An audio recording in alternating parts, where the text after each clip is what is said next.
We're gonna fish this wood first, guys. We might be running back to that ramp. I think I broke my thing. No, button came undone.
This black shirt is definitely be coming off. Definitely.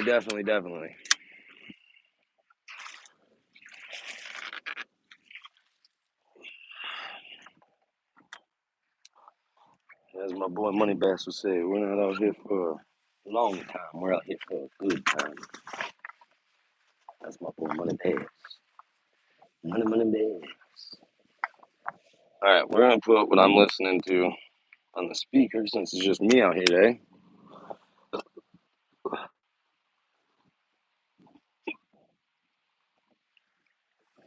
Damn, that sucks. It caught me running through the bridge. None.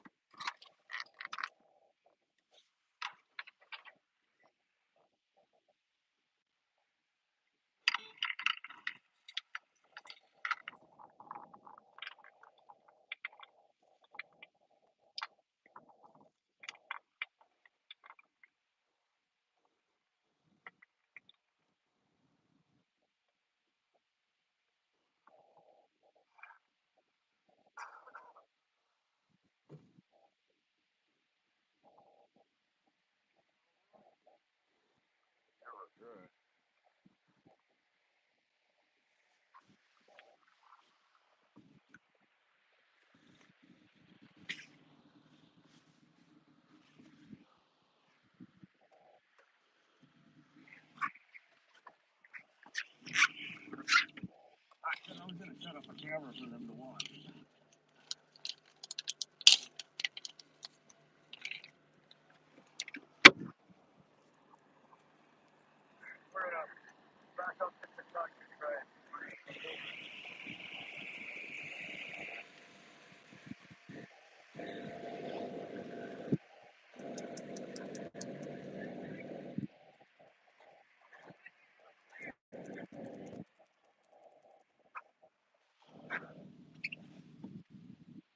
Hey, baby. Find the fucking out, man. I'm gonna go get gas in the truck and grab a quick bite to eat.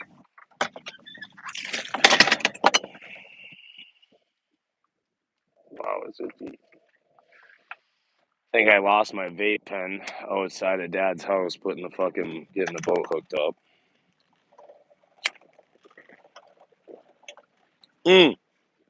That's another thing that took so long. The fucking trailer lights wouldn't work again. I had to take the plug out and put my plug on it, and then it would work. I didn't know that at the time. I went through all the wires, fucking with the wires for a while first.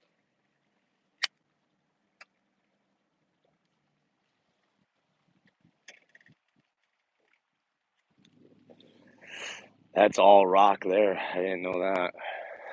I might want to go in there and fish. No! No! My last fucking pair of glasses. You gotta be shitting me. Popped off my face.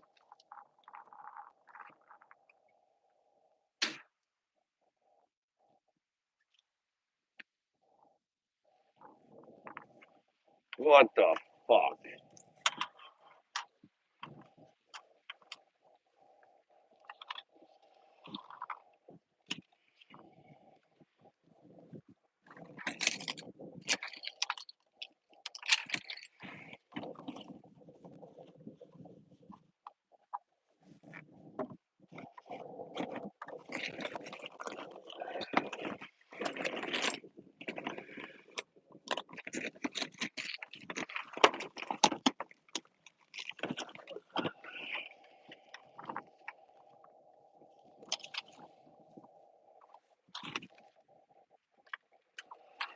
Oh, now it looks like I go buy a new pair of sunglasses.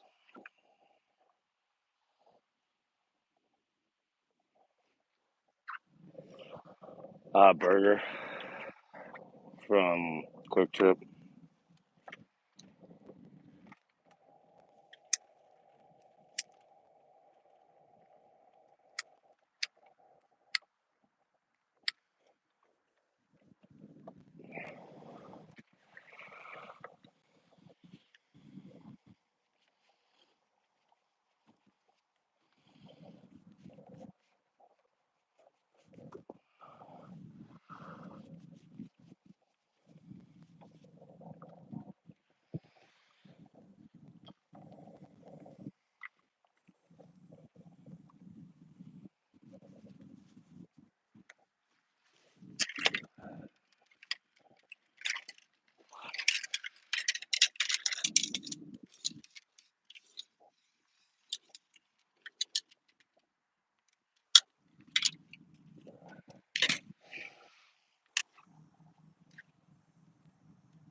What are you doing?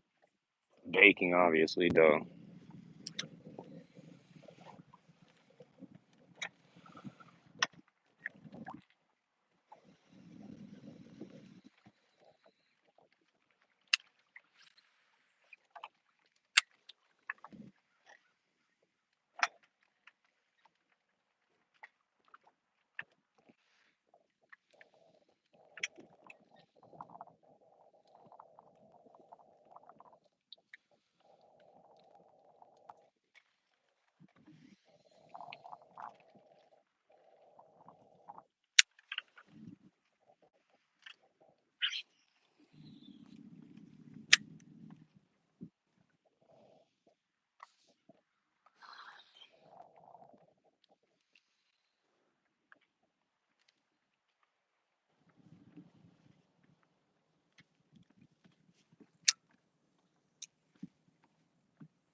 Yeah, I mean,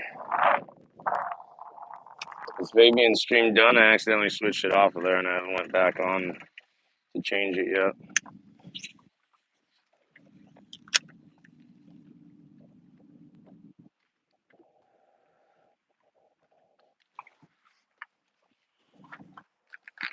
Not using a second pair of glasses today.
fuck is this place? It doesn't go all the way around.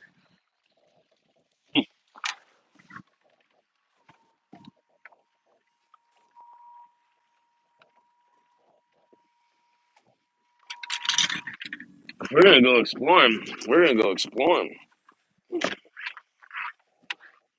Might as well. I mean, that's what today's about, is trying to find something different. This would be something different. The only thing is, I'm really gonna have to shallow my boat up so that way it doesn't get stuck.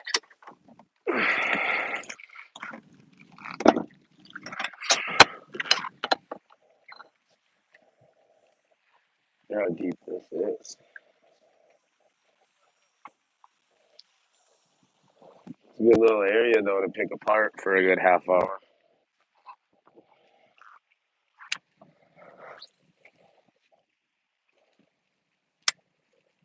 God, I wish I had power poles. Just boat done. Not moving. Good. No, I don't have fucking $6 grand.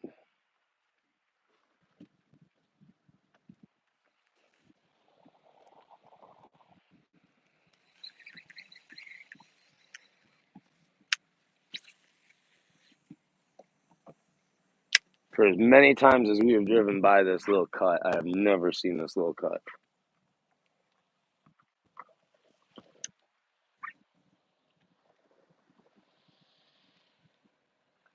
And it's right going into the mouth of the river, so I don't know how I miss this spot every time, but I mean, it just looks like there should be a fish in here somewhere. I don't know where, but somewhere.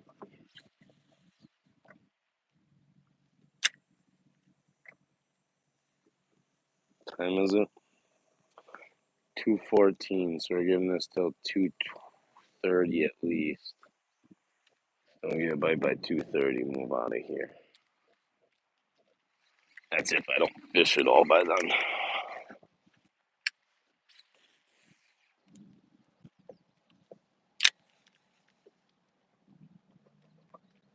Of course, I stopped in Florence to go to a bait shop because I was hoping to get some white swim jigs and I wanted to get some heavier punching weights to flip these mats today. And for some reason, that bait shop is now closed. Every fucking bait shop is going out of business, man. It's so sad.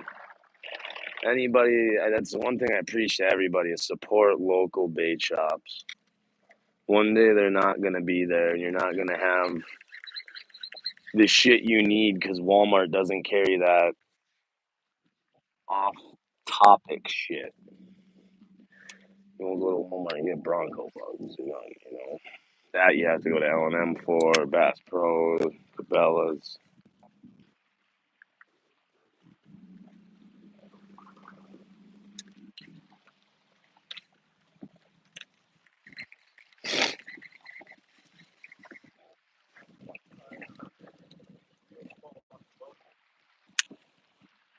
Casting somewhere.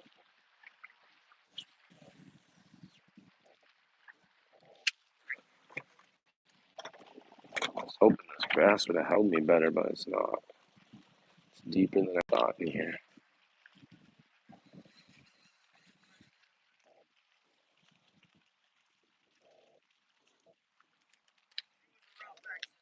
I mean, I just don't know if there's a point in punching and flipping mats today because, like, if all my other spots fail on tournament day, that's what I'm going to be doing anyways. So, is there a point in even doing it today when I know that if fucking all this shit fails on Saturday, I'm going to be doing it anyways? Oh, there was a fish. Skinny. Way up shell. 76-degree water temp. There's not much oxygen in here. There's no way that had to be a fluke.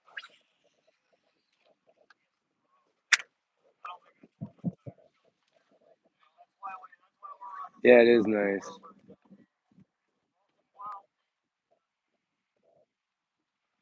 This is right before the area where I made that short catching that big smallie last night. Literally, if you go up and around, it's right where it's at. I was going farther upriver, and I wanted to check the rest of the cove that you and I didn't fish, but I saw this.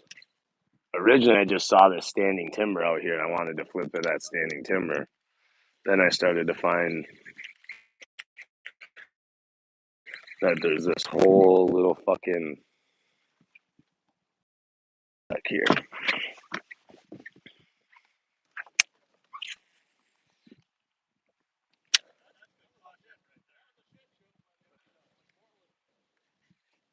Oh,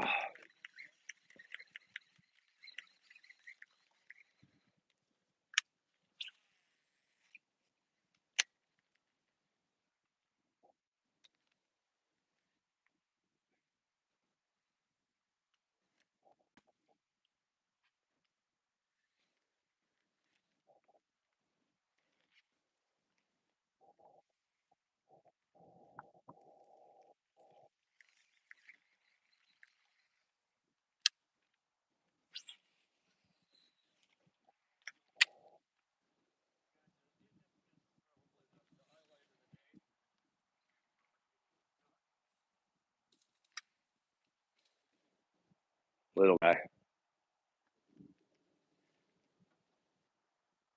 Might need to be on the other mouth of it.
I was gonna set up a camera for them to watch.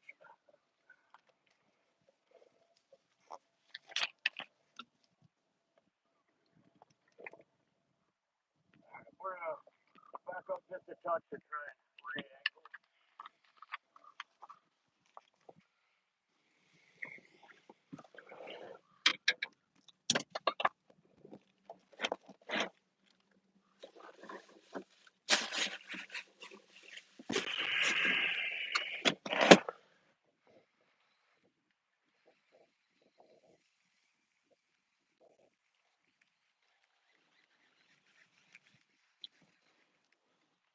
Gloves are coming off. Gloves are bad luck. It must be. It's gotta be gloves, man. It's gotta be. Cuz, what's up? Bambi, Munchie, what's up? What are you guys all up to there? Excuse more. Alright, y'all. I gotta take this shirt off and put a sun shirt on. This black. I mean, it's a fishing shirt, but man, it's just not the same as one of the SPF shirts.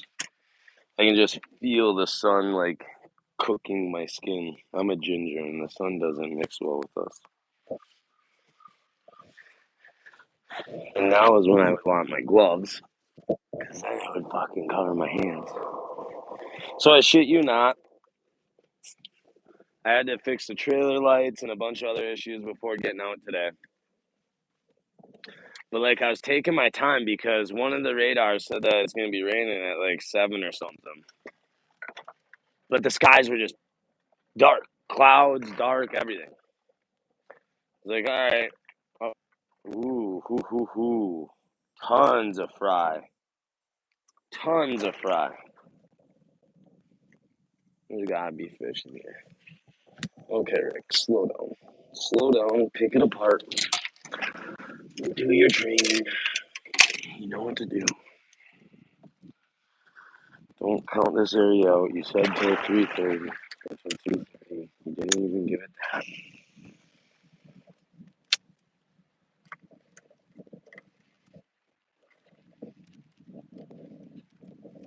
I gotta switch to a regular frog. Yeah. Guys, we're gonna come up to a log up here. We're gonna stop. I'm gonna take this mouse off and put a buzz frog back on.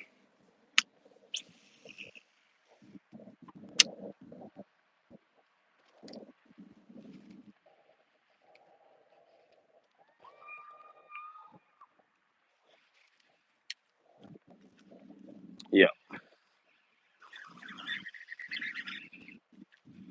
I don't get why this mouse catches so much grass.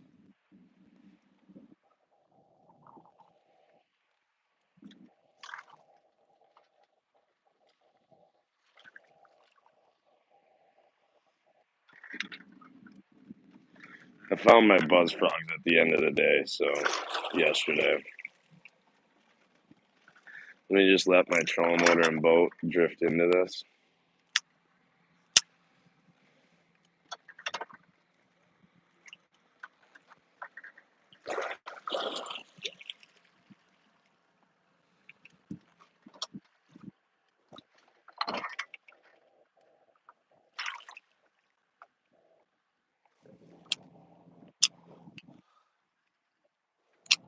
How's everyone's weekend? How's everyone's Sunday fun day?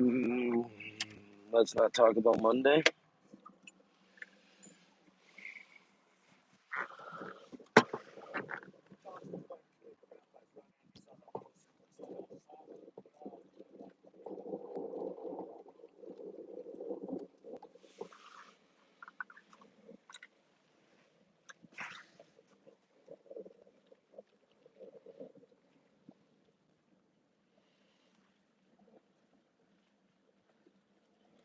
Oh, I think you want to see my rod is ending the stream. You're gonna have to find something else to listen to.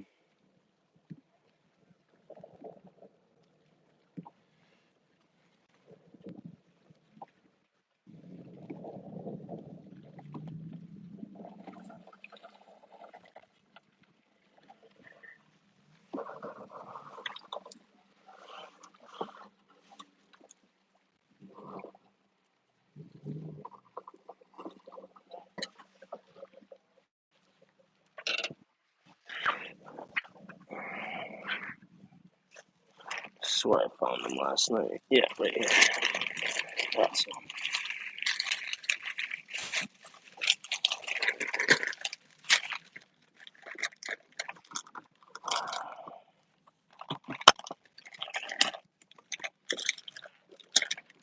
put a real frog on. No, I just already tied that hook.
That plane's low as shit.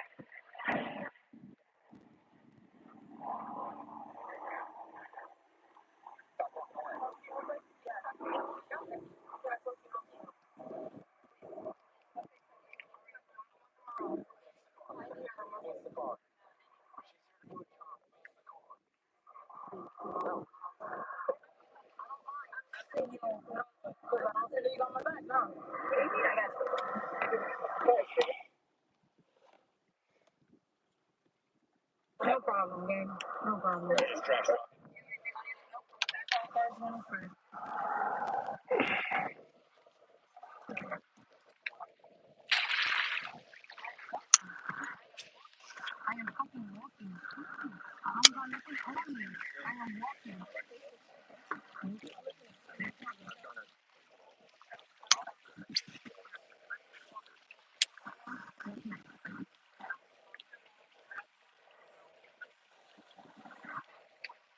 Ooh, there was one. It got stuck in the slop. That was fucking nuts. I wish you guys could have saw that. There's this one brown layer of slop. That's where the fish decided to come out after the frog. It came up and it got stuck trying to go back in, and it had to wiggle itself back in through the slop. That was crazy to see.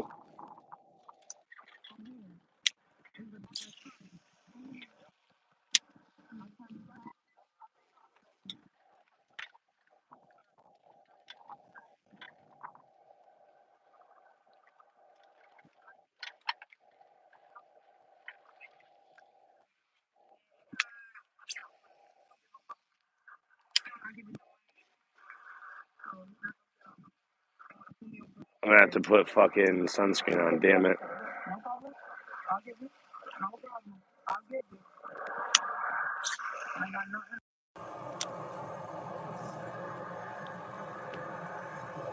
Yeah, I'm gonna have to grab sunscreen in a second.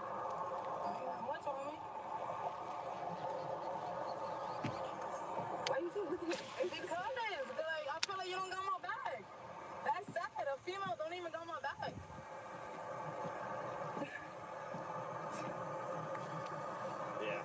Yeah, I'm my trying G. to go home. That's what the fuck I'm trying to do. Ain't nobody want to take me home, so I'm going home myself. Facts. I'm saving that money. Keep looking, baby. You ain't gonna find nothing, gang. I'm telling you. Why? Because I'm not about that.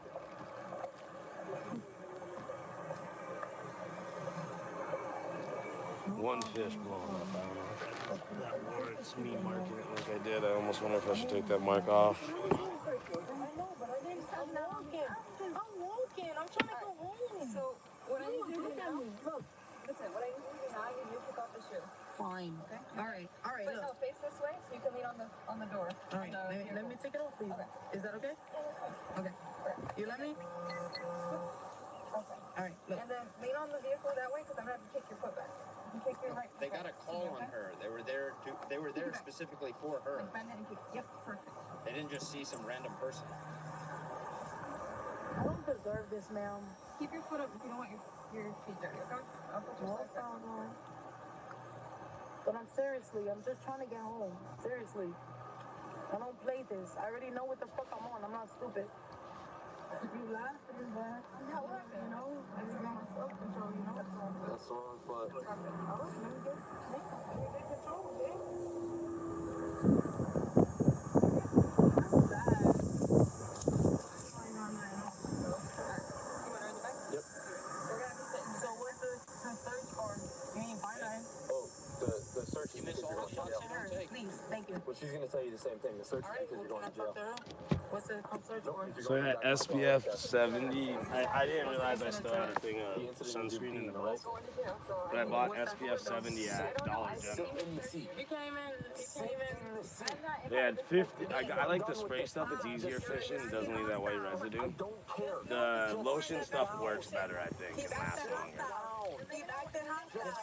But You're not listening. you can get SPF 100 for $9.99. But you ain't even got my back. Or fucking 70 for $7.99. Sit in the seat. Can you get a distance, please? Number one, SPF 100 is not good for you, just like 100% DEET isn't. But number two, like, you're not gonna get burnt with SPF 70. I like 100, yes, but $2 more for the same bottle? No, I'm straight. I'll just apply it one more time extra. It's only good for like 3 hours or some shit anyways. I already told you. Okay, no, you didn't. Yeah, I did. You did not. I told you 4 different times. And they got calls on her for walking in the road, so that was their reasonable suspicion for stopping her. What the fuck is my right? I wish I knew where Hank went upriver so I know if I can make it far. What? What's your name? Destroy the boat. No, I'm not telling you. Okay. All right. So what the fuck is my right? There was another one. I told you. Just in time, the last few minutes. That's fine. I'm not fucking Two playing. blow-ups in here. Yeah, show up, nigga. I want you to show up. I will. I'm getting a motherfucking lawyer. Okay. I'm not playing with shit. Just for real, no fucking shit. I've been walking. Okay. I've been motherfucking walking. Alright. Walking. Walking. And you still ain't got no DUI only.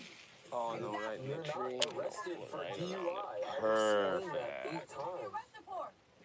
It's nothing. Because you didn't ID. Take you to court. I'm so serious. I Alright, cannot y'all, wait we're to gonna take you to move court. on. Because you failed to give me your You ID. think I'm playing? You think I'm drunk? I'm not drunk. Do what we could do.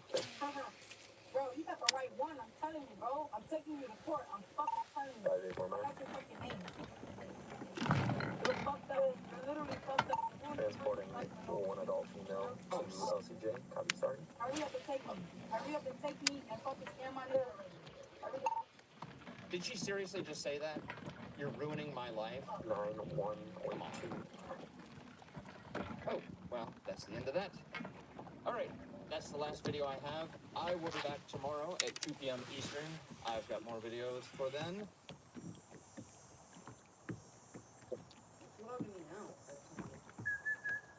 Come on, I'm coming out that way soon. So what that mean, Robert?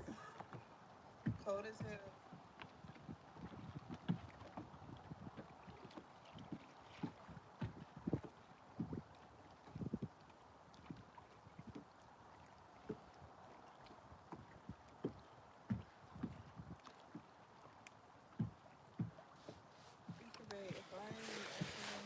I thought you said you'd be on Instagram. What's up, Abby? Ricky, I have a bone to pick with you.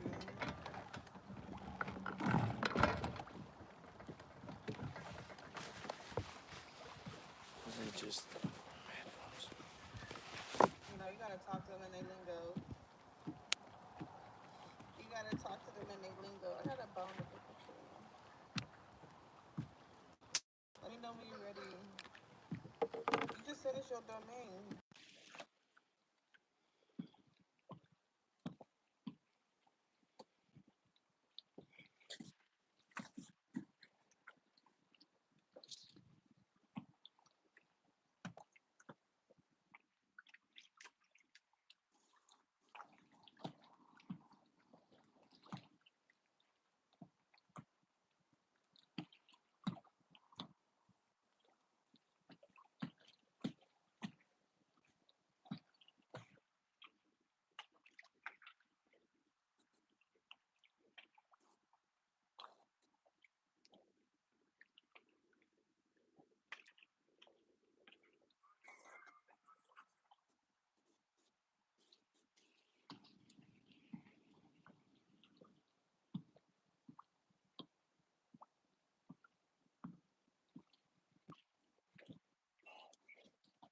just ain't good to listen to. What are you doing, cuz? Anyone want to listen to anything good? Anybody got anything good to listen to?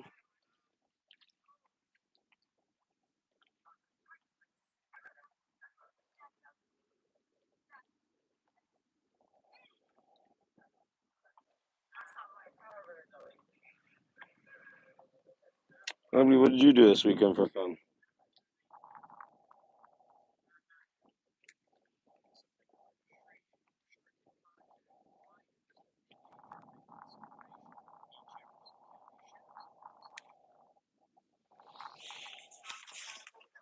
I don't know if you guys have ever listened to Perry Caravello. He's a good laugh.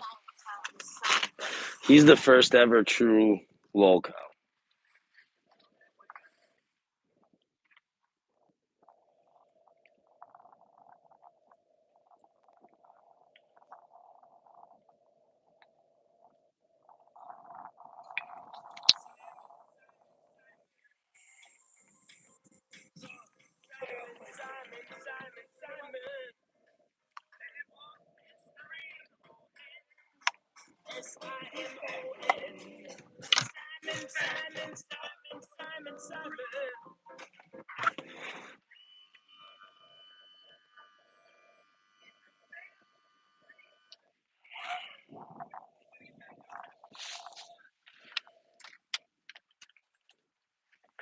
Abby, Abby, Abby, Abby, Abby, ooh, Abby, Abby, Abby, Abby, dear.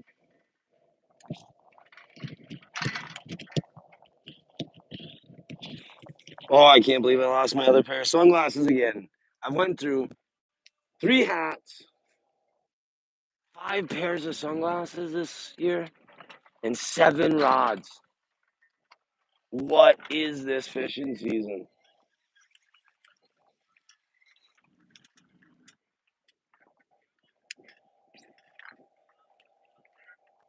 I think all that is happening though because I'm spending more and more time back on the water. I went so long without being on the water last year. Last year I didn't even do much pre-fishing. I just showed up to a tournament, fished it, and then that was it. YouTube has helped me get better in fishing, to be dead honest with you. If it wasn't for going live and seeing Abby and all those people and Simone,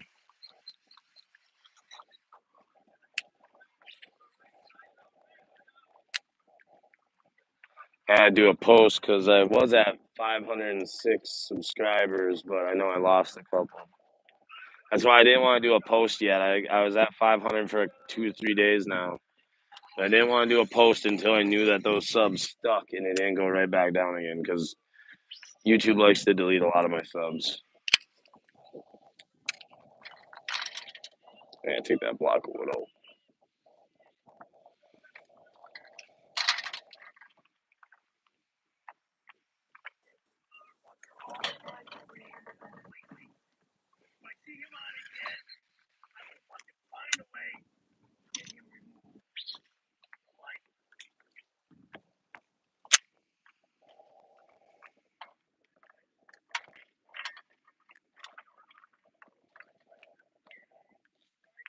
Ooh, there's a good fish.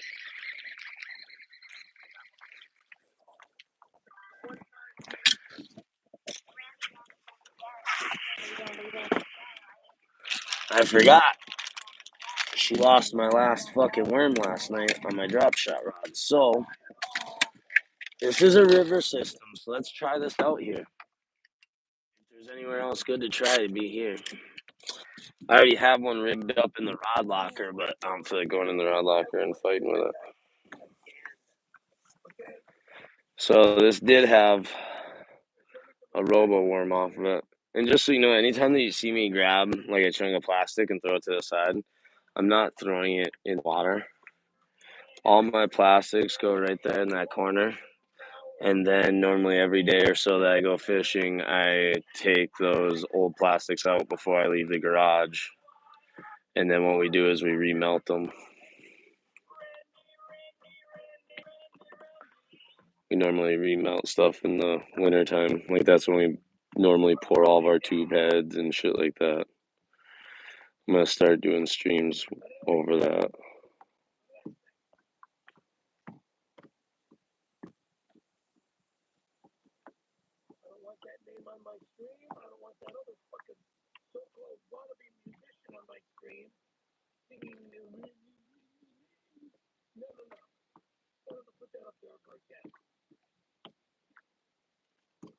It's going to get cut off and retied.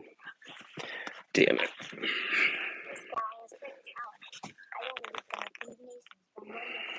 Why does it do this every now and then?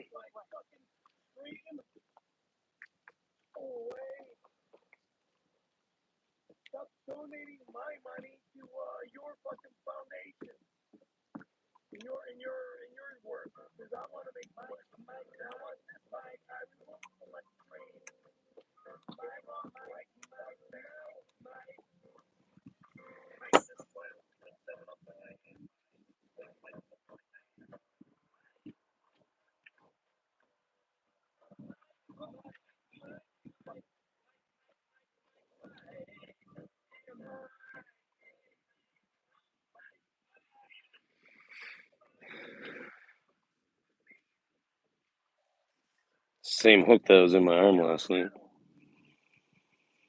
Luckily, Simone was fishing with me, so she was able to take it out before I got it in way past the barb.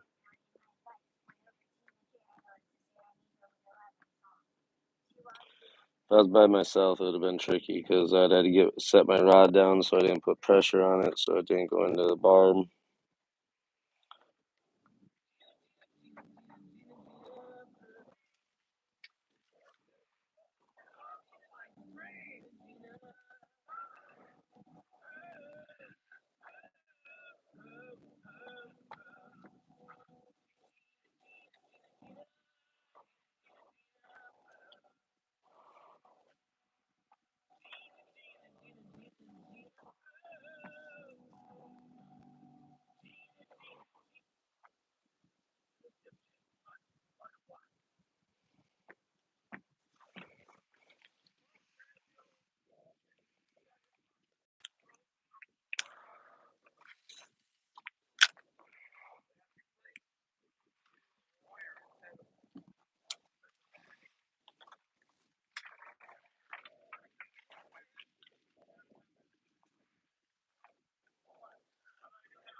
Ooh, that was a bite.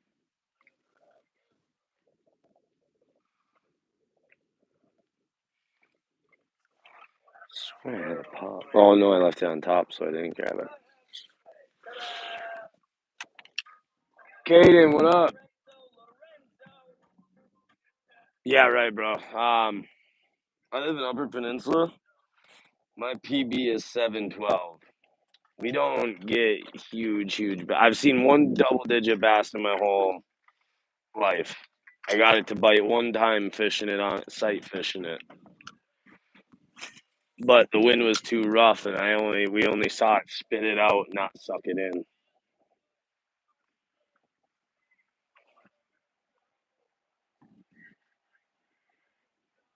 In this place, I'm lucky to get a 5 as a giant in here.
Married teacher caught having sex with 17-year-old football player. What is up with all these women getting caught these days? And where were these women when I was in school?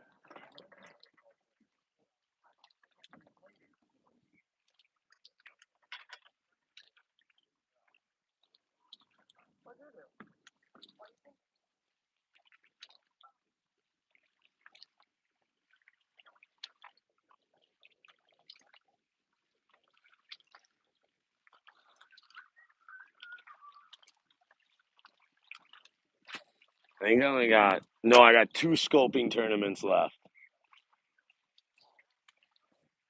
Lake Michigan will be a scoping tournament, and Chicago. And then I don't know what the 2-day championship's going to be on.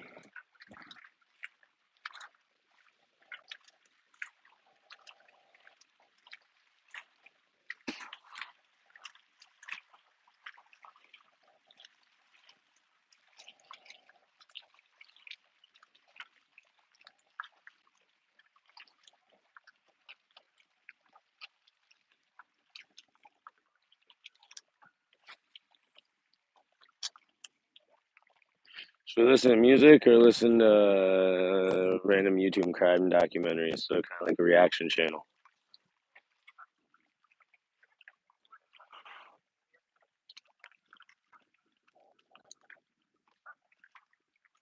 I should do that while I'm fishing. Do reaction style videos and just either A, bring my laptop so I can have the videos play from that, or B, I just share the link to the video that we're watching. That would not work because everybody else would have to have two devices.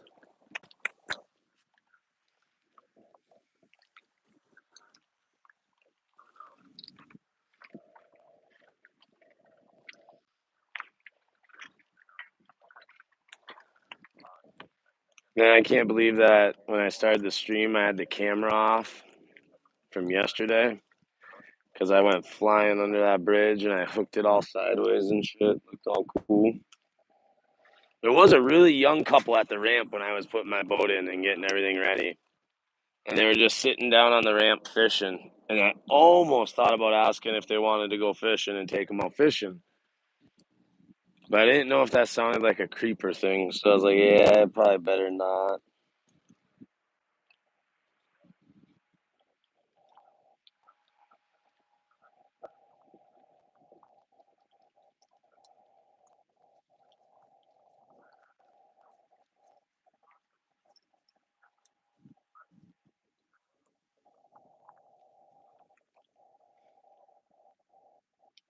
Quit following it and eat it.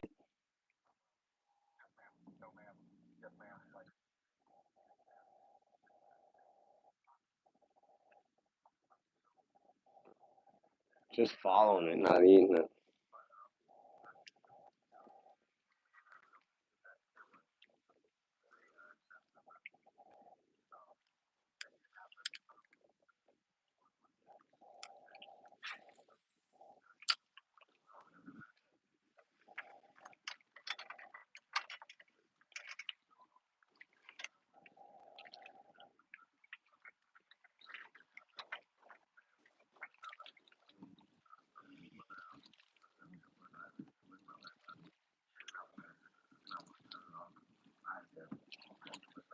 My dad was catching all his fish on a jig. I was doing decent on a swim bait.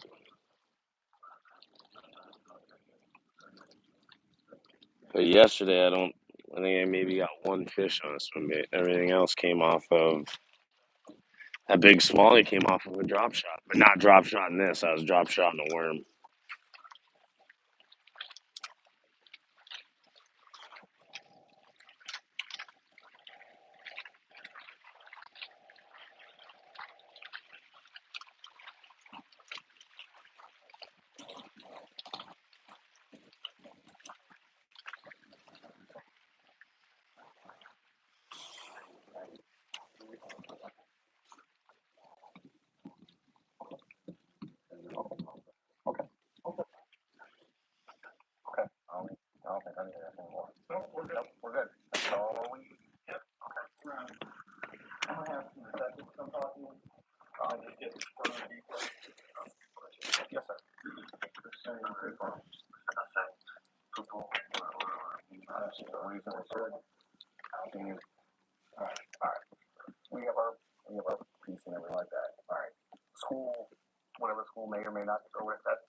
While one deputy sits with the student, the second team is already inside the teacher's classroom. This is Heather Mashburn Smith. She's 37 years old. She's the teacher who's in the message pointing to. Right now, the detective is pulling up those messages and the IP addresses behind them, locking down exactly how the school was first alerted.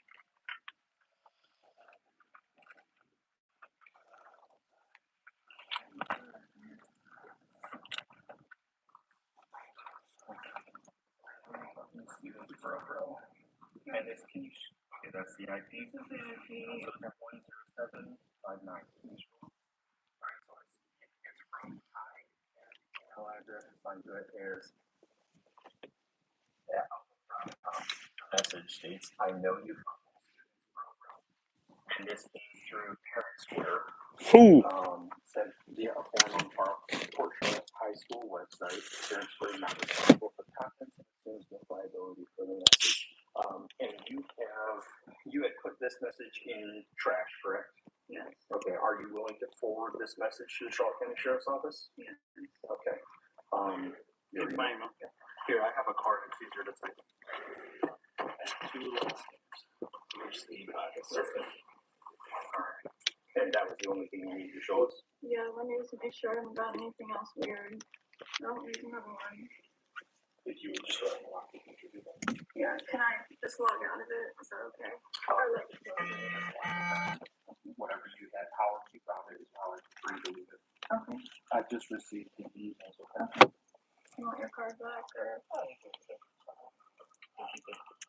In case agent, so that will go with the property just in case you or your husband have any questions. We're not gonna touch anything else. Okay. If you would just show us where in the classroom did so this I see two doors back here. One door has a window above it that appears to go outside. One door does not have any window above it. Which door is the back door that you mentioned that you come through? This one, that's just the closet. Okay, so the door with the window above it, that's the back door that you would come through. And can you identify the door that is the front door that you would come through? Okay. That's this one right here? Okay, there's like a drape covering it right now. And the reason I have the drape on is because students are disrupted in the hallway, so I normally have the window covered so that people can And then, can you just show us where in the room the sexual activity took place? Yeah. So, She fucked him in the school? God damn.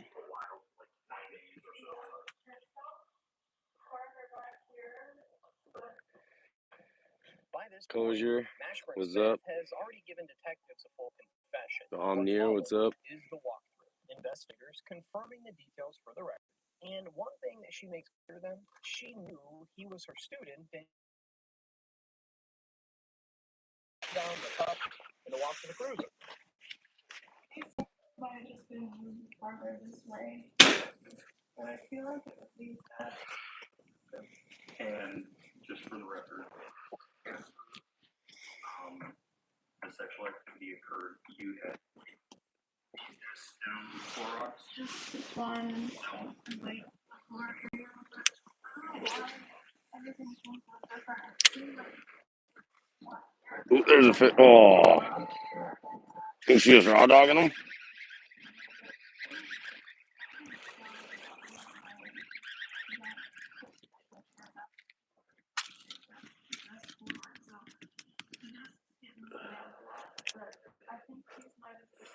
A boat flip into a release. Abby, you want to type one? If you're in here, you want to type one fish in the chat again?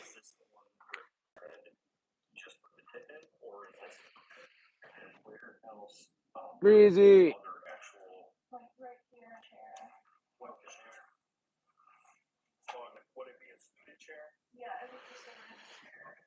One little guy. You little baby. So I know you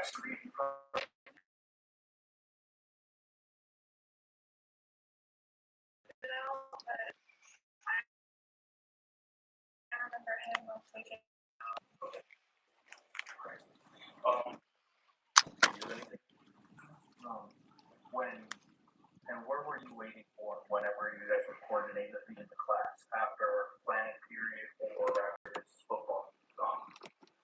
This football stuff. From football, there was like once or twice where I put a book in the door so that he could just come in. The other time, I would have to walk over to the door to let him in. And it's not like I let him in. I wish my phone didn't cut off. I was gonna show Breezy my fucking fisherman foot, but I'm sure she's already gone.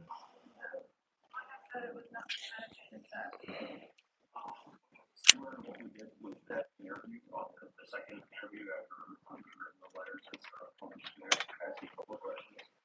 If we promise you anything, are you here giving this information? My feet are so fucking bad, dude. That's crazy. I normally always look at it inside, so it never looks as bad as what it does right now. I've been wearing flip-flops all summer. Looks like my feet been wearing thongs.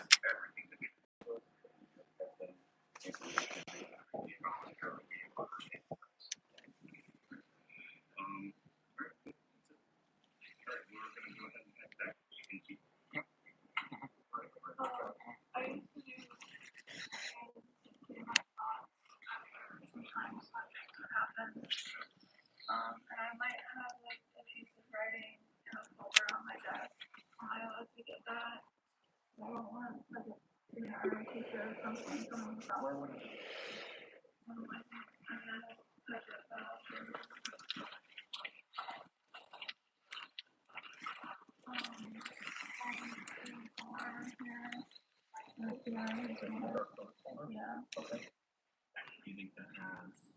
Nothing like graphic in it, but it's just like thoughts that I would write as if I were writing to him. But I would never like give it. Like I really just want to throw it in the trash. It's not anything that. Do you have anything on you? No, I just have tissues and a business card. So in your pockets, right? Well, just beside them. Business card.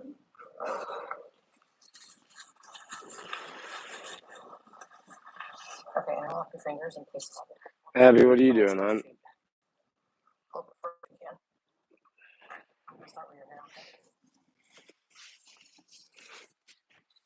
I can't believe this bitch hasn't realized that she's going to jail. I mean, you fucked a student. You're going to jail, bitch.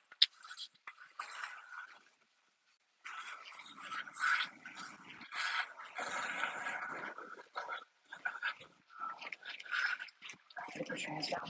Turn around. No way.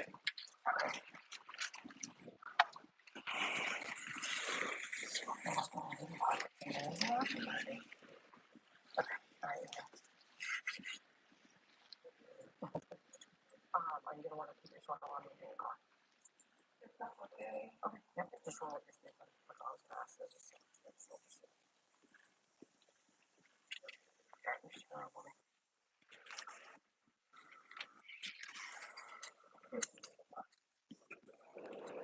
You're not gonna be very comfortable with it. Sorry, let me know.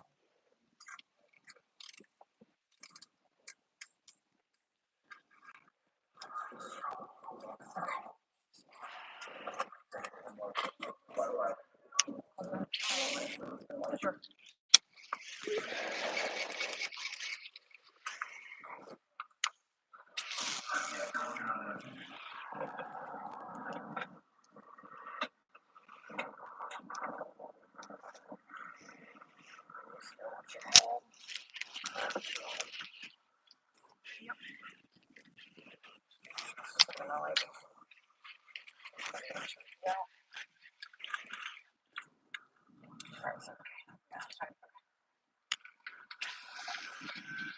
Heather Mashburn-Smith gave detectives a full post-Miranda confession that same afternoon. She was booked into the Charlotte County Jail and charged under Florida Statute 794.05, which is unlawful activity with certain minors. On its own, that's a second-degree felony. But because she was the student's teacher and an adult in a position of authority over him, the charge is bumped up to a first-degree felony, which carries a maximum of up to 30 years in prison in Florida. Charlotte County Public Schools placed her on administrative leave.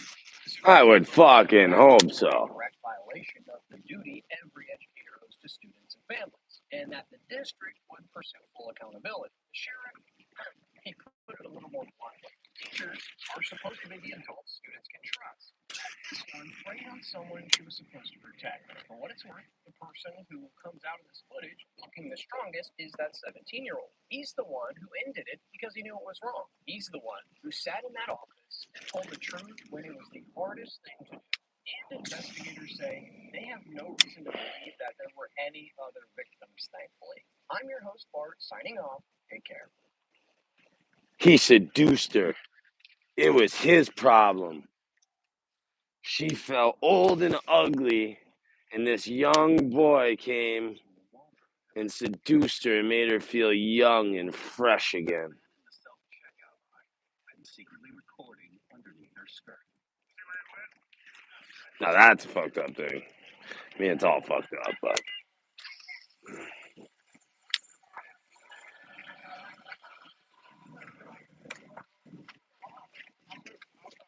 Welcome to the jungle. We got fun and games. We're going in the jungle, baby. It's gonna get real jungly in here. I have to bring that motor up.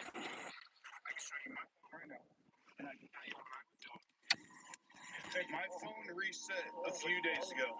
There is no pictures or anything on my phone, officer. You can look at my trash. You can look at everything. There's nothing on there. I was at a birthday party for my kid a few days ago, and my phone reset. There is no pictures or anything on my phone. The detectives would later find out that he completely wiped his phone as soon as he knew the police were called. I was looking for a phone charger. A phone charger, because I have a short one. And I know about the self-checkouts, they have charging ports. I don't know if it was the way I was holding my phone, the way she thought I was recording her, but there's nothing on my phone. Okay. So, I mean, what? So I understand that you got no pictures of anything on your phone or anything like that. I can get you to my camera. I was just there. But, so that's your camera? Yes. Well, one officer detained and questioned the suspect. Another went inside the store to speak with the victim and gather her account of what had happened.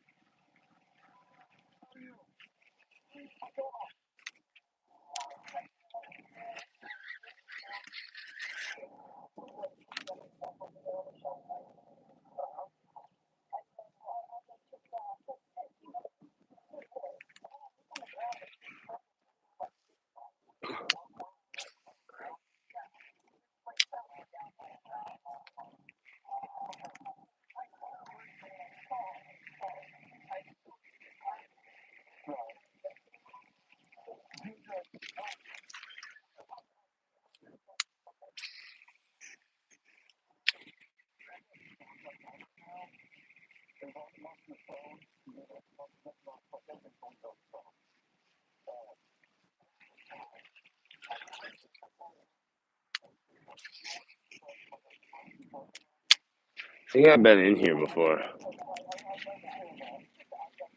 Just not when it's this grown.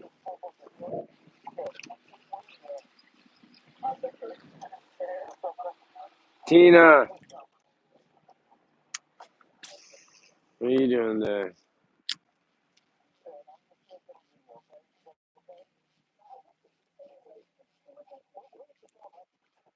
Alright, we're gonna give this up. I don't think I'm gonna go deep in this. I don't know. I'm not feeling it.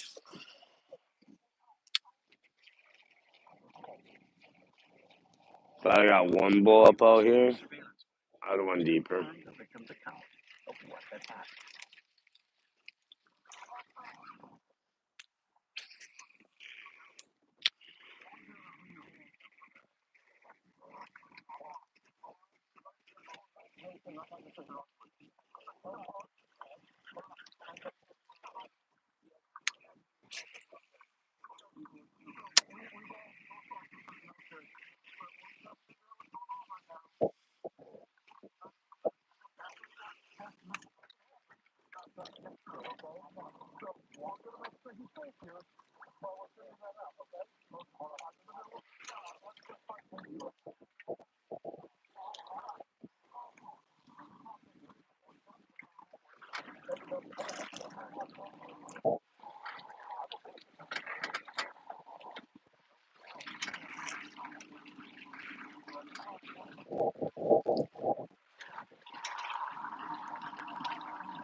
There's a fish.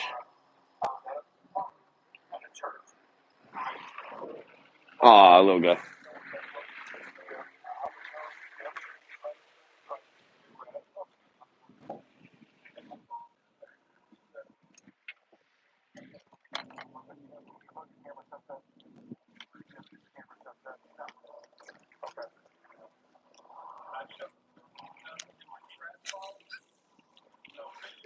Kind of regretting not grabbing no Gatorades. My only Gatorade got drank yesterday. Got water and pop.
As the suspect is transferred to jail,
The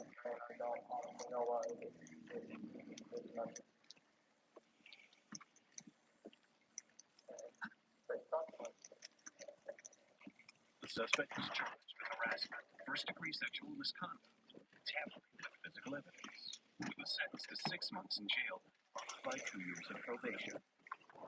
The next year, while still on probation for the first case, he was charged again with possession of child sexual abuse material, Jesus. violating his probation. Sick fucks, man.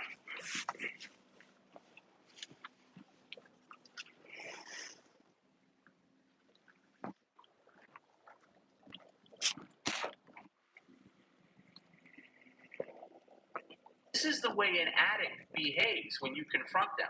They say, "Oh, God forbid I'm dead, you animal! I'm dead, I got a Yeah.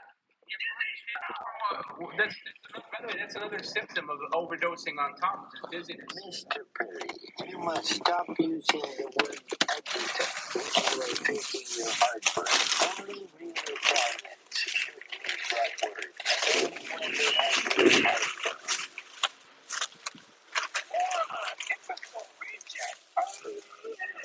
I about you all the time. One medication to take Pepsin AC and Pepsin Complete. God damn. No, Pepsi Complete. I haven't tried them yet. You're not supposed to be taking that. And if Kind of you're worries taking me. that, that's wrong, stupid. We had this conversation 2 weeks ago.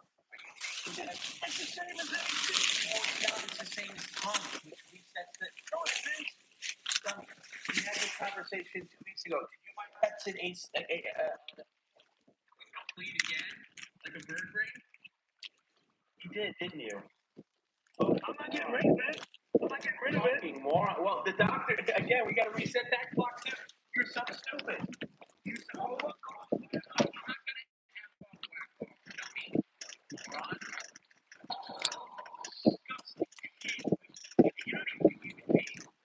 Just disgusting. What a fucking game. Yeah, I mean, there are people say, oh, yeah, he's not fucking well, shit, you're putting me through that stupid, ladies and gentlemen. He is that stupid. So, we had this conversation like 2 weeks ago. And so, just to rewind it back so everybody knows. And again, he's just an idiot. He's that stupid. So, he went to the doctor back, I don't know, maybe. The doctor said, you gotta stop taking these pumps. They're ruining you. You overdosed on it. You're and we went through all the systems of pumps abuse, abusing pumps, and very and yes, pumps abuse bird brain. Now, I feel like these two bastards will be through those. Wrong. There's no bottles in my bathroom. There is no bottles in my bathroom. There are no bottles in my bathroom. I'm not going to the bathroom with me again. Fuck you. Fuck you. Fuck you. And you fuck with my house. You fuck with my fucking place. I'm gonna get the fuck I want. Watch your language, you ape. Watch your language, crazy. If you want to get paid $100, you have to get that fucking movie with that shit. Get concrete. Oh, good catch. Oh, there's a fish on there too. More money there. Good catch. Good catch. Instead of acting like an animal, which got you in trouble. I'm not going into my bathroom. I said instead of acting. You're no longer allowed my fucking home. And fucking goddamn, it's driving me nuts. Driving me fucking nuts. Just listen. Keep it off your bulbous head. Let's put this fucking shit anymore. Watch your disgusting language. Watch your disgusting language. And listen to me. Right now, you can buy replacement Toms tomorrow. I don't fucking care. He will turn down $100 for someone to tell him to dump out 1 bottle of Tums. He'll turn down $100. You could buy fucking 20 bottles of Tums. I don't like wasting what I have in my house. The bottles are like $5 each. You're getting over $100. Do the math, stupid. Do the math. Do I literally have to beg you to make a good business decision? You made Where's the So fish? I really have to hold your hand on this one. Now do yourself a favor, earn $100, and go to the bathroom and get me the Tums, please, and add it to this pile. And then when the stream's over, you can maybe salvage them and save some. Or you could do what a normal person would do, is wake up tomorrow and go buy yourself as many Tums as you want with the money you made. Please, don't make me ask again. And without the name calling, just go get it. Oh, fuck off. Without the disgusting language. Without the disgusting language. Oh, I have some Tums in the bathroom. Have you ever seen a man more in love with Tums? Right now, get the Tums and bring it right out here. No sneaking. Don't give a shit about. You get the Tums right here, right now. No sneaky nonsense. And watch your disgusting language. Is there no Tums in the bathroom? Mind your fucking business, you fucking loser. Watch your disgusting language.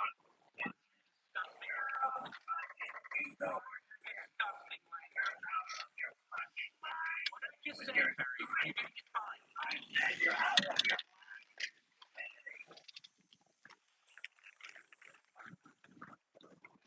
Shit. Fucking weird. Say it better your language.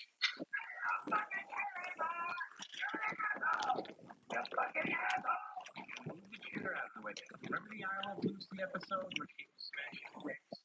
That's what I want you to do here. Smashing the Tums. Stop with the middle finger and stop with the language. What I just tell you. I'm not smashing this! I'm not smashing this! Fuck you! Fuck you! Fuck all of you! Stop with the Stop with I'm not smashing it! Shut up and listen, Harry. You're not getting smashed! I smashed it and it's all done! Stop yelling like a little girl. Stop. You're gonna be walking on them. Harry, destroying it! I'm not destroying them! I'm not doing it! I'm not doing it!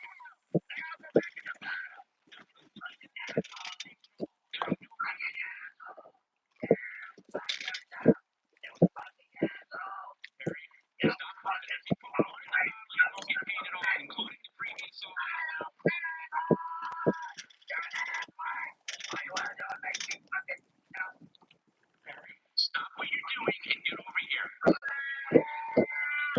Stop what you're doing right now. Fucking hot. You're ruining what people are behaving for. So stop what you're doing. Put those back on the floor. Put them back on the floor. No, not after me. Put them back on the floor. Put them back on the floor. Right now. Right now. Now get over here and stop being so defiant. The doctor even said to you, as if you've abused it so much that it's causing adverse effects on you. Please get off it. Take this Pepsid AC twice a day, 2 to 3 months. Then come back to me. If at that point you're still exhibiting problems, gas problems, etc., we will go to a professional gas doctor where they will prescribe something. But Barry, if you go back to taking those stupid Tums like you're clearly doing now, because the Pepsid Complete, that's not Pepsid AC. That's as good. That's as bad as Tums. And you're so dumb. In fact, the last time you had it, we had to make you pour it down the fucking drain because it was that bad for you. What are you chewing on? Is that a Pepsid? What did you get? Nothing. What did you get? I'm asking you. That's Tums. You're in real trouble because you're not going to ban that. Tums. What is it? I don't know.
the doctor really went over him that he completely abused Tom's.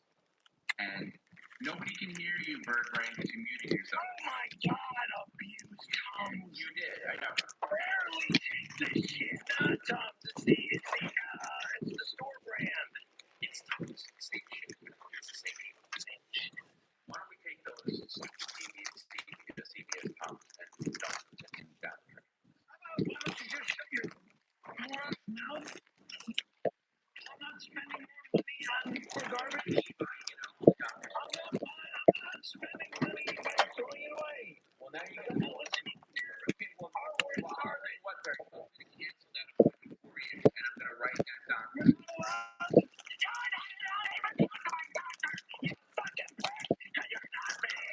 No, I am allowed. I actually am.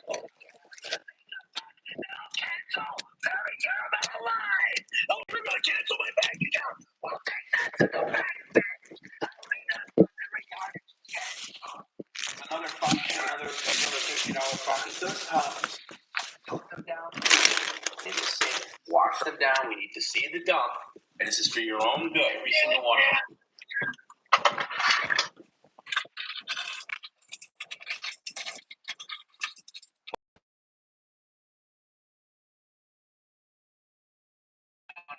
Turn on the garbage disposal. The grease app. I want to hear it. You're so dumb. This is why you're such a danger to yourself, like in any situation. But this is a clear case of you doing that you're so painfully dumb, and you're so addicted to those stupid pump days. It doesn't matter what they call it. I don't care if Costco has their own brand, or or Complete, or whatever it's called. It's the same bullshit. Okay? You are so stupid. And that's why your gas problems are so much worse. Anyone try this stuff yet? Undoing any good that you were doing from getting off that shit. I mean, really, you couldn't be dumber. It's impossible for you to be dumber. Pepsi Complete is literal poison in your system. Let me see it. Make sure. Let me see it. Go get it. No, I'm asking you to go get it. I'm not getting it. I'm not making you throw it away. No, you can keep taking. I'm not going to ask you to throw it away because you're that stupid. I just want to see it. I want to see how, literally, I want to see the evidence of how dumb you are. Get it. Go get it. I'm not going to make you pour it out. I'm not. Just go get it. Go get it. I won't make you pour it out, because I don't want to bother anymore, because we're going to go through this cycle constantly. So there's no point. You're the stupid one. You literally are the dumbest human being to ever walk here. You got a fanny pack. This isn't. Yeah. Garbage. No. Leave it over here, Perry. Don't walk away with it. I'm not going nowhere. I didn't take it anywhere. I see it on the desk. No. If you want me to, then I'm not editing your stuff. You can pay your FCC. What does that say? I'm not editing your stuff. Don't call me mother effer. Just leave it on the desk. Seems there's an outlet up here. What does that mean? Big house.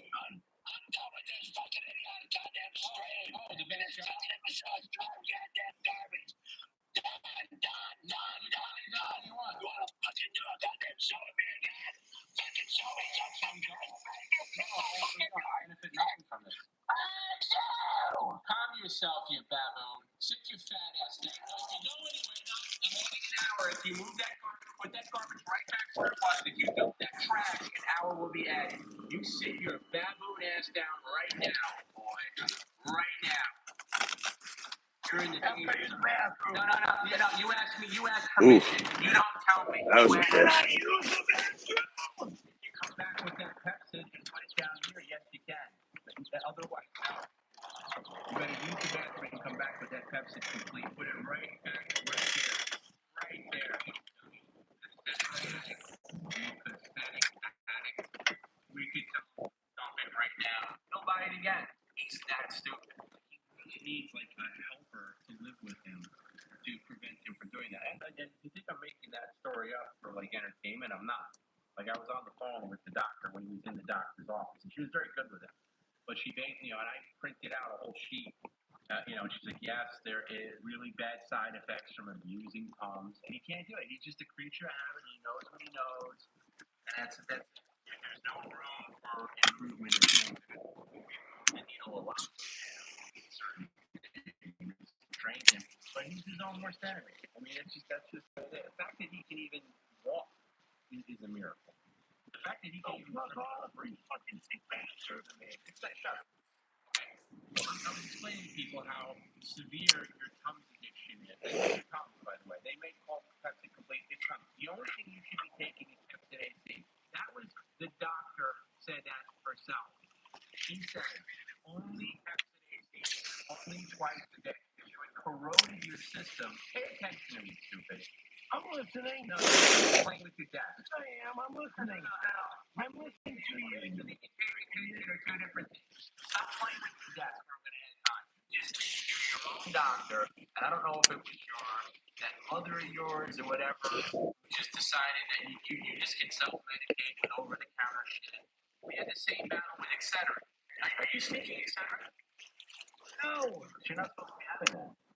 Don't worry about it. Bring over, you know what? I'm going to pause this time. Bring over your fanny pack right now. Okay. Thank you. So one by one, take the things out. Put it back in, take them out of the next to you.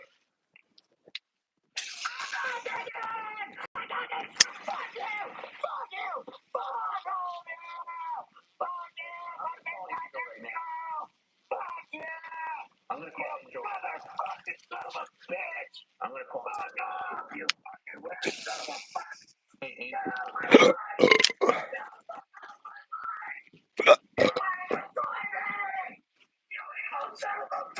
Angel, you want to roll my fucking life?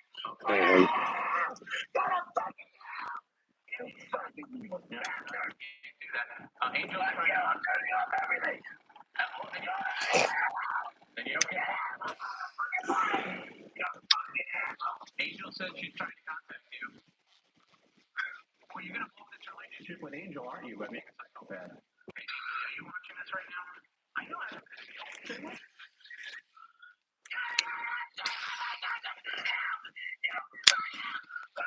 Oh, right now. You watching this? All right. Angel says if you don't do what I say, she's not going to be your friend anymore.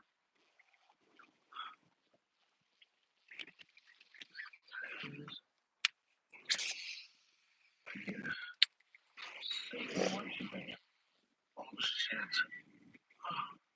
Stop it.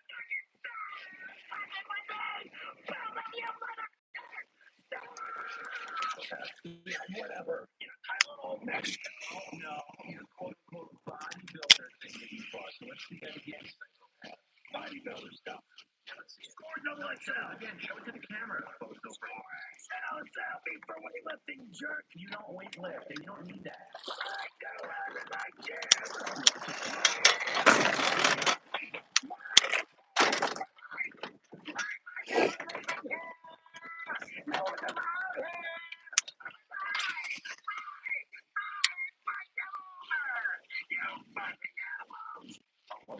I'm never leaving this garbage crap invest in your partner's complex. Wow, you showed us. Now, don't pick that up, psychopath. We're not done yet. I want to see if you have Excedrin in there. So we're not done. That's when this whole thing started. No. This is what you're going to do, psychopath. You're going to, first of all, you're going to take one thing out of the truck and show us if you have Excedrin in there. It's a major problem. You're not going to sleep over immediately. You're not even allowed supplements. The doctor said to you, stop taking these drugs. Don't look at either. I'm not acid that you take like a Flintstones vitamin. I'm talking about the quote-unquote bodybuilder pills. You're fucking Tylenol. It's not mine. It is. And by the way, that's not from that. I'm looking at it right now. Score XXL. It's a boner pill. Libido booster. Libido booster for male engagement. You're a liar. Whatever. You're a liar. Why use it for it's not for bodybuilding. You're using it wrong because you're a vertebrae. It's literally a boner pill. Just look it up.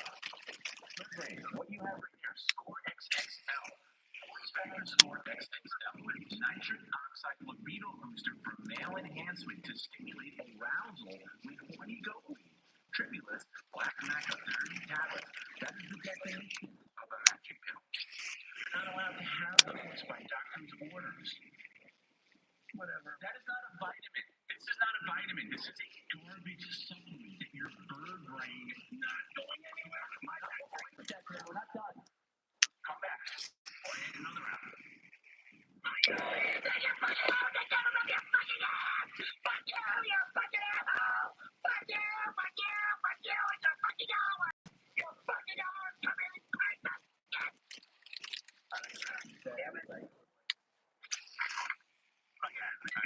And that's what everything is in show. Don't scream. No, that goes out. Out. The only thing that can stay in there is lactate. What else? What is this? Tylenol? Okay. That doesn't go back in. It stays out. The only thing that's in no.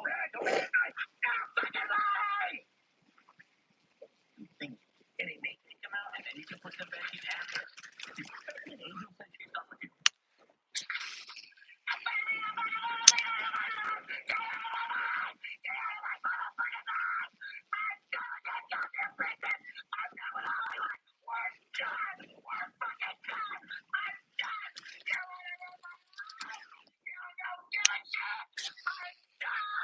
Stuff out. What's this? What's that you just took out? What is that? What you just took out. What is that? Quickly rewind. Show what you just took out. No. The bottle you just took out. What did you show it now, Perry? Otherwise, I'll rewind and find it myself. What's this? What's that you just took out? God damn. Yeah. What is that? White bottle. Vanilla. Scam artist. What does that say? It's not going anywhere. Excedrin, extra. So I knew he had Excedrin. I knew it. What a liar. What a liar. That one. Excedrin in your fanny pack too? No. Okay, but. And I kind of maybe trust you on that, but like that was another battle. The guy was addicted to that, and he's addicted to these things that he thinks help him, and they don't help him. These things actually make things worse. They hurt you. They don't help you. You think they do. It's called the placebo effect because you don't know anything else. You're that dopey, okay? And I don't know if this is your mother. I don't want to, talk ill of the Daily Departed, but somebody did a fucking number on you when you think all these over-the-counter stuff is the answer. It's not. Your system is fucked up. You obviously have a fucked up system. I mean, anybody watching this for 10 minutes can tell me. Yeah, constantly belching and all that. Obviously, it needs to be addressed, Terry. But it's worse. It's been worse over the years due to your antacid abuse. Okay, and by the way, if you Google addicted to tongue, that's a real thing. Okay? Addicted to it. It's compulsive behavior. And you think it helps you, but it doesn't. It actually makes things worse. What would you be taking? When did you buy this shit? What? When did you buy this? Don't open it up and take any. When did you buy it? I don't remember. In the last 2 weeks, because the last time you had it was 2 weeks ago. And again, right. Now we got to reset again because you don't have a clean system. Maybe that gives you some period. You got to reset the clock again. The doctor. I don't remember when I got it. Excuse me. The doctor said he must be taking his time because there's hardly any. I mean, you hardly any in there when you bought the damn bottle. 25 only. No, he's taking a whole bunch. I can even tell by the way you're behaving, it kind of makes sense that you're back on the horse. Because this is how you react. I can tell you're back on the Tums. Okay, you're harming yourself by taking it. You're not harming myself. You're very shit. Excuse me. Just hear me out. I know I'm making no sense, and I know you're a fucking. You're not gonna listen to it.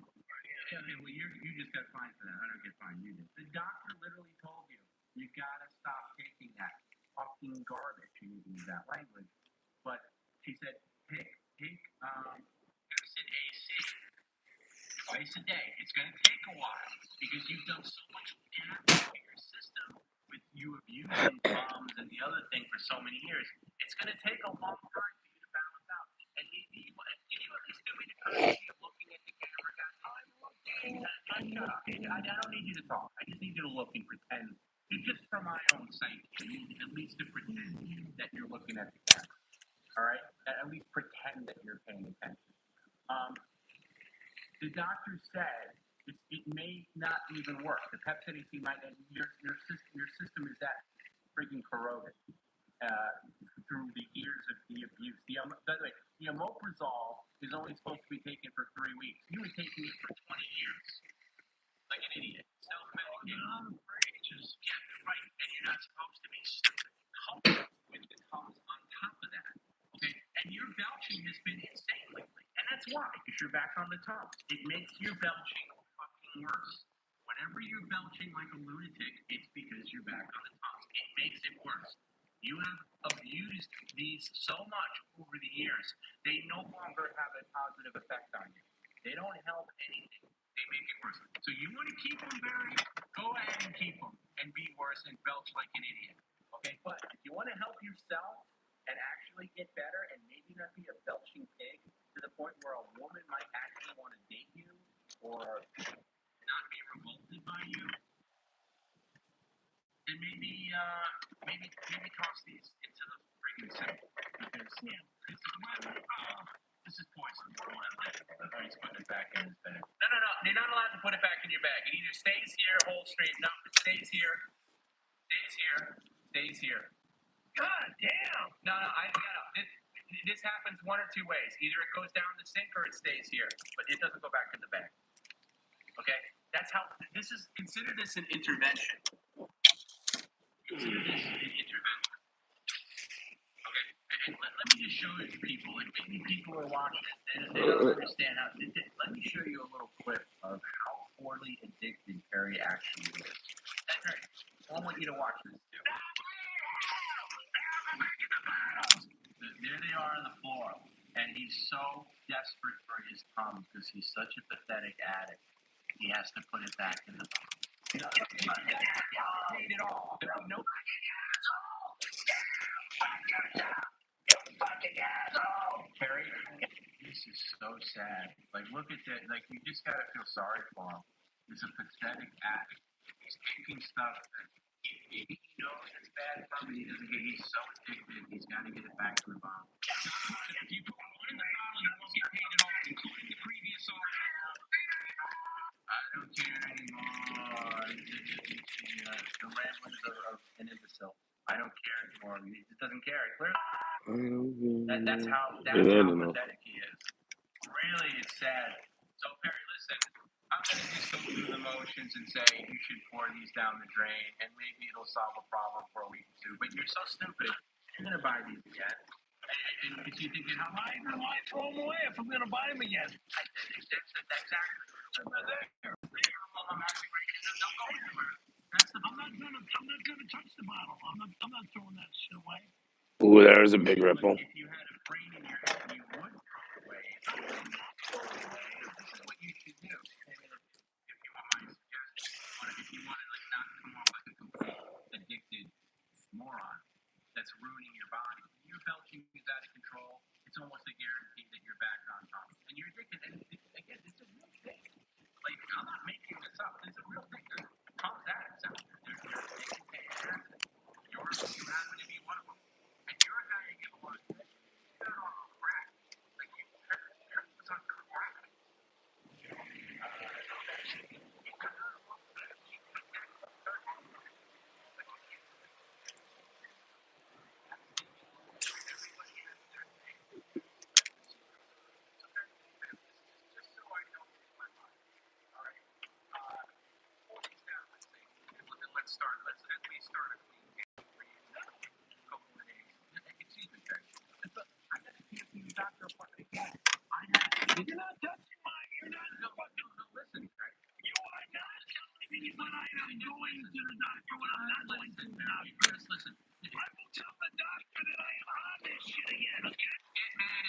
masculine. She said, do not come back here if you are not doing the Pepsid AC twice a day for 2 to 3 months. And the reason I got cancer is you're back on it. So there's no telling me shit. She not telling me. No, I'm the one who made that appointment in the first place, Mary. So don't tell me. I'm the one who deals with that appointment. Okay. So now I already moved the appointment. It was supposed to be for this month, actually. You would have been clean and clear. I gotta go. No, you gotta go now. You gotta listen. Okay, I'm doing it. No, you are. Because look at the camera. Stop. Look at the way he's squirming. This is the way an addict behaves when you confront them. They say, oh, God forbid I'm dead. Hey, you fucking animal.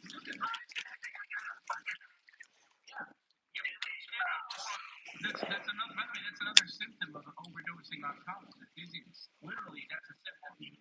No, not please. That is a symptom. Including nausea, gas, that's all symptoms of coffee. You're too stupid to recognize. It's making it worse. Pour this down straight now. All right, and then we can move on and we'll start wrapping up. Okay, please pour it down the drain. Get off the fucking show. No. Just pour it down the drain. All right, seriously. Do yourself good. Well done. Yeah, wood bar. And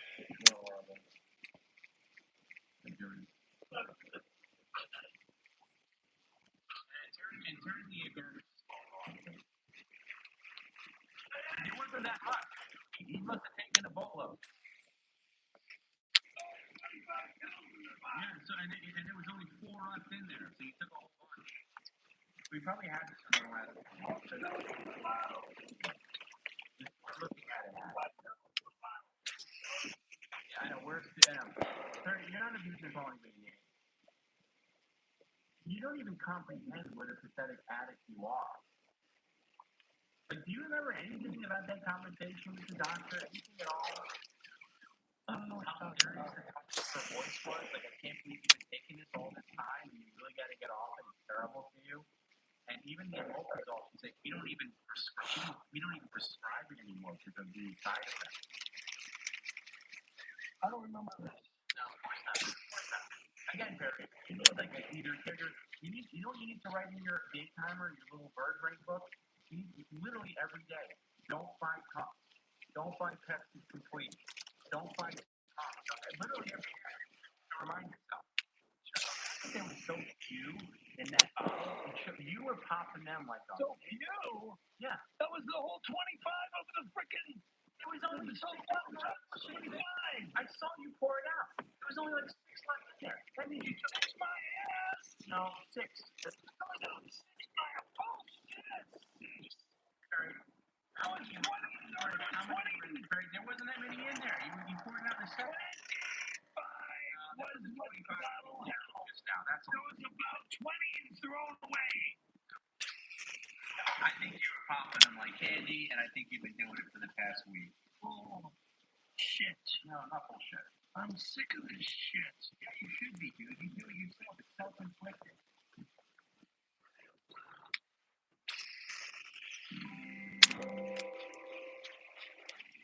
A T-Bone PCO sent a $1.99 super chat. My pal passed away from a Pepsi Complete overdose. I'm sorry to hear that. You want to see that? Oh, please. No, please. People die in this stuff. It's true. People die. Antacid overdose is a real thing. Look it up. I'm sorry to hear about your friends. They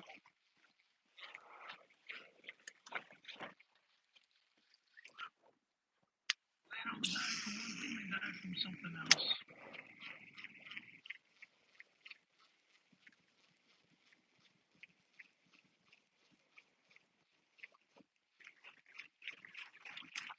16 months it's been since I've been on Lake Ray Roberts, and tonight Jay will do it again. A Tuesday night tournament, fishing with Jay and his crew. These guys are all awesome. Absolute hammer stick. All the local guys in the North Dallas area, they come out here every Tuesday, and they've been catching some big ones. I think last week, 19.5 pounds won for 3 bass.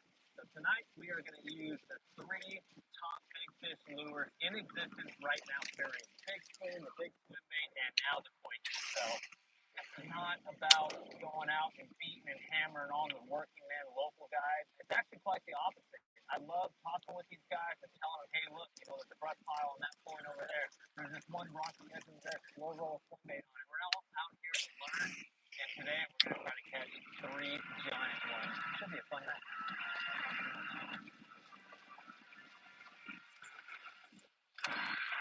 That's a big one, dude. Hello. For Dale Zaldane. Yes, you're awesome. Thank you so much. Appreciate it. All right, boys. Hey, that thing is up. You said you was going. I'm bringing them. I promise you I'm bringing them. I promise I'm bringing them. Everybody, listen, I said if God was a liar, he would squeeze those Zaldane's heads smooth off. That is awesome, boys. I love it. I'm good right now. I'm good right now. Yeah, thank you. All right, let's get on the sheet here. Zach, MIA.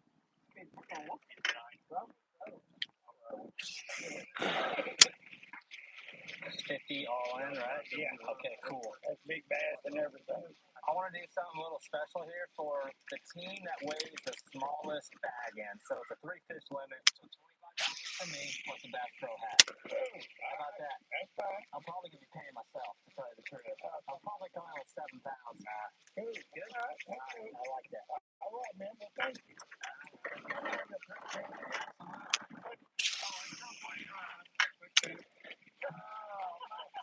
I can't get it out here for nothing. Dude,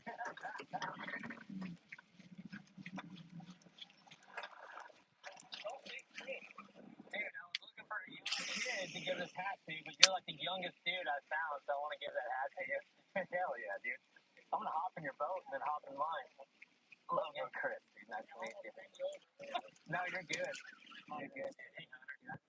16 months. Like, classic. That's a classic. So, first high, dude. I cannot believe the turnout these things get up here, dude. That's amazing. That's what I heard. It's the best thing that I've done. Absolutely. Like, hands down, dude. And wow, 7-inch, dude. Makes me ride, dog. Absolutely, brother. Ooh, it's hot. Yes, it is, brother. Yes, it is.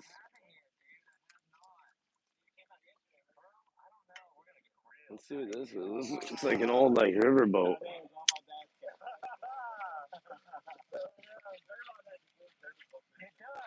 American Queen.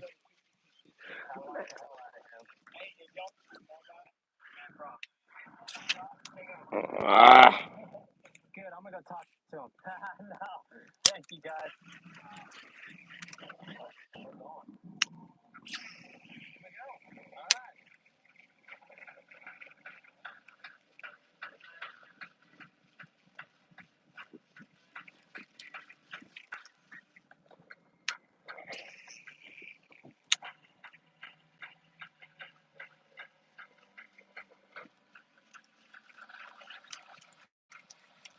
American Queen.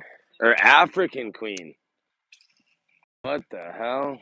African Queen. We have got to stay on the clock. I really thought that said American.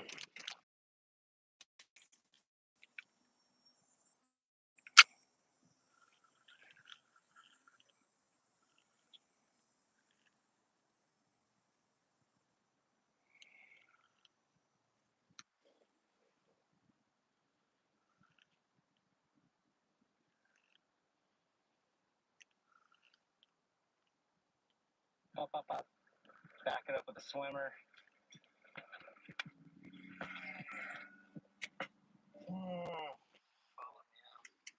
Targeting like the 20 to 20, 30, 25 footers.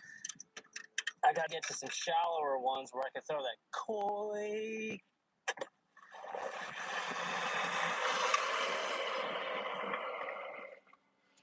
Oh my gosh.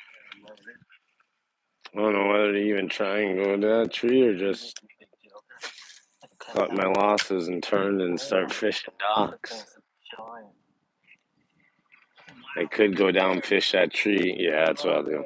Just rock and brush. A little bit shallower than we have been fishing.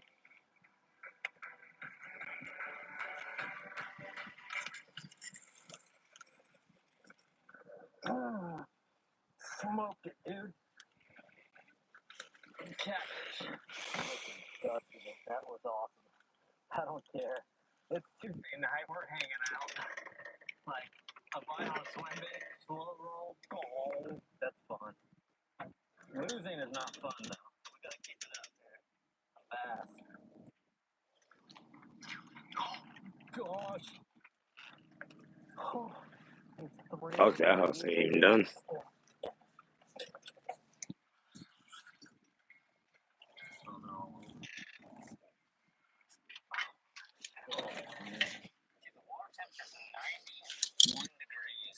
That's hot. Gosh, they're not reacting to much. Thing about summertime fishing, man. If you see them, We got tons of they salmon are around here. absolutely there on the front piles, drop piles. How do you get them? I just don't fish them.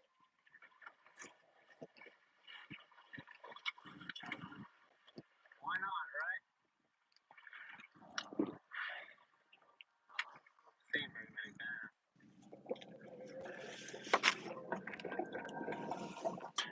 Thanks. Don't need shots. Alright, we gotta go.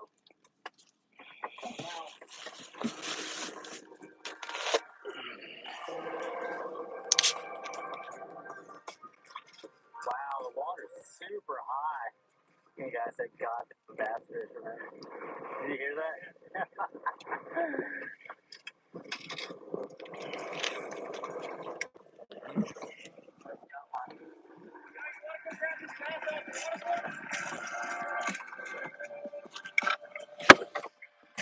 Anybody in here? Anybody at all? Anybody at all? Like and subscribe. What's everyone doing today on Sunday Fun Day? I know that there's some state fairs going on. Hey, do you want this back? Last night, Titty Club's being open for the weekend. That guy's kind of awesome, though. Yeah! That's awesome, dude. I see what you popped up. You popped like 2 quarters. That's awesome. Yeah, that's like 3 quarters. Yeah. Weigh this one. Weigh this one. You want to weigh it? Weigh it. I'll bet you. You are sponsored. Let me see. I'll bet you $20. I'll bet you $20. What do you say it is? 5 or 6? No, it's not 5 or 6. What do you think it is? 4-1. At first you said it was what? 5 or 6? Well, I wasn't lifting it. I was just going off size. I'll give you 390 to. That's a good one, dude. Here, yeah. Hell yeah, that's a good one. Ain't nothing. I just have a. Really? There you go. Carolina jig with a live bluegill. I love it.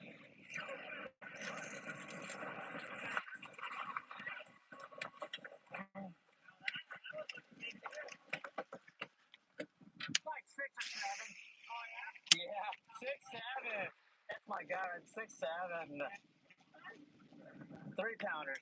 They're just 3s. You need to win the tourney, probably 4 or 5 pounds. I kind of like you, dude. They're absolutely fine. This winner, you hold it, and I'll take a pro's opinion, and then I'll say that's what it was. You want to know for sure? I want to tie. I'm just curious. I ain't trying to hold it. No, you're good. I want to know myself. I got a mess of a bass boat right here. I'll tell you that much. Here, let's give him some water. Fair enough. Are you? All right. I don't want to do that. No, it's all right. That's fine. You hold that. All right, dude. I don't know where my scale is. Hey, 390. All right. On the dinner table. I'm fighting right now, dude. I'm not even talking. You fucking shit me. 3 pounders, so it's a problem. So, again, swim bait fishing is all about angles, right? That's a big one, dude. That's a giant.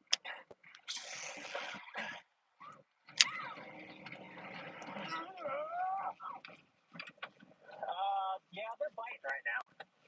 On my favorite spot on this lake. That's a big one. That was sick, either. They're still biting right now. I was just saying, angles are everything. The wind is blowing 20 out of the south right now. My boat is blasted on this concrete dock. My power poles are down right here at 3.5 feet of water. So we're sunk down there, but I'm having to hold myself off this dock right here, making that parallel cast. Oh, got a couple rods set up now. Swim bait fishing is way better than fishing.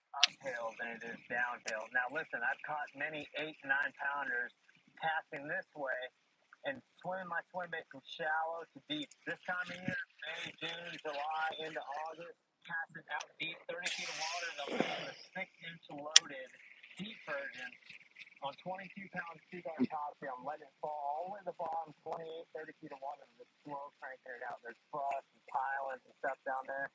Wind's blowing in. The shatter here. I need a big bite. I just jacked at that brush pile, boys.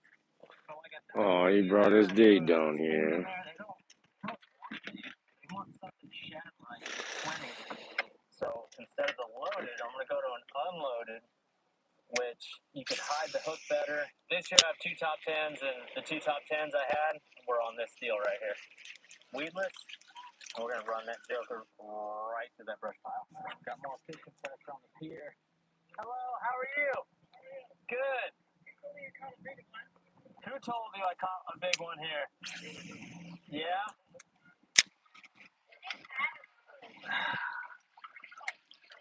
2 minutes in, start the timer. Matthew, start the timer. Aaron, dog. Come on over. Trevor. Oh, yeah. I don't know what that is. Get you every time, especially on a spoon. Oh, Not good. no, I know where I'm at. We'll get it figured out. It's like a loop within a loop within a loop.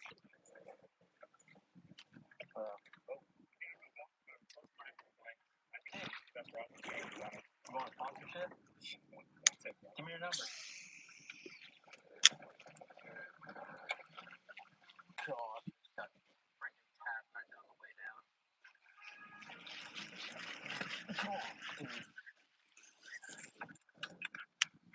Nope. The other thing about pier fishing is you always snag line, dude. Like, always. Dude, that's awesome, dude. Thank you. Sorry to get so close, bro. Oh, yeah, probably good. Give me Bass Pro. Gosh, we need one more big one. Dang, once that wind started blowing, they were fighting, dude. Now our sun's gone. All the brush piles and shade lines are gone. We gotta switch to like a 10 or 12-inch worm, something thumpy. I don't have any jigs in the boat. We'll go with the giant worm.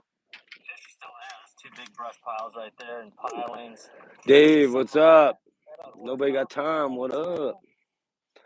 What up?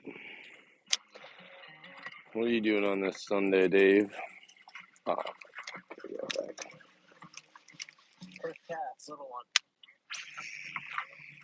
Come on, one big one.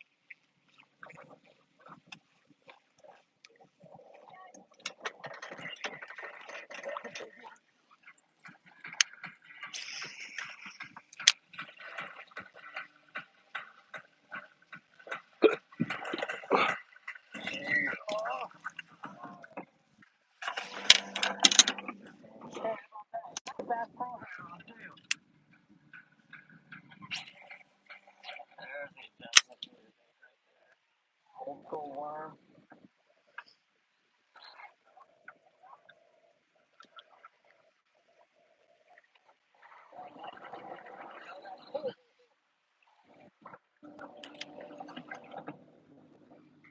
That's awesome.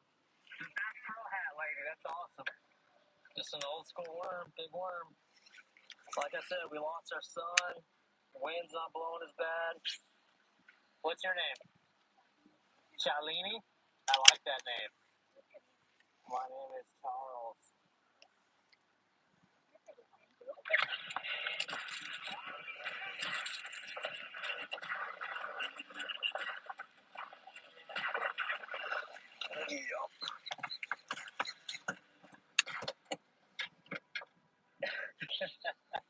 Oh, we're having a blast, guys. Bang 3 real quick on a swim bait. Go to an old school 10-inch worm in Texas. Let's cool up a little bit. Why don't we? Oh, thank you.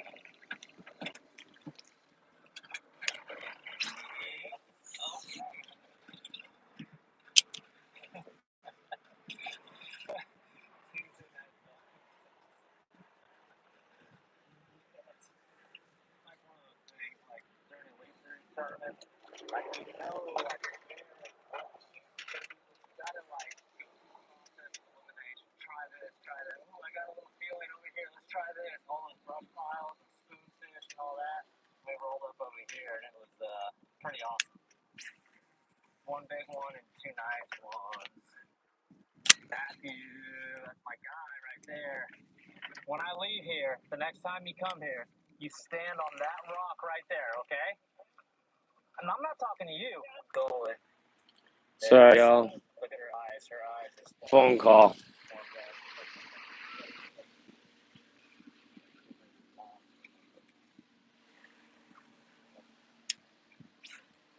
There we go. Bubbles. Lots of bubbles. Hey, girl, you burping on me? Gosh, Ray Robert has got some absolute giants, dude. Oh, yeah. He's strong. He's strong. All right. Can I borrow a bag? Yeah. Thank you. Got one more bag. Mr. Zalday. Sorry, I was over there fizzing fish. That's all right. We only count a pound off for you anyway. Yeah. It's our fish.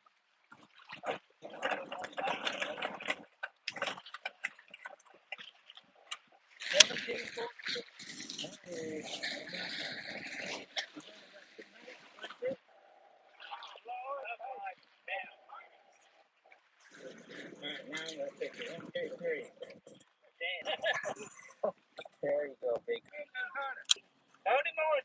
Sorry, guys. It won't. Every now and then it does this. Really, really close and pick up a swim and Oh, that felt like one. right there. You know, there's brush piles and there's pilings and stuff right here. And it's just dragging a worm through there. And there's a 4-pounder, there's a 5-pounder. So, you know, plan the conditions. Thank you, Dave, for helping us out here. We had a great turnout, 27 boats. So good turnout again. So we'll see everybody next week. I'll be here for sure. Give me a holler. All right, guys. There you have it. Thanks. Yes, sir. All right, good luck. There you have it. Haven't been to this place in 16 months. It's fun hanging out with the guys. Jay Bartlett and his crew, they run an amazing Tuesday night tournament. Great. Come on out and fish with us. Fish with us if you're anywhere close. We love to see the crowds and appreciate Chris coming out as well. Dallas Fort Worth area, like done the Eagle Mountain thing, like Ray Roberts is where it's at. Giant ones. I mean, you guys saw the ones we were fizzing, 5s and 6s. There's a lot of giant ones out here, and we had an absolute blast. So thank you guys for hanging out. Hey, we struggled for 2 hours, but we kind of figured something out. We had some fun with the people on the pier over here. Until next time.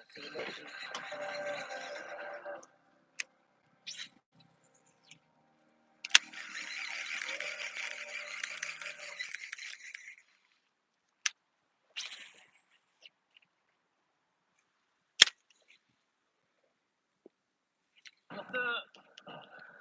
All right. I just picked you guys up from the Dallas-Fort Worth area. You guys are going to hop in here this week, and it's going to be a cool little next couple of days. Basically, what's going on here is over the last couple of tournaments on the Elite Series, I've had like 50th, 60th, 70th, and it seems like this year, this season, like our schedule is. Morning, y'all. Day 2 here, St. Louis River, Messina.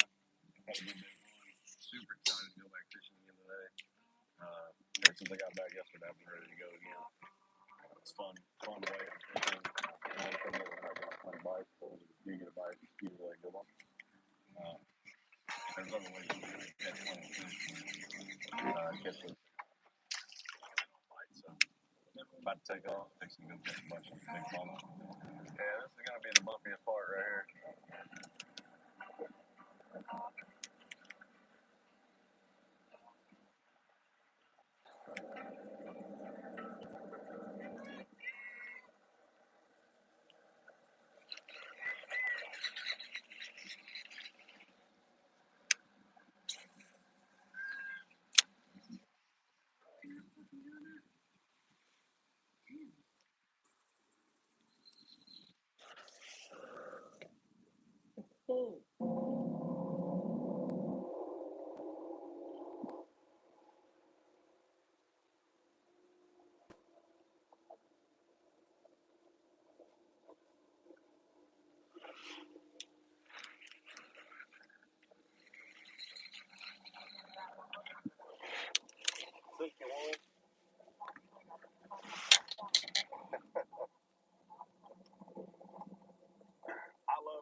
A man believes he's arriving at a park to meet a teen he'd been chatting with online, but the person waiting for him wasn't who he'd expected. We're gonna chill in this shade for like 2 seconds, regroup, look at some mapping.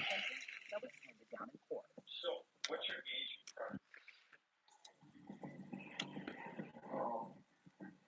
Not really. As long as we're consenting. This is Inside the Crowd presented by Law and Firm. I'm Elizabeth Milner. This man who was in his 40s had been chatting with a teenage girl for weeks, but she never even existed. She was an undercover agent. Then investigators made another discovery. She wasn't the only teen he was allegedly messaging. It's November 8th, 2023. We're in Meriden, Connecticut, a city located halfway between New Haven and Hartford. That afternoon, detectives with the Meriden Police Department were secretly set up near the parking lot of Dawson Park Beach. They believe a man is about to meet up with a teen for sex, and the person they've been investigating just walked into the parking lot.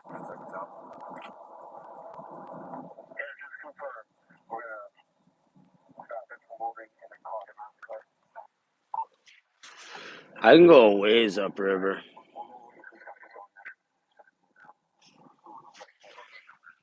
A ways.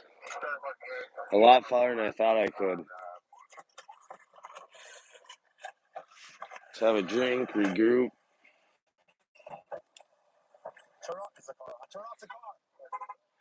Let the phone cool down, let it not charge for a second. Turn away from me. Walk backwards. Do you have any guns on you? Nice little camp. Okay, have you take steps to your right? You got it, Tom? Officers identified the man as 44-year-old Christopher Smith. According to court documents, the investigation into Christopher began weeks before his arrest. The filing says, over the past few weeks, the Meriden Police I mean, Department know how Special much it costs those Crimes people to put conducted an that fucking undercover deck in. operation where That's a a long-ass detective deck. reported herself in an online chat application to be a 15-year-old female from Meriden. Police say Christopher reached out to the undercover, or UC, first. On October 16, 2023, he reportedly sent the message, "Hey there, are you horny? Are you a hooker?" She replied saying she wasn't a hooker. He went on to ask where she lived and how old she was. The filing states the persona asked Christopher if young was okay. He questioned how young and stated that he was 44 years old. The persona asked Christopher what his limit was, which he stated 17. The persona advised Christopher that she was younger than 17. Christopher then asked how much younger, in which the persona stated she was 15 years old. Christopher then requested a photograph from this persona. The persona questioned why he wanted a photograph if he was not interested, as she was younger than 17 years old. Christopher stated that he might be interested. Investigators say they sent an age-regressed photo of a police officer, which he allegedly replied, "cute." And when the UC asked if he stated, "sure." Over the next few weeks, Christopher and what he believed to be a 15-year-old girl kept messaging each other. I won't read all the texts because they are disgustingly graphic.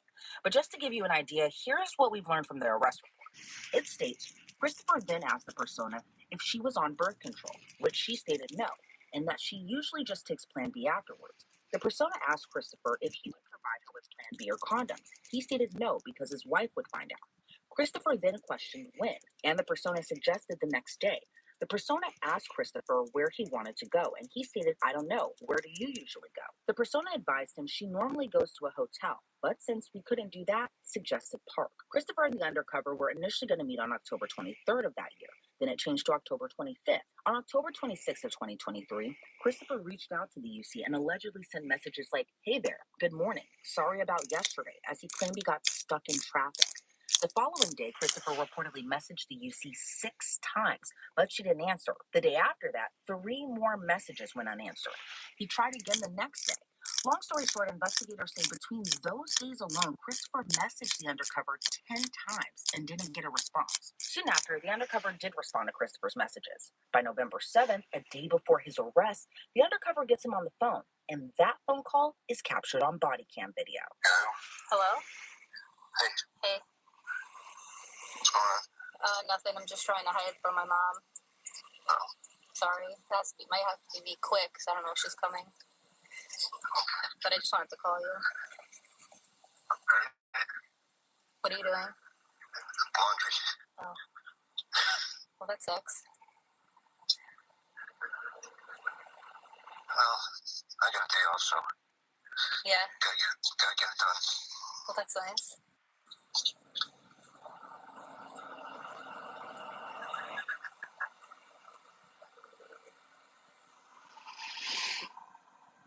Are you there? Yeah. Oh, okay. What'd your cousin say?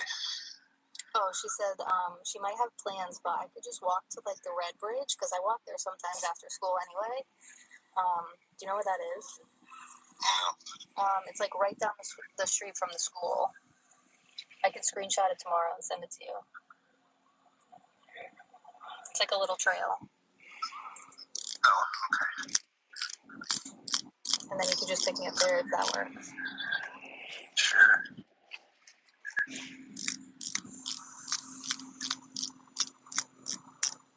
And you're definitely going to get out at 3? Yeah, well, if they get me out on time and there's no traffic. Okay. Alright, you said you've done this before? Yeah. Alright, what are you going to wear tomorrow so I can look for you? I don't know. I could wear yoga pants so they're tight, and then I could wear maybe a sweatshirt. Okay. I don't know. Do you want me to wear anything specific? Sorry, what did you say? Not really. Oh, okay. And you said... Where are you? Where the train is? I know. Sorry, it's really loud.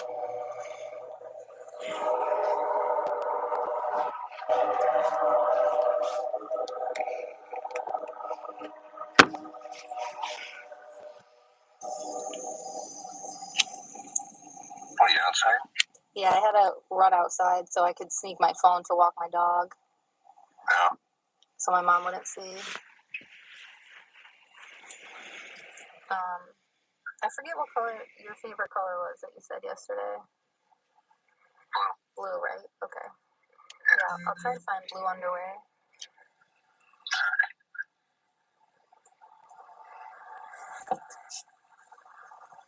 And, yeah.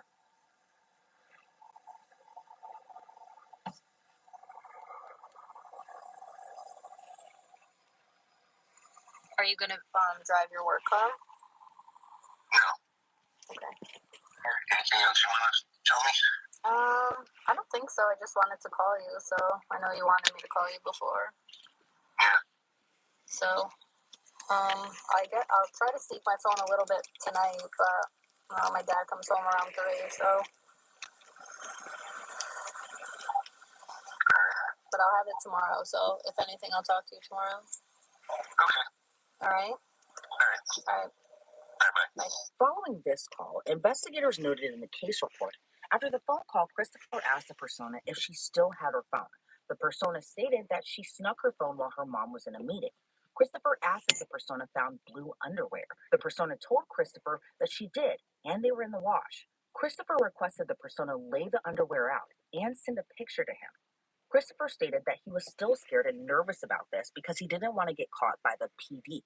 Christopher then questioned the persona when she would turn 16, and she stated July. The persona sent a photograph of a blue thong, which Christopher stated nice. So fast forward 24 hours after that, and now Christopher is in handcuffs. What's your first name? Thank you for being cooperative.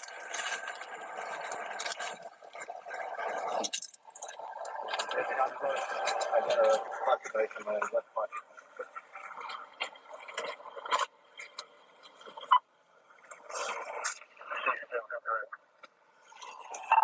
4-4. Huh? 4-4. You can clear the country and back up for me.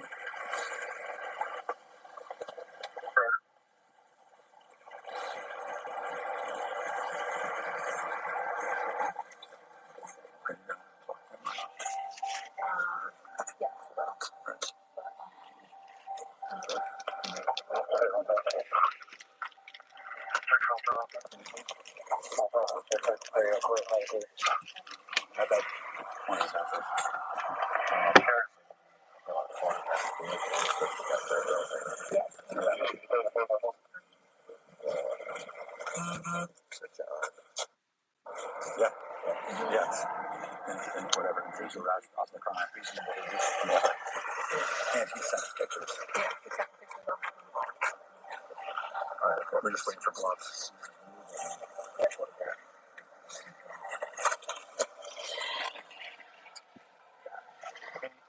Do you happen to have gloves in your car?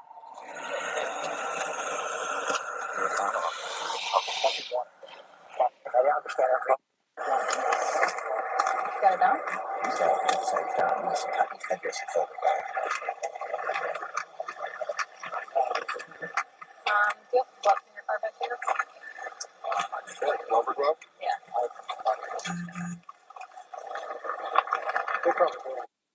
Her first day at job turned into a disaster. I'm gonna let y'all pick. Woman's first day at job turned into a disaster, or entitled Target shoplifter thinks she can steal without consequences. Which one we watching, squad? Which one are we watching, squad? In June 2023, police were dispatched to a call regarding an overdose at a nursing home in Waukesha, Wisconsin. A 36-year-old. What is it with Wisconsin, bro? Damn. Wisconsin. It's like every fucking 5 videos, here come Wisconsin. Another video, here come, oh, Diamond deleted you. That mean hold on, Diamond. You got,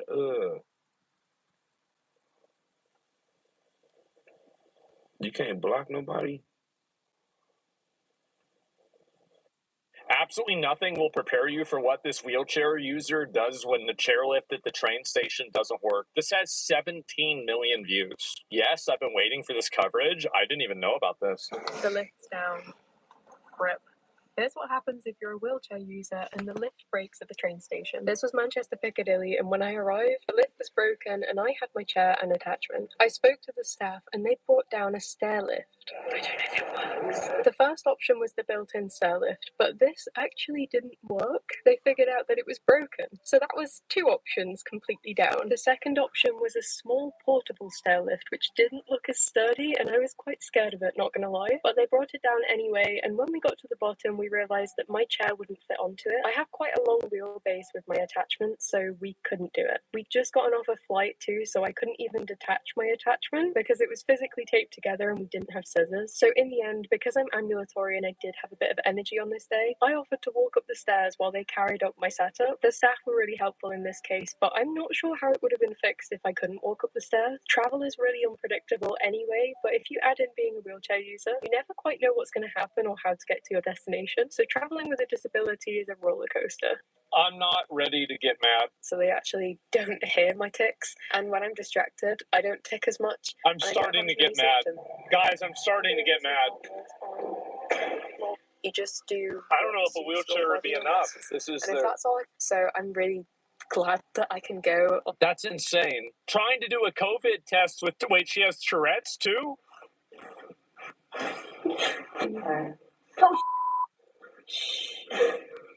Sorry, do you want to just close your eyes? Oh no! Seizures and fainting in class? Wait, what? Small seizure. Absent seizure.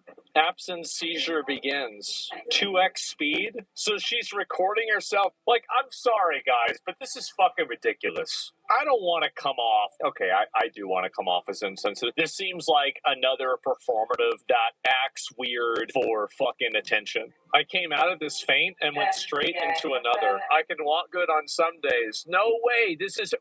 Skating. I feel really tall. Sometimes I can't move my legs at all, but on really good days like this, I can do something.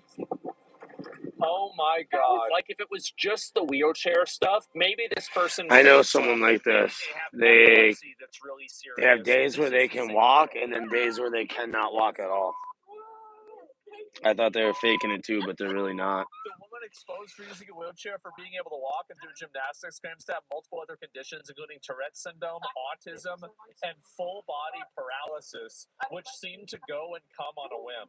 I don't know what to say. So what are going on there? That she doesn't do, like, I just... 5 years now, and I have learned a lot. I've had so many different experiences being a wheelchair user, and just that a wheelchair can really change your life. I'd go for a half-hour nap and then start fishing again. Accessible to physically, but the average wheelchair, I'd say, like a Quickie Nitro, is about £2,000 or £3,000. I just, dude, look at that. Fuck. Penis. It's so weird, bro. Like, it is June, which means it is Pride Month. And as a lot of you may have seen, I describe myself as queer. Now, if you scroll through my content, you will see that number one, I have a boyfriend. I am dating a guy and I identify as a woman. That places me in a position where I look straight. So many of you assume that I cannot be queer because I am now dating a man. There is more than one way that somebody can be queer. Are you bisexual? Is a spectrum. People like me who feel like they don't fit into a certain category. She just wants to be special. There are no ticks on her live. It's nuts. She found a cure. To this point, I have an armhole. I'm not and it's a pretty titled as Stingrays. And I was like, I don't know what's wrong with these people, bro. I really don't. This is going to be like an opinion that maybe is like a little bit, it might be too much. I think that there's a lot of white girls that aren't able to cope with the amount of white guilt in society. So they have to invent neurological disorders and other ways for them to be part of an oppressed group so they can offload their guilt onto somebody else and not feel like they're doing something wrong. We're going to re-rig some rods for a minute and then come back.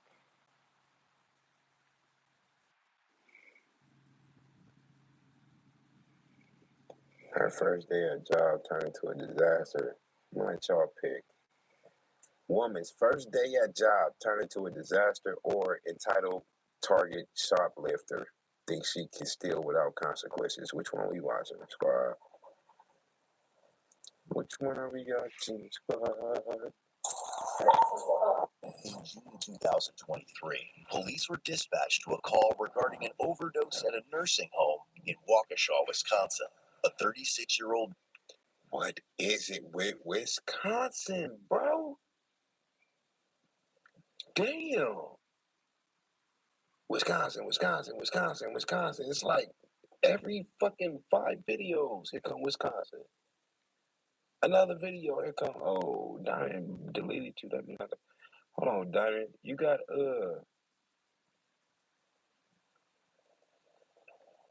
you can't block nobody?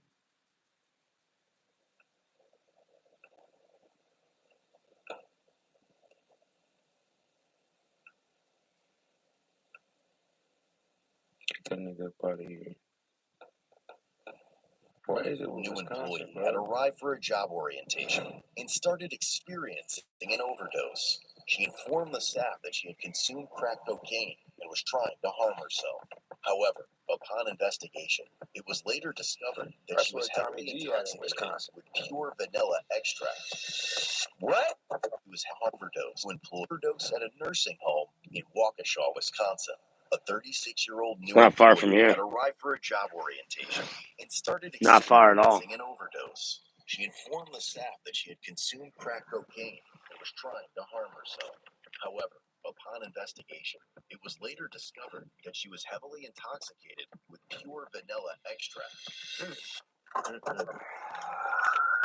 Let me tell y'all what's gonna sound crazy as fuck, right? It's gonna sound crazy. Because it's vanilla. My nigga, listen to your boy. Y'all know I don't tell y'all nothing wrong. If you ever have a toothache, the vanilla is sweet, right? Vanilla extract, that extract is sweet. Listen to this. If you ever have a toothache, put that shit on your tooth, it's gone. 5 seconds, 3 seconds.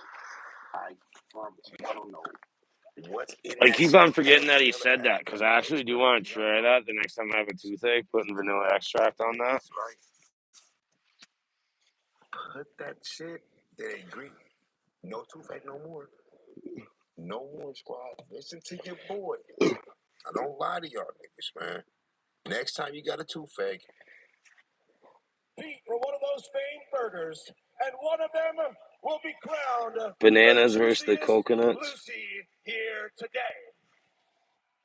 You ever watch that baseball where they're doing all that crazy shit and it's not just baseball? Lucy, girl, lead us off. Here we go. Listen to me now.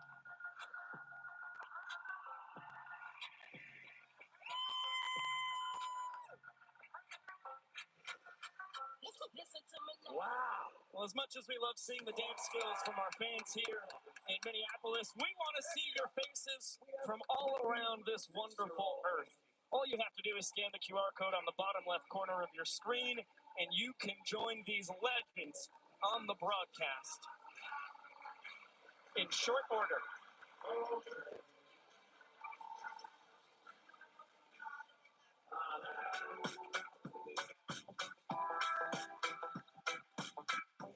These guys make pretty good money, I bet. Every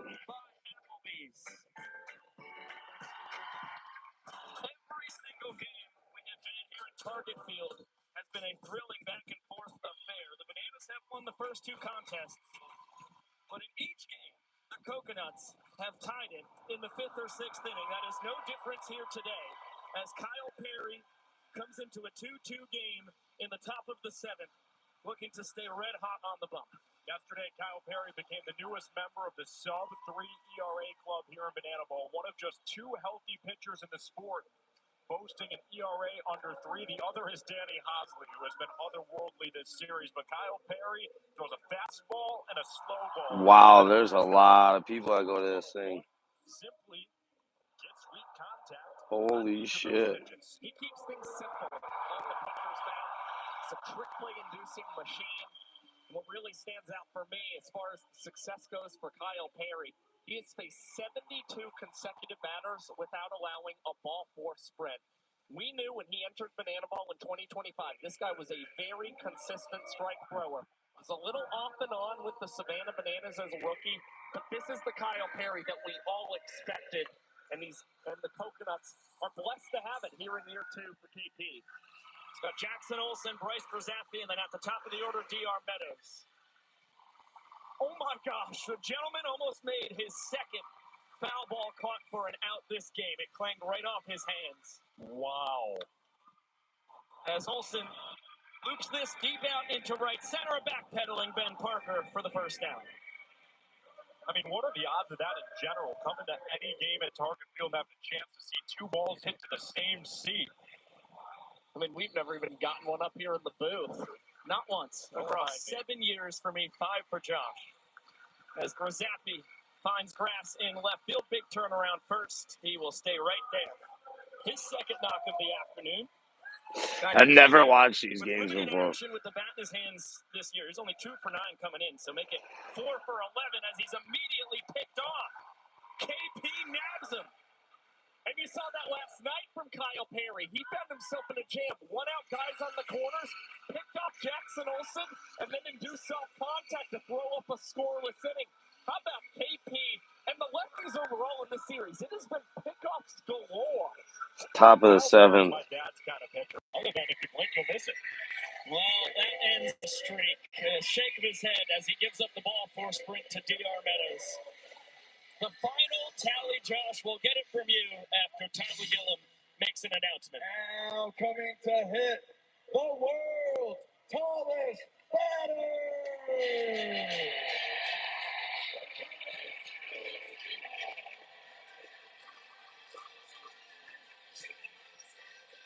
Best friends get to duel here in front of over 39,000 fans. You see the big smile on the face of Dakota Stoltzhofer, and well, you saw it. Now you get to see his legs and eventually back up to that noggin of his. Kyle Perry fires ball 1. How many batters did he go? 74. 74. All my Kyle Perry stands, I'm so sorry. Kyle Perry, his family, all his loved ones, my deepest apologies. But really cool to see guys who were throwing partners, fishing buddies on the Bananas last season, doing battle this afternoon, as Stiltz has earned the ball for a sprint. I'm sorry, I don't understand. I just don't understand that. I don't know how that's not a strike. And Kyle Perry, a guy who is never going to show frustration, is letting Hunter Ives hear it behind the plate. I get it's a different zone, but there's got to be some strike zone. Yeah, KP is rightfully apoplectic. It looked like it was right down the chute for a guy with 4-foot stilts. And it was all the way above 9 feet tall. I mean, you got to be able to adjust to that. Dane Oberst! It was caught by 2 different fans. It's another foul out to the fans. Oberst, a new Banana Ball record. He extends it to 10 foul outs to the folks in the stands this year. You know, and the crazy thing is Dane Oberst just walked back to the dugout like this was a regular occurrence. And it has been for him this season. But what a grab by the fans. Oh, no shit. If the fans catch it, you're out? That's nuts.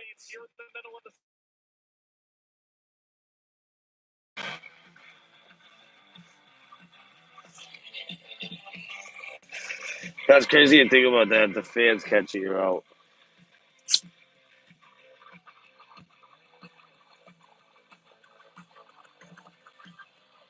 Officers, to our firefighters, to our nurses, to our EMS workers,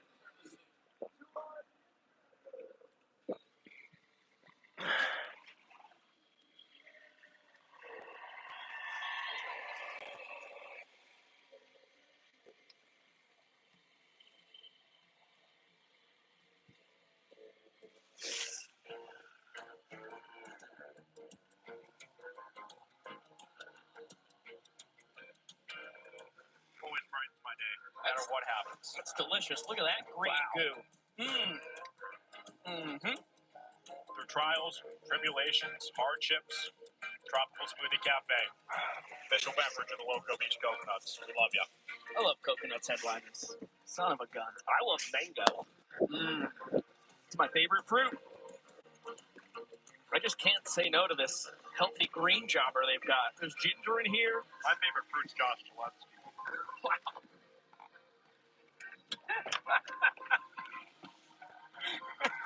I'll leave that right there. And we'll check in with the new man on the mound for the Savannah Bananas. It is Big Al, Alan Sadoff, the 9th round draft pick for the Bananas out of Ridgely, Maryland. Coming in, trying to keep this a tie game. Taking the bump for the 15th time this season.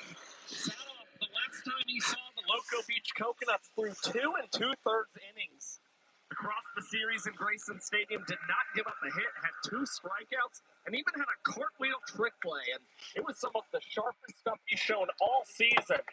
But he is greeted with a 1-0 pitch that is laced into center field. So Coughlin on for the Coconuts to lead off the bottom of the 7th. And they just need 1 run to take the lead in points today. Jordan Brewer, a sprint his first time up, a double trick play in left center, his second try. So 0 for 1, the official line for the former Big Ten Player of the Year at Michigan.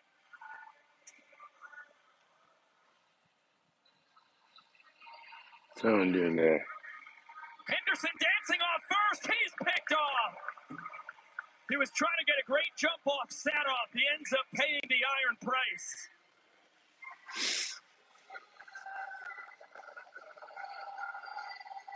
Armani wants the Coconuts to appeal. They will do it. First base coach Anthony Marks. Looks like he wasn't so sure, but it's the fans challenging. Okay. Well, that's best case scenario for Loco Beach. They still have their challenge in their back pocket. The fans pulling it for them. That's pretty cool. I mean, I look out, I see so much yellow in this ballpark, but a Loco Beach fan wants to use it in their favor. I need another look at it. It's interesting, he's holding on to the sliding bit, so that's an extension of the hand. I think they still have him out, to be honest with you. I agree. That makes 3 of us. I mean, it's pretty darn similar to the Grisapi play earlier that got upheld. Although this one was easier for the umpires to figure out. They are quick review. The back ruling from on the the monitor, field and the call is confirmed at first. Here comes Jesse Cole. Now coming to play a 4-time All-Star, batting champion, and MVP Minnesota Twins Hall of Famer. Please welcome Justin Morneau!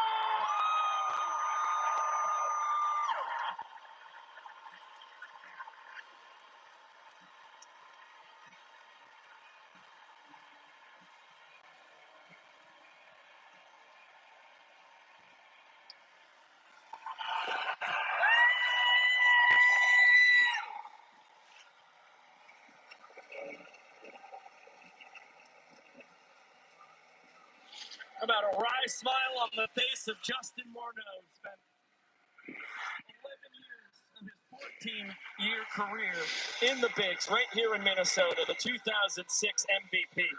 4 straight All-Star nods from 07 through 2010. And Jordan Brewer is going to make sure he's got some action. Cox with the trick play straight to Justin Morneau. Nice start to his banana ball career. He's still got it with the stretch. You see him the 2 outs as well, signaling that with Ryan Cox. Tremendous trick play for the glove magician, who is now 1 away from reaching 100 here in 2026. And Morneau's chatting back and forth with the Coconuts dugout. He's saying, should I have gone behind the back, maybe between the legs? I don't think he's been grinding on his trick plays. Mantel to the second deck. No catch. And thank goodness he's fouled out to the fans 3 straight plate appearances. Give the kid a break. Oh, no. He's tempting fate again. Survives again. This is... I can't breathe when the ball goes off his bat and goes into the stands.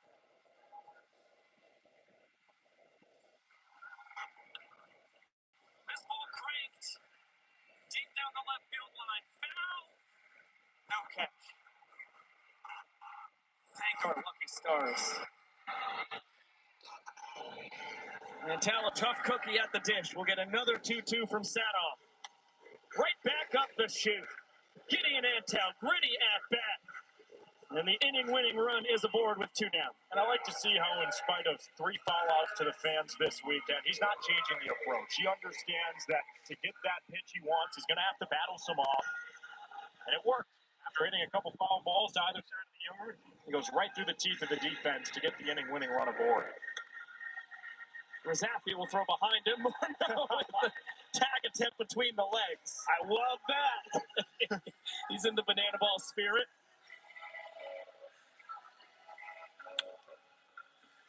Chopper to short. The professor from Cox. Morneau off the bag. He applies the tag to Ashby Mining. Justin Morneau, still slick as could be at first base. And it's the 100th trick play of the year for Ryan Cox. The folks in Minneapolis going crazy. Justin Morneau, a big moment there. Ryan Cox certainly happy about it, and Sam's with Morneau down on the field. Yeah, Justin, feeling limber as ever out there? I felt like I was running a quicksand, but I'm glad I got to go out there and do that. That was fun. How'd it feel getting a trick play thrown to you over at first? Not something I've ever had before, but you know what? This is entertainment. People love it. I've enjoyed it. Justin Morneau, great job out there. He still got it, guys.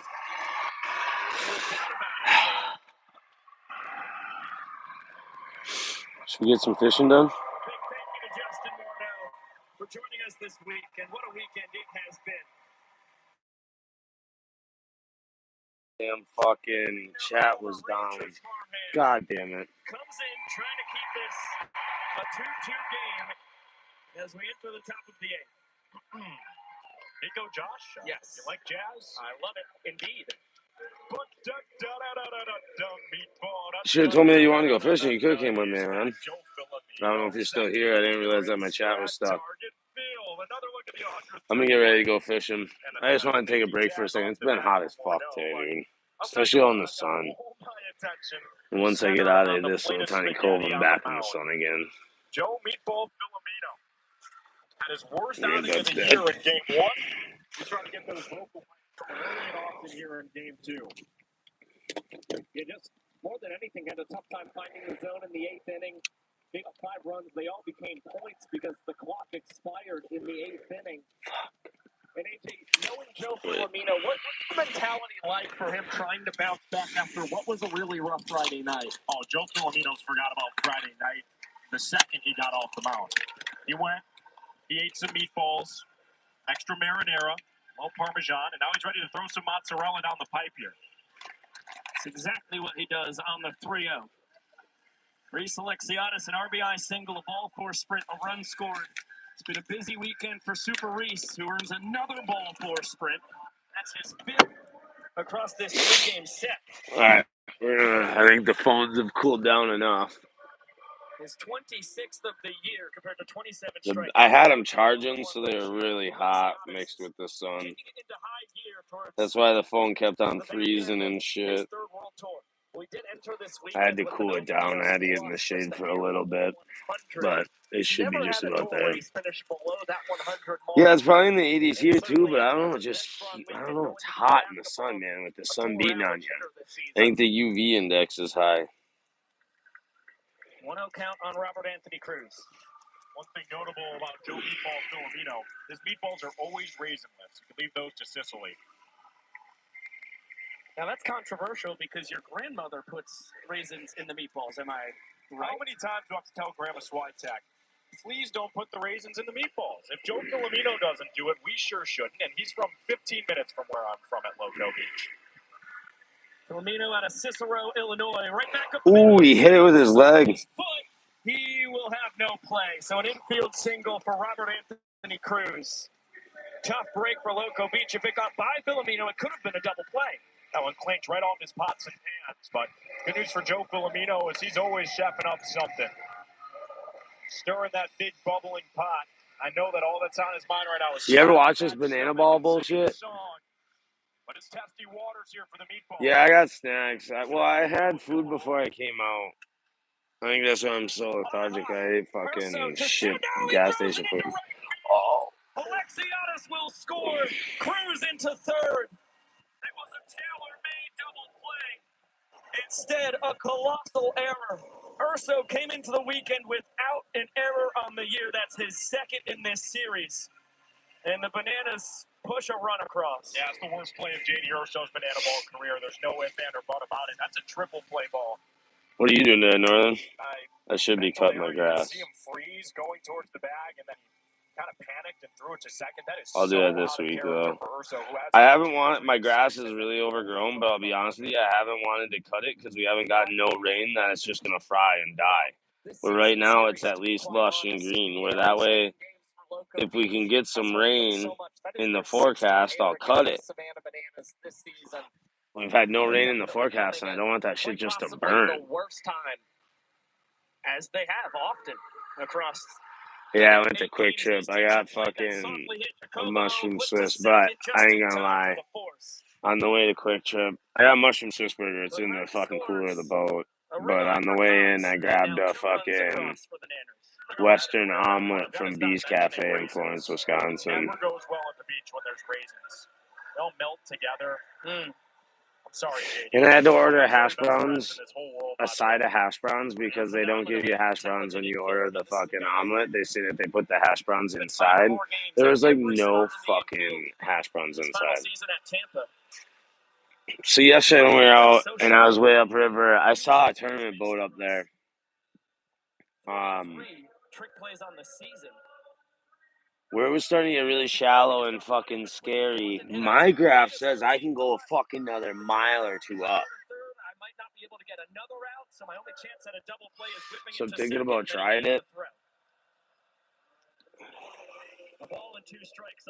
We're gonna fish this right here. I'm kind of intrigued in this banana ball bullshit for a second. I don't watch baseball. I hate it. I shouldn't say I hate it. I never really gave it a shot. The meatball song with donuts attached would be cinema. He's aware of these stakes. Strike. Heater called. Strike 3. Filomeno delivers the sweet treats for the full capacity crowd. Meatball, donut. Donut, appetizer, dinner, dessert. Joe Filomeno serving it up. It's frozen like a pizza and A cooked it right wrench. down the It's oven. been a minute, my G. What are you up to? Great frame by Vining on the fastball around the outside. I thought you were on a different account now. I thought you were back on your regular one. Jackson Olsen, a double his first time. 3 knocks on the weekend. Allowed out his second trip to the dish. You are who I think you are, right? Then he put one deep out to right center, tracked down by Ben I mean, Harper. that's fucking weird as shit to say, but man, every time I look down, I look at my feet, and they're so fucking bad from fishing. Just has to get through this I fish so bad. The 2-hour timer no longer is of importance. Little flip of the ball from Meatball, and he fires it just a bit outside. I think I gotta stop wearing the flip flops on the boat. He's been working on that one. Calls it the Parmigiano Reggiano. My Apple Watch tan is just as bad. Rookie mistake from a veteran. What makes this 3-2 pitch that much more important with Cox at second? That would put the insurance run in for the Bananas. Trying to jump back ahead in this ballgame. Cox was off on the 3-2. And you want to talk about frozen pizza. Man, these Bananas just got struck out.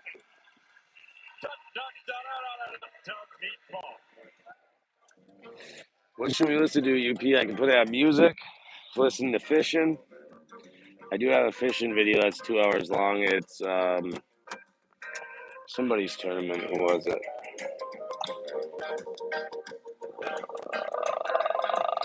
Second Wave, Gull Lake. It's the 2026 Champions Tour. It's the Pro-Am tournament. It's a vocal stim at this point, and I'm not complaining. You two, we love you so much. And I can sing that song all day long. Slap that stomach, baby. We gotta get you a feature on a Bobo song at some point here. Maybe Splash Life Dale if I'm lucky. Come on now. Don't leave out Fisher Polydor off, guys. Come on. Yeah, they got a fucked up tango into it. You say it, that might be the one. I think the genre might be the My wrist is just as bad, though. You gotta let me know which Banana Ball rapper you'd like to hear a Meatball feature. No, you need to do-wop about Meatball. Little old time. I mean, you like jazz. You know, it's funny. Rick walked this earlier when they were talking about our favorite twins. Said no love. This is live. For me is Justin Moore. This is a game that's getting played right now live in I think Minnesota, they said. 10-year-old Pico. Really did not like that.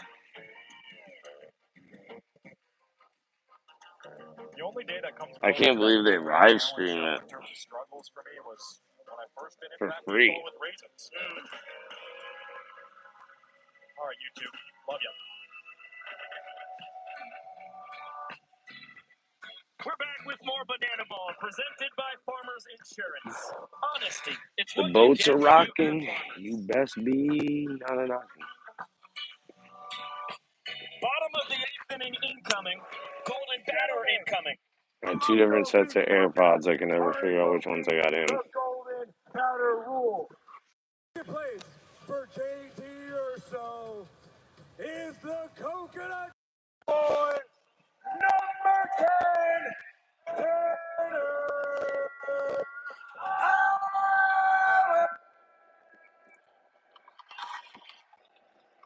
Man, they do put a lot of shit into this. Like, there's a lot of theatric. Like, this is not the baseball that this is like, I don't know. Like, baseball and, like, WWE mixed together. I think G would like watching this, man. Just over 6 minutes remaining on the clock and a 2-run deficit to dig out of in the 8th. Ooh, he broke the bat. Cox between the leg transfer over to first. Siggy between the legs at first. And that evens us at 10 trick plays apiece, with the equalizer point hanging in the balance here in the bottom of the 8th. This momentum pendulum could swing dramatically here if the Bananas hold the Coconuts off the board or to just 1 run and can add a trick play in the process. It'll be a 4-2 game entering the 9th with the introduction of that equalizer point this season. And 7 of the 10 trick plays have come from the Keystone State connection, Cox and Ziegler. Oh, you saw it? Yeah. That's a fucking cool aspect of baseball I never would have thought of. If they hit a foul ball into like non-territory and a fan catches it, that person's still out. That shit's cool as shit, man. It gets the whole fucking fans into it. People are grabbing off their hats and shit. No, I was showing my tan lines of my fucking feet and how I got fisherman's foot going on. What are you doing, Lauren? Of course, he's worried about trying to put the ball in play and get the Bananas an equalizer point. Chicago and Richmond, you officially are in third place all time. Minneapolis has second and first when it comes to foul outs to fans. Really remarkable. I need to bring my laptop and my fucking tablet over here. Shit. Mazela going for the trick pitch K. Got my eyes on the on deck circle. I have no voice, but yeah. Together. Went back to the trick pitch. Never, ever came back together. It's 3 straight weekends now that Grizz catching the third game of a 3-game set. Might as well be a brick wall back there. Mazela, trick pitch on the 3-2. Once again, he spikes it. Grizz knocks it down, but Chatagnier, great chance at 2 bases on this. It's around the infield, and he's to second before Rack even gets anywhere close to second base. That was the last Banana who needed to touch the ball before it was live. And that's the danger, going for the equalizer point. You've just given the Coconuts. What the fuck is an equalizer point? If I'm in that position, I'm probably not doing that. I'm watching fucking the Bananas baseball. I've never watched it. I was just listening. Honestly, I stopped in the shade to take a break to get out of the sun for a second because it's hot as fuck. And let my phone cool down because they were overheating, and that's why the stream kept shutting off and turning on and shutting off. So I needed to cool my phones down. And this popped up live, and it's Banana fucking baseball. It's where they, you know, the dude comes out batting on stilts and shit, and they do all the crazy shit. I don't know, it's kind of cool. But should I put this on? Should I just listen to fishing? Every time I put music on, it fucking copyright strikes me. Oh, the dude just got out because of fucking... Oh, the camera dude caught the ball. It certainly is Justin Ripple, a.k.a. The Dude. The first PA announcer in Banana Ball history to catch a foul ball for an out. Well, now the umpires are having a conference. I'm seeing Vincent Chapman. He was waving his hands in that no-catch signal. Listen, you two, I love The Dude as much as anybody. You better hope this is overturned. We may have a new Steve Barkin at Loco Beach. And that is literally the voice of the Coconuts in venue trying to retire the inning-tying run. So Vincent Chapman, the crew chief, Hunter Ives are chatting. The Bananas are running off the field. The only question here is because it's the Bananas and the Coconuts. We had as good a view as anybody. It was clean as could be. Have you watched this before, though? And then Justin Ripple realizes what like, I'm not a huge sports watching fan. Like, I race motocross, so I'd watch dirt bike racing and shit. I watch the Packers play. But I don't, like, follow sports. But, like, this kind of, I don't know, it, like, actually intrigues you and keeps you entertained. The rule book says that if a fan like, the dancing and shit, I'm not into that shit. I don't give a fuck about that. But, like, how fucking...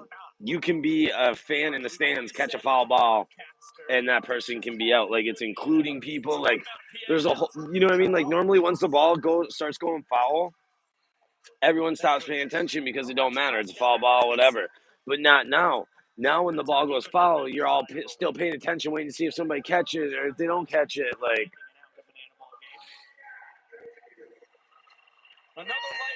I'm going to put on fishing in a second and get back to fishing. My phone's... They both feel a lot cooler. Yeah. This one's still a little warm. Actually, that one's still hot. Holy shit. But this one, that one wasn't unplugged as long as what this one was. Hunting their first 3-game sweep of the season. Anybody do anything cool there or fun? Or got decent plans?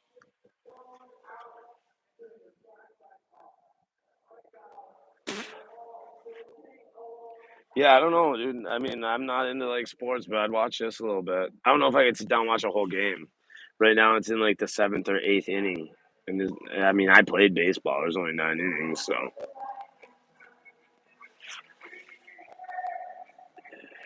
But like I said, the way that they get like the fans into it and shit, like it's a different type of thing. And like, dude, this stadium is fucking packed. Oh, I hate laundry, bro. Hate laundry. Like for a baseball game, like this is what I'd expect. Like playoffs for the football stadium would look like. It's live on YouTube. You can always bounce out, check it, and then come back. It's different. But like when I saw this, how like they're, I don't know if they have their own stadium or if this isn't another like in the actual MLB stadium because like it's a big ass like this is a stadium. It looks like their MLB stadium. Craziest series in banana ball history. We saw the most foul balls caught by fans per ounce. See? Last night, the original record. Who do we got there?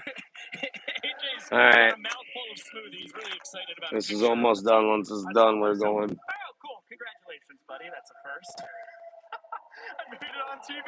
Are you just washing it and drying it, or are you folding it too? So 10 foul outs to fans last Luckily, night. 90. Yeah, all my shirts get hung on clothes hangers. Umpires ruled the dude, the PA announcer for the Coconuts, a fan. It really does set quite the precedent in the Banana Ball Championship League going forward. I'm sure more conversations to be had about this. Nevertheless, the Bananas, they earned the point that's really all that matters right now in this ball game. As CJ Williams enters yet again, we saw him pitch last night. Two fantastic flames before also tossing in showdowns. And AJ, this guy, he's the villain. He is the villain. Allow me to introduce him. CJ. Oh, they're at the Twins Stadium, so they are in an MLB stadium. Because they're in Minnesota. Banana ball. Ain't gonna holler back, girl. Ain't gonna holler back, girl. I'm gonna fish till almost dark, bro. Thank you. CJ I'll probably get off the water around 8 Central. I figured by the time I get home, it'll just be getting dark. Let's see the gold batter first. Wow. Maybe a little bit earlier, but I'm getting up to go fishing. This is almost gone. Batter. Leading into place. There's like a quarter of an inch left. Please welcome Dan Uber.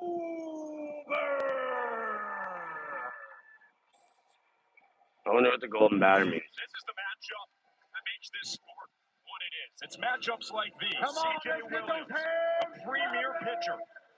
16 for 18 in save opportunities this season, but he's not Glad you retract that, bro. I'm sorry I didn't read it quick enough. deficit at 1, and he's got to start off against Danny O.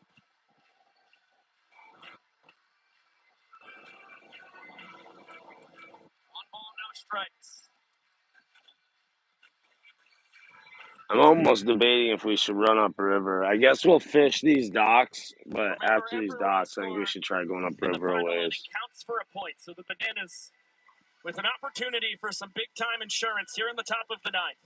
I didn't want to go too far because originally I thought someone was coming up, but she's not. There was some English on that. There was a chance maybe it took a left turn back into fair territory.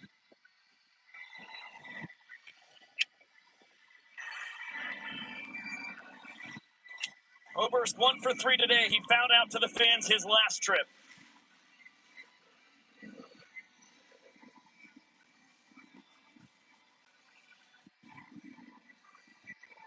It's called banana ball. Ahead 3-1.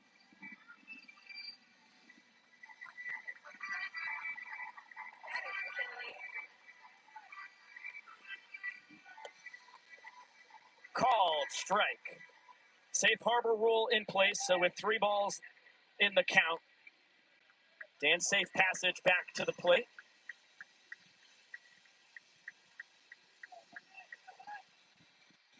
DR Meadows in the top of the order looms on deck. Big time payoff pitch to open up the ninth. Oberst a mile high. Chatanier is called off by Parker. 1 away. 1 up, 1 down. CJ Williams doing CJ Williams things.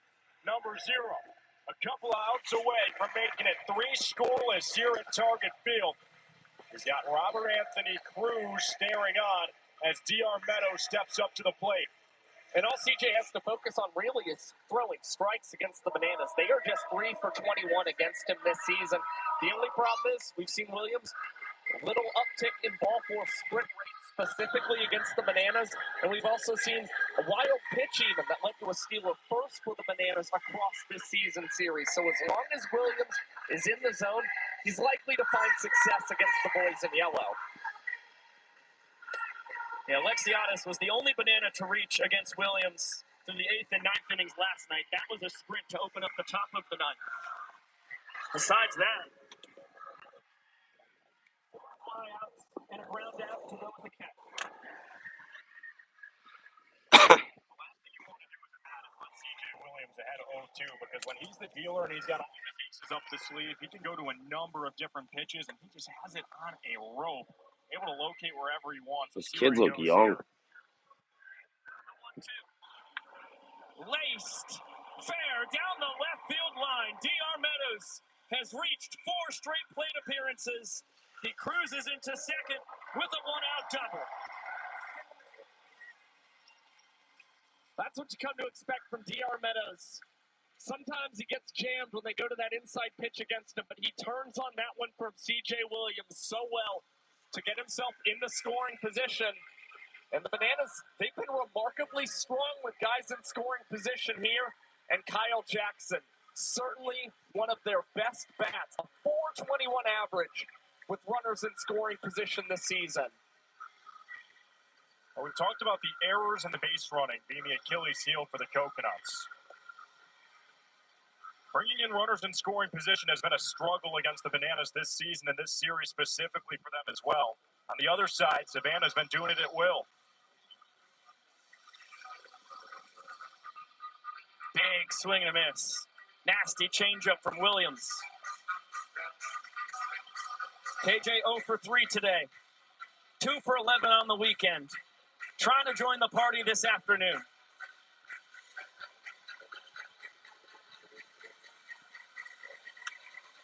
This one launched deep out to left center. Tanner Allen, nice catch on the run. Meadows darted back to second, but he will stay put. It's really good range from the Coconuts left fielder. Had to cover a lot of ground. The KJ sent back to the dugout empty-handed. And now it'll be a mano-a-mano part 2 between Oberst and Williams.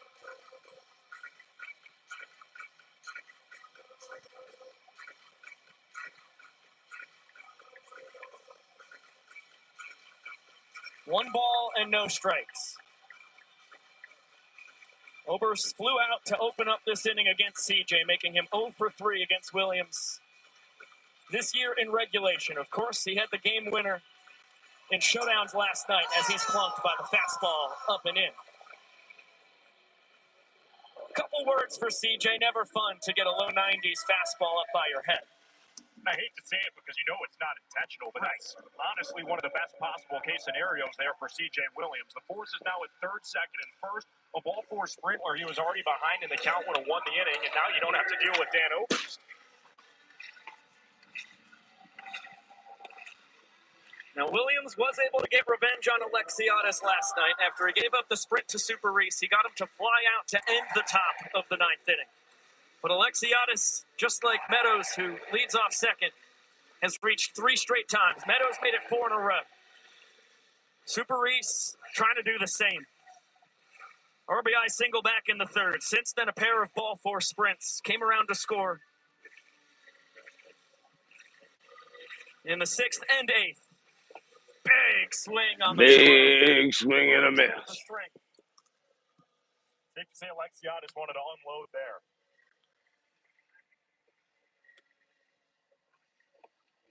Super hunting breaking ball. Takes the fastball at the knees for strike 2. He's looking for the knockout blow. Big time 2-2 coming from Williams. It bounced to Brewer. His only play is to take it to first himself. And C.J. Williams is able to strand a pair. Big time stuff from the Coconut closer. Ladies and gentlemen, the Coconuts have now held up the Savannah Bananas, and they are still up 3-2. The Coconuts need 1 run to tie and 2 to walk away and win Oh, it's almost this over. game. Minneapolis, I need your energy. I need your voices. I need you on your feet This because dude looks this like a mini is rock. it.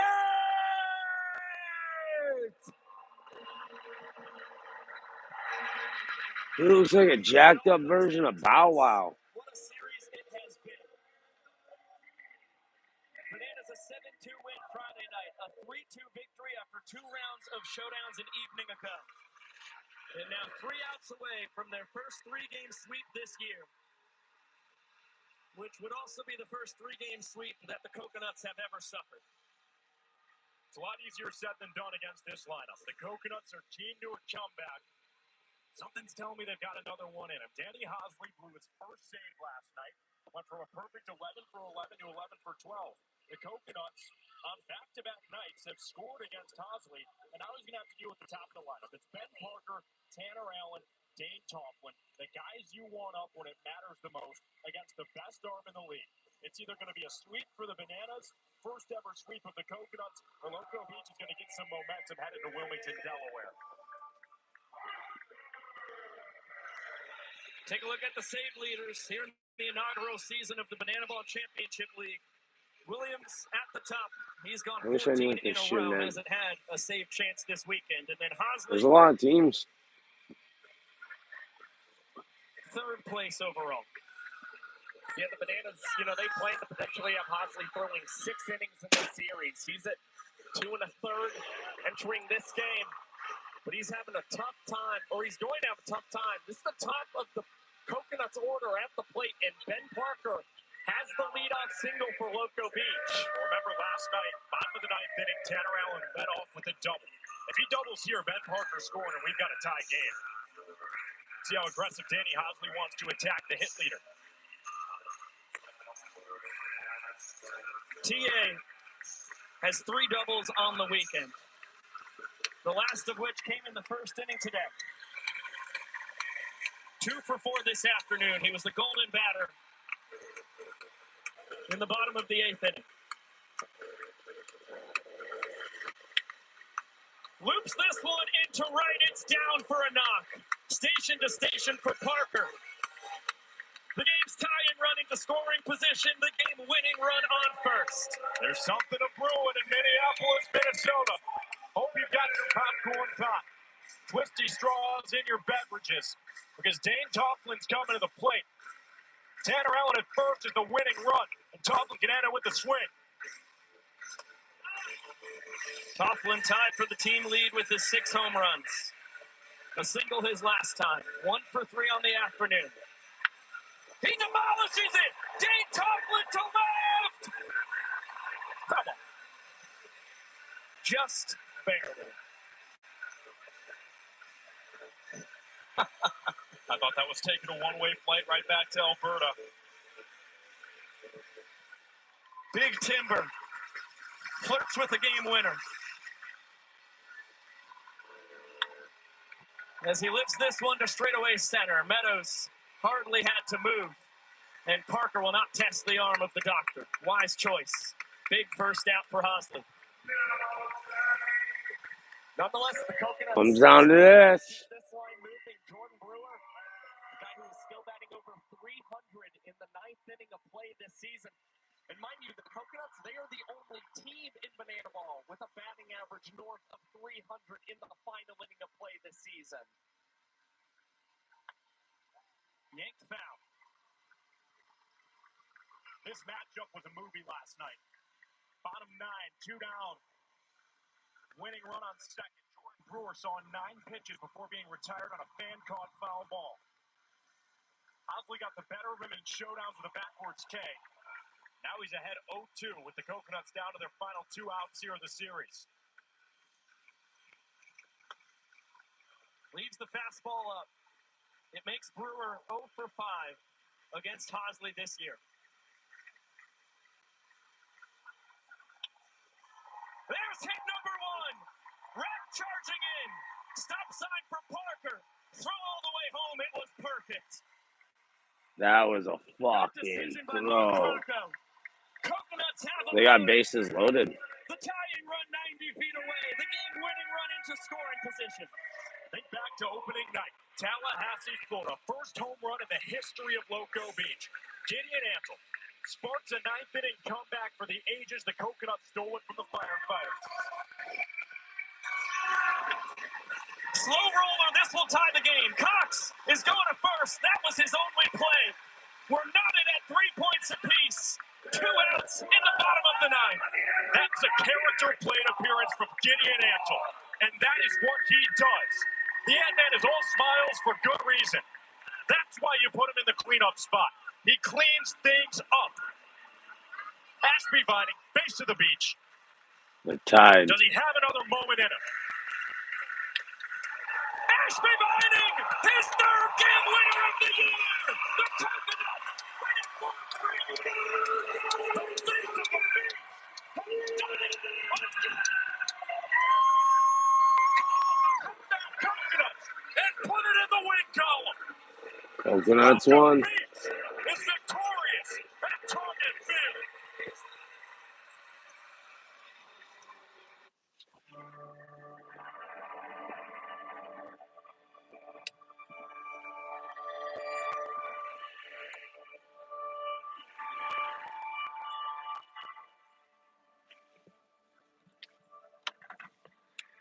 What's so special about the smallmouth right now? Everybody says they're sneaky. They get big. Let's go.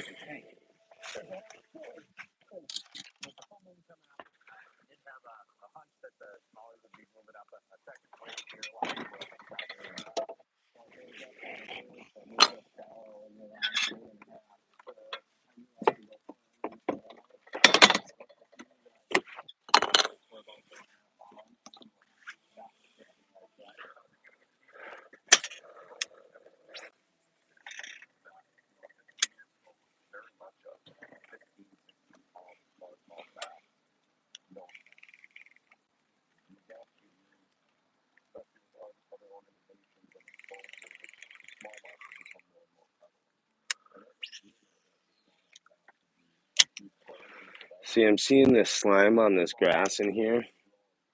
And normally, anywhere that I see this slime, I never catch fish. Never.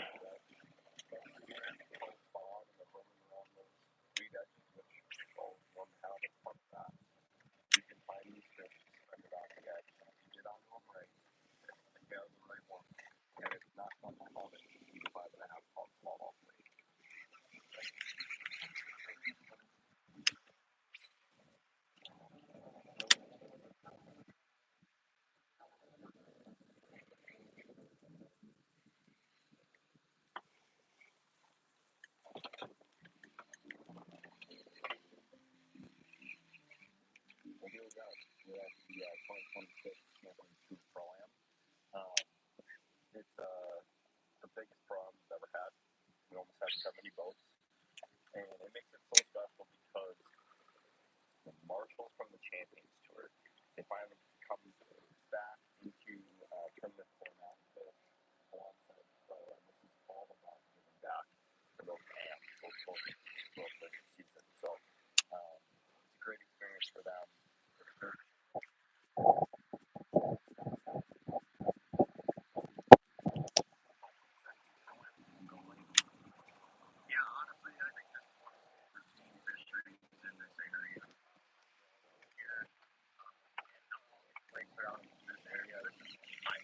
By far, you can do anything you want on the lake.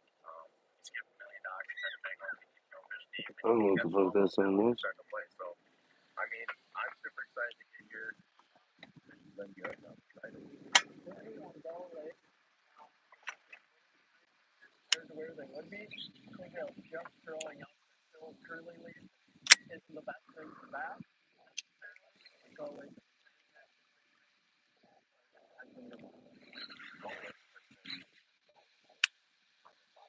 a destination. It's been incredible.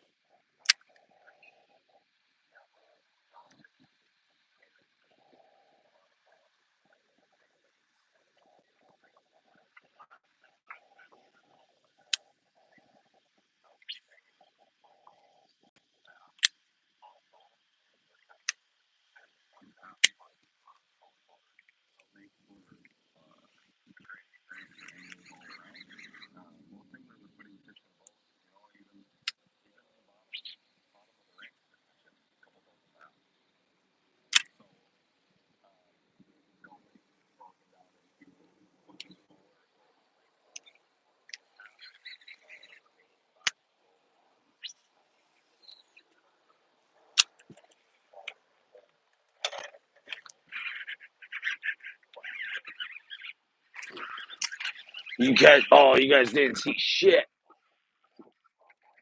Damn, man, that thing came skying out of the water.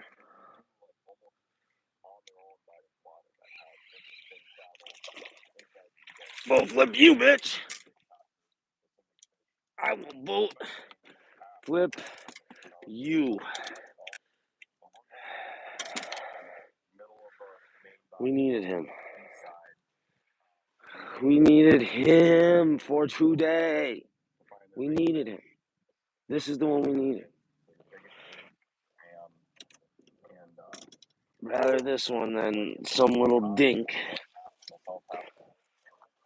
I wasn't even throwing this rod and then stuck in it. Okay, what was I doing? I don't even know. I don't even know. I just know we got that, baby. Biggest turnout we've ever had for a Pro-Am event.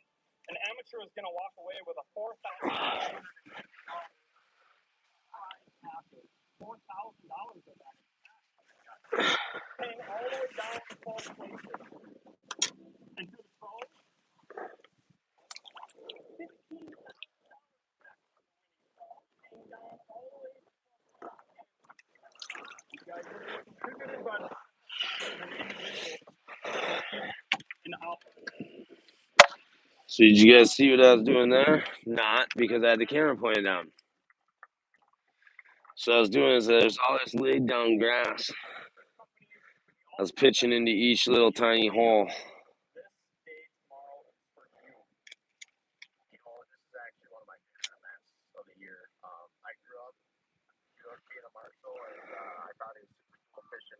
Two six or 2.5. Look at that. We need to take a little bit of a break, calm down, recenter, do a fish whistle or two, and we'll get these bad boys right here. Damn bad boys. I think it's a great event. I love it. I love being able to get back to the set fish limit and do that kind of grind. The Pro-Am Let him go now. It is the way that I grew up fishing when I was young. I got the chance, did really well with the person that started the chance tour, actually Scott Bachman. Let him go right back here where we caught him.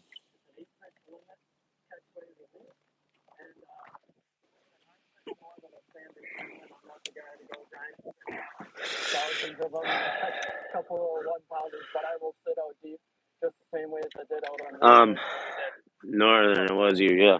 So if I get two 2.5s, is that counted as a 3 or as a 5? Because it got to be a 5 straight even. You go catch them really any way you want from little. Oh fuck! I didn't even grab a new bait out of there. No short fish, no short fish. Always watch the fish caught. Really check to see how others can change the fishing from free fishing to tournament day. Ugh. It's always really fun when you get to fish instead of sitting in the boat all day. Yeah, we got some more shallow spots up on the north end. Definitely we can catch a couple on jigs and something cool. I gotta get this organized before tournament day. So here's where I'm going to start off with the features tomorrow. One thing that is going to be slightly different. We got a lot of boats.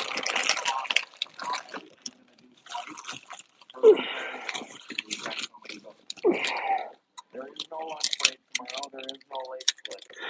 We'll have down this all day and come back. We're going to divide everybody up into 3 flights. Boats 1 through 23 are flight 1. 24. I keep getting these green bastards though. What's fucked up is I got the brown bastard not too far from me. Where am I? Yeah, I got the brown one not too far from here, which is good to know though.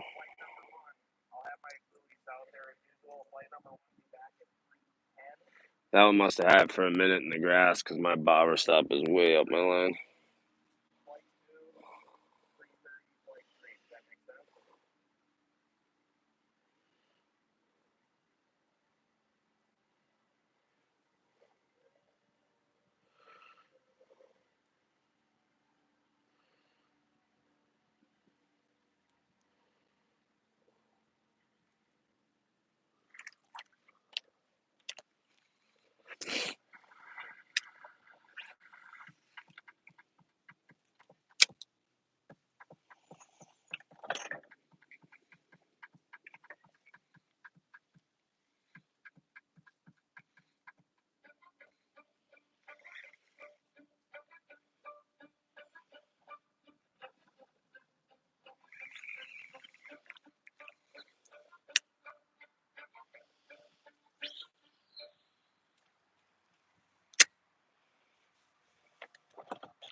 And so they just haven't really grouped up. You can see groups of 3 or 4 now that we got live scope and can see them through. They're not like where you put the spot lock down and test. I don't think that's going to happen anymore.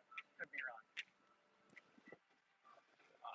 Last year, I loved it. It was fun. Last year just fell one place short of a check, so this year I'd like to get back in that check range. The morning of the tournament was beautiful, calm, and the anxiety is pretty high amongst everybody. They know there's a front coming our way. They know they're going to have a few hours to make hay while it's but before that storm gets there, you can see that everyone's excited to get to their spot and start putting together.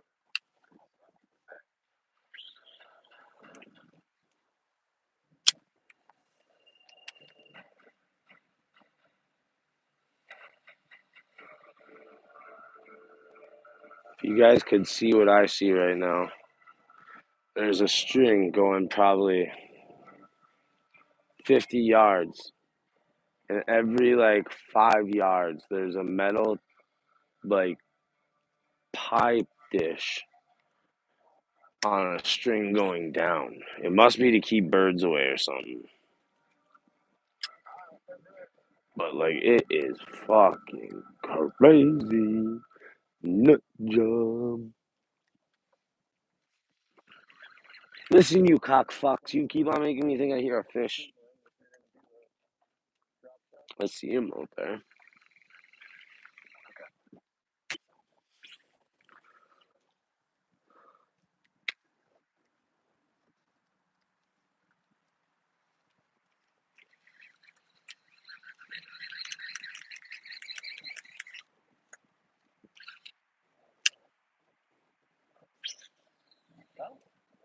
Yeah, but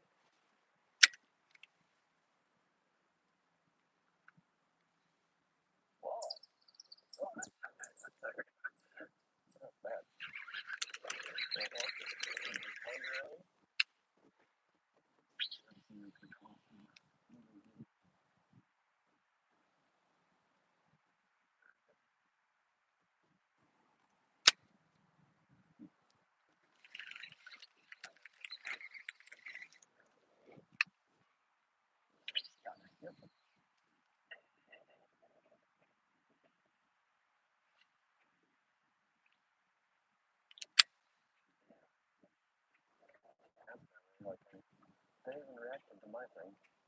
They don't look as big as those other ones. I know. Morning, we're here. It's on the north end of Valley. It's just heavy green here.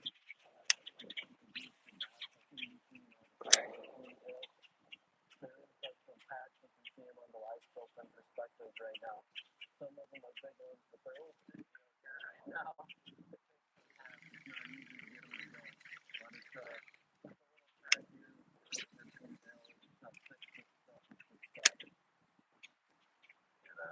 That's cool. So about 18 minutes to get back. 6-minute trip through Orla's channel. We're good to go. I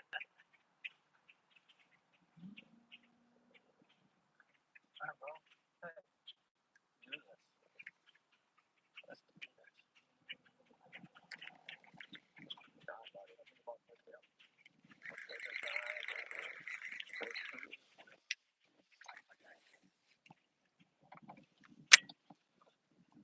That's right here. I'm sitting right here. Okay, bud?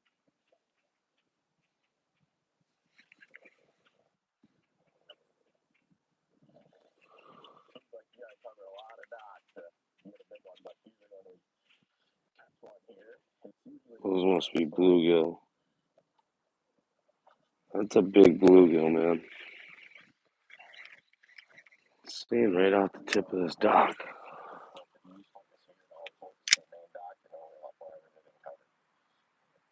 Hey, don't be afraid to let that thing just sit there. Yep. A lot of them want it just laying there. These big ones.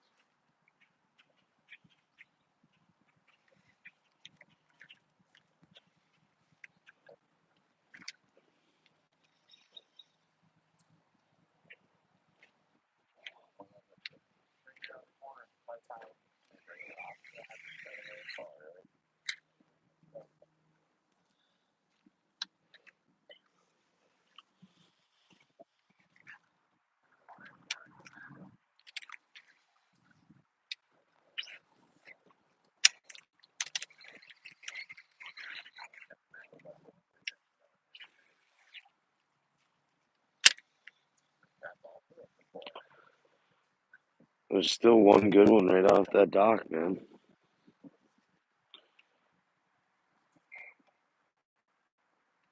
Is that the red one I put on there? Yes, okay. Looks different for some reason.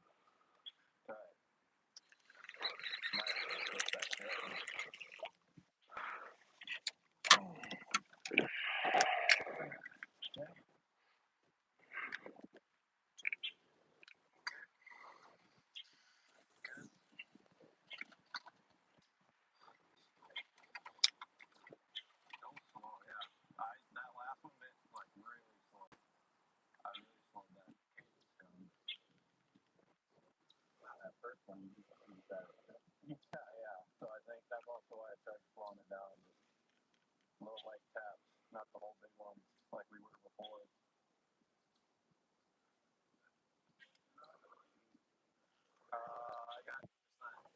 Oh, he must be under there. Really, dude? This is when you're gonna go fucking swim. It's like not like the super heavy, not on like the super heavy side. But I can actually like lay into them and not feel like I'm gonna rip that temple off. Like set the hook too hard sometimes, so it's a little bit lighter.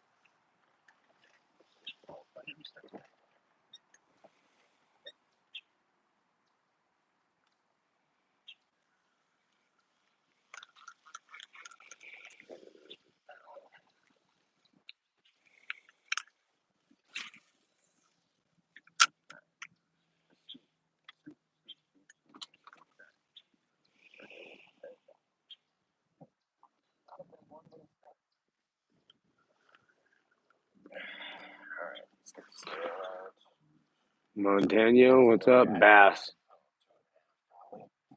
2, 7. Yeah, really. We got a sign here. Where the box is. Then you initial right there, and then we're good to go. Sister BIL. Focus BIL.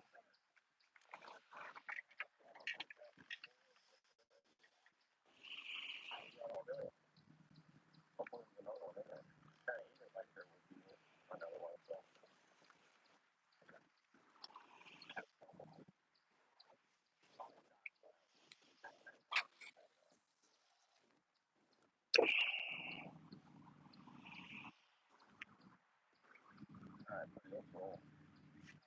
Let's get out of this stretch.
Yeah, to pass these guys.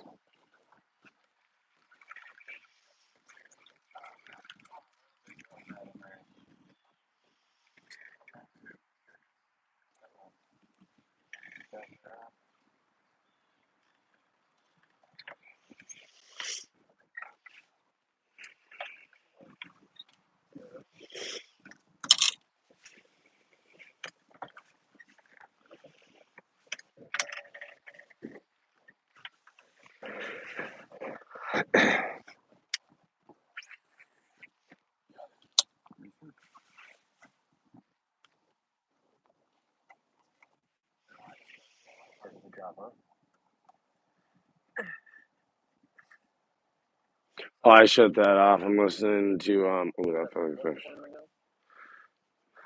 It's the 2026 Champions Tour on Gull Lake, I guess.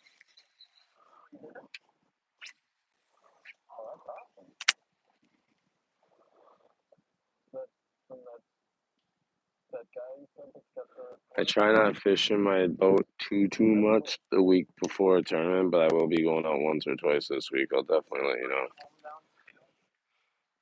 It'll probably be on Chicago and closer to home because then I don't, like, this is an hour drive. And right now I got turning lights, four ways, and brake lights, but no running lights. It's broke off in the trailer somewhere. Tried fixing it multiple times. I had to run all new wires.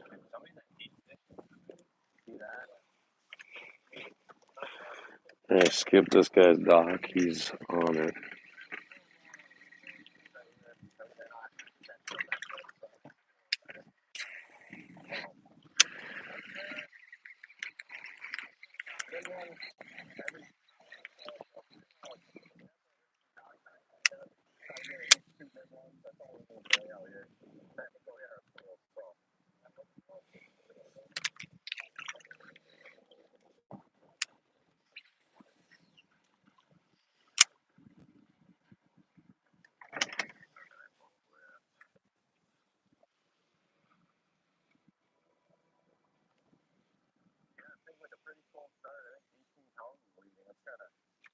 Oh.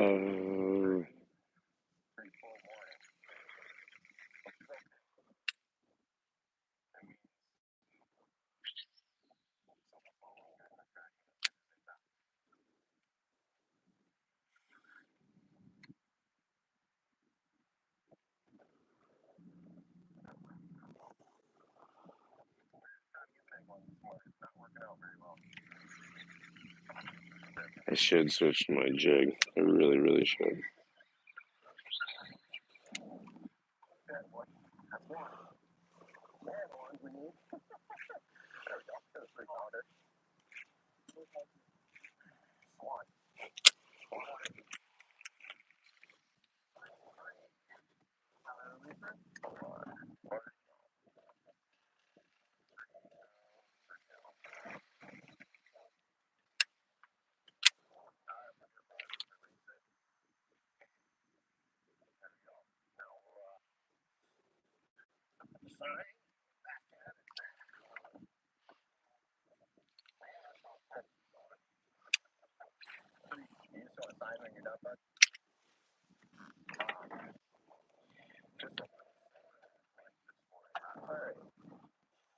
Oh, there's a fish. Fuck.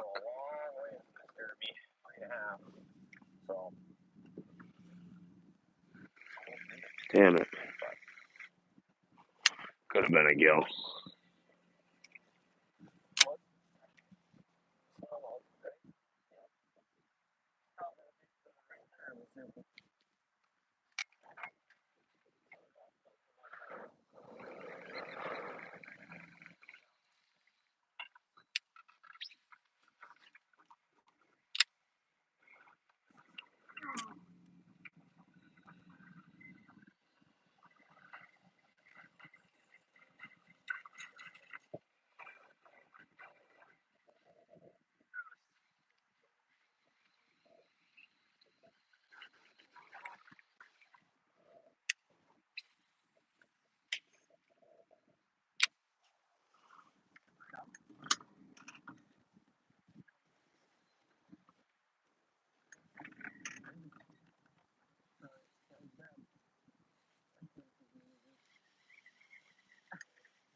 try not to mess it up.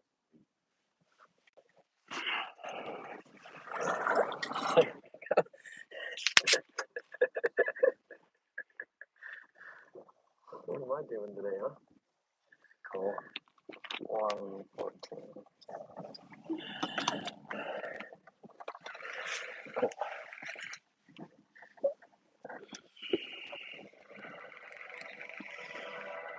Yeah, so right off the Gators in the morning. Former Champions Tour staff Jack Gavin gets out to an incredible start in the Real Life lap and starts stacking together pretty impressive number of Oh, I had him.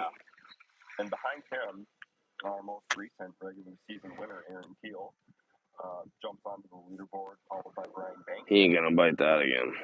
It's a pretty impressive charge, and some of his more to seeing him fish on Gull Lake, some of his more comfortable main structure, and they just pile off a largemouth. Those 2.5 to 3 pound largemouth are first exposed. Yeah. I mean, practice was good. I mean, Right where they always are. If you ever get a fish on a dock with a ladder, it's always on the ladder. The bite is. Right there, he's running with it. Spring a little behind. Oh. Hasn't been super warm lately, but right away it's pretty obvious. You can catch him in that like that there, little guy. But yeah, no, it's panned out pretty well. I think we're definitely on a program where we're gonna weed through them. I mean, there's a lot of 2.5 pounders, which we can't really have those at the end of the day. But on Friday we just ran around and caught a good number of nice fish. 3.5 plus pounders. So hopefully we can do that again today. But it's kind of just a I had him hooked. He's not gonna bite again. if it keeps going the way it is, we're gonna catch a lot of fish today. Just these big ones. No. Plenty of those. The Gull Lake Special. They are fun though. Yeah, no. Never heard of Gull Lake. Where we pre-fished 2 days together, and he's from the Brainerd area here, so he's no stranger to Gull Lake. Doing a super good job catching all kinds of fish. Caught some big ones in practice. Hopefully some more today.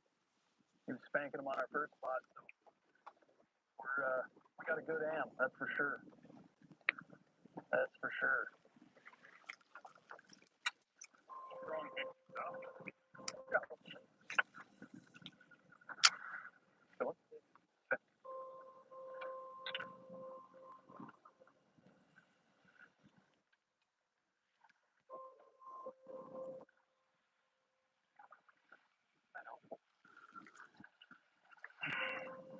That's fat. I don't know. Fat. More pressure.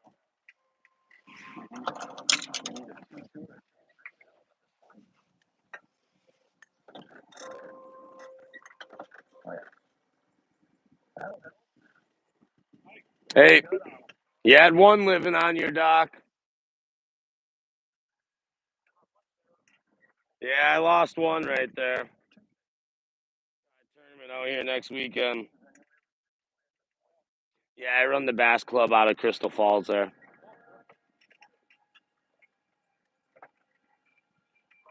Normally I do really rough at this place. I struggle to get 5 fish. This year I haven't. I fished it the last 3 days. The first day I fished 5 hours without a bite. And then I got stuck at the boat ramp on the Wisconsin side because my leaf spring on my trailer broke. So I had to stay with I couldn't put my boat on the trailer and I couldn't leave my boat. So I had to sleep in the parking lot watching my boat all night. That was fun. We're just going to grind a little bit. The lake is fishing really tough right now. The boys looks like they're catching the big smallmouth that they had is what it is. I couldn't find them in practice. So this shoreline? Yeah. I did pretty decent on the opposite shoreline on Friday. Just going to figure it out. Yeah, like across the lake, actually. Right before you get into the channel, like on the opposite side. Because they know that the weather's going to be disruptive. So Yeah, I was worried about how far I can really run upriver because I was fishing it, but I mean, then it comes to a point where it seems like there's like an S turn in the channel or something way up there. And I don't know how shallow it gets. I've seen pontoon boats come from up there.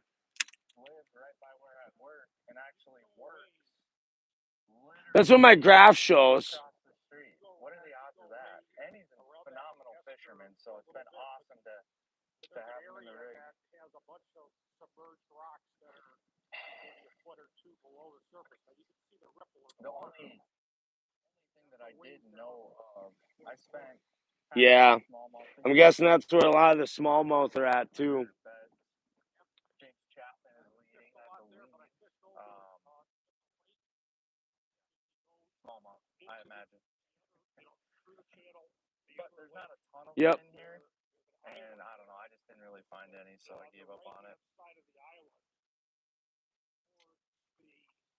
There's a big white house that's got a bunch of good size. Yeah, he's real good.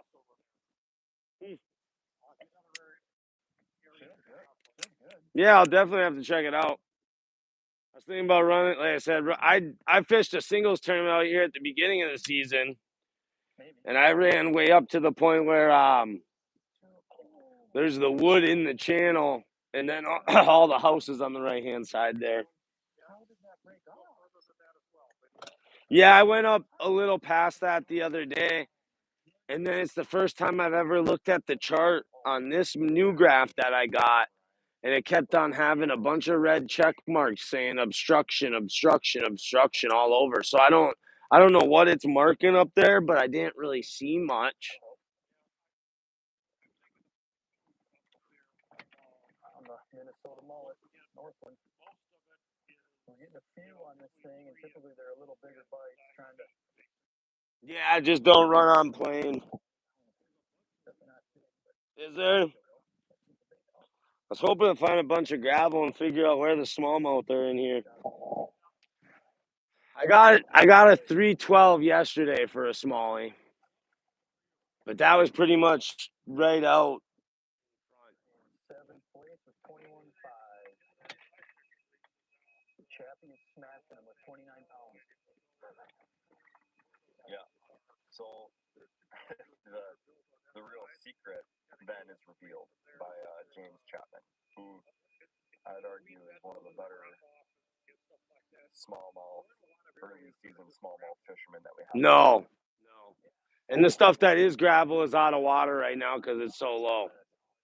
You have a great day. Thank you.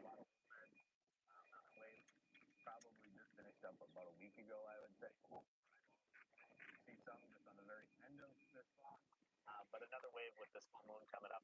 I was expecting there to be some. What's up, Bernard? Spent a lot of time in practice just idling around. I Vato. any Goat Lake. Yeah, that's what my shorty was. Or my shorty. My short with that smallie that I posted, that's what that one was. For some reason, the short of me catching it has over 1,000 views, but the short of me showing the fish only had like 20. It's like, what the fuck, man? Ooh, that's a big fish. Okay. Back up, back up, back up, back up.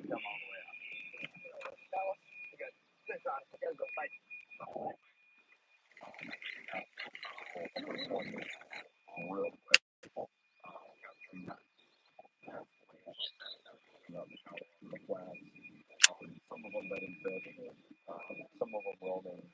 The Champions Tour has very strict rules.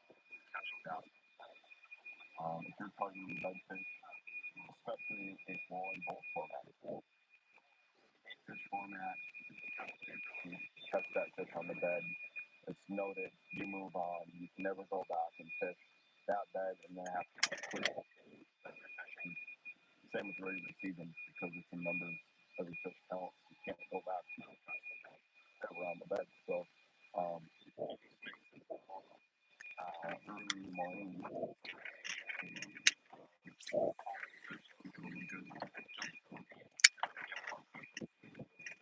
and find that next. Wow. that's a fucking mansion. Depending on how many people were out there on the same stuff. Oh, he had it. He was eating it. He was just munching like a fucking fat kid at a goddamn buffet table. Munching, and I was just letting him just fucking eat. He ain't gonna bite. Catching some smallmouth. Got one random one, but mostly off beds. I thought it was going to be a lot more crowded than it has been, so that's been a nice surprise. Trying to find a couple more. I think we've got 5 or 6 that we'll need, and basically 2 more, and we should be in good shape to just go try to catch some big roamers, pre-spawn, post-spawn, before the wind picks up and the clouds come in. It's getting harder and harder to see them. Yesterday there was an aquarium out here, so that's why I was so worried about people finding them. Think they're just pulling up a second wave here. So a lot of people thought they were done, but there's a wave just starting with the full moon coming, and there's not very many of them. I mean, we spent most of practice looking for them, and we got like 10. So so far we got about 7 of the 10. Waiting for him to get off that one. There's one over here. It's been a good day. He got one random one on a chatterbait. It's been good. So yeah, having fun.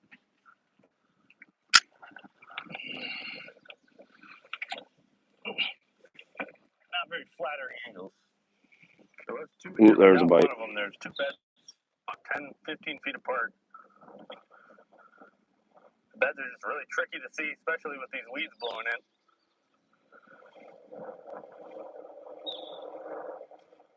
Yeah, he's on it for sure. Let's go catch those other ones before it gets too windy. Yeah, we're gonna go. It's those 2. The one that was really aggressive yesterday. Yeah. The one next to it. I will probably catch the 2.7 too, but no one knows how it's 3.5. Yeah, you know what? Hard to say. The last few days of pre-fish, the wind was pretty light. Last Thursday was blowing pretty I hard have to from pee the in a north. second, guys. This is really, since I've been here anyway, the first kind of Pee. southerly wind. And I don't know, it doesn't seem like it's any different than what they were doing. Our first one was kind of similar when it's in the wind like this. So Little guy. maybe out of position. I mean, they were in a tight one little cast every cast type of situation. So position them a little bit. That felt like a better one. I don't see a huge difference yet in practice, which we had really opposite wind, no wind, everything in between. So, finding the best vegetation, seeing the deeper coontail where you can find that, where it's the best and the thickest is where they are. No surprise there, but.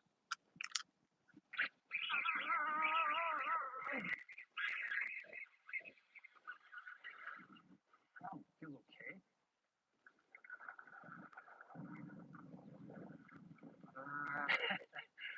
Gonna be a lot of that. No, we got it. All right, I'm gonna let this one go. I'm gonna let that one go. That one didn't have a face.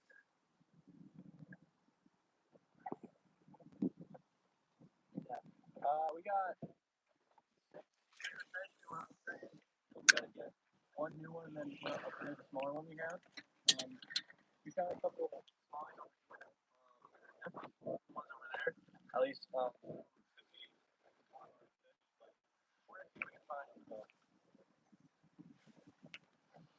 anything you can get in the right spot right now, honestly. I've been using a drop shot and a couple on red rig. Yeah, let's get a weight Saturday. Oh yeah, you got the one on Saturday. Give him a drop shot, a little fun bait right on Saturday.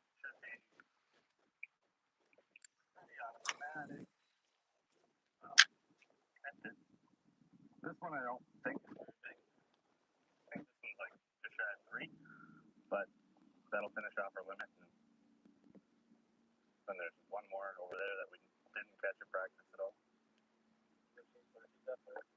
I don't know. I kind of want to do the smaller game off that ledge for a while. We got some really big cruising smallmouth yesterday. It's just I'm not sure what they'll bite. They're mixed in with about 400 walleyes. I don't know. The walleyes a lot of times, I guess, depends what you throw.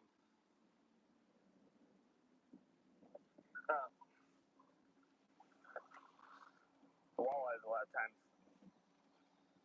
eat certain things, but otherwise you just catch them and keep them for dinner or whatever you want to do. All right, there's number 8. Huh? That's not too bad. There, shut down. 821. Slowed up for a little while, but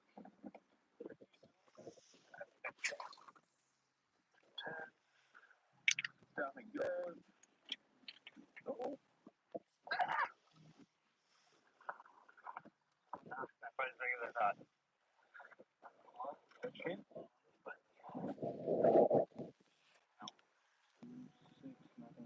There's a bigger one somewhere there.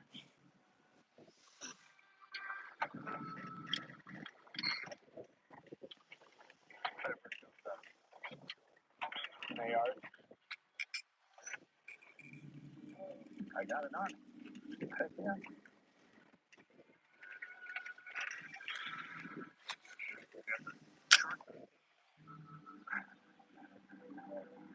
This Krampus caught.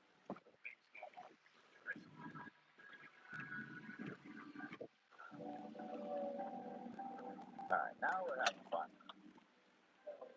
No. Okay.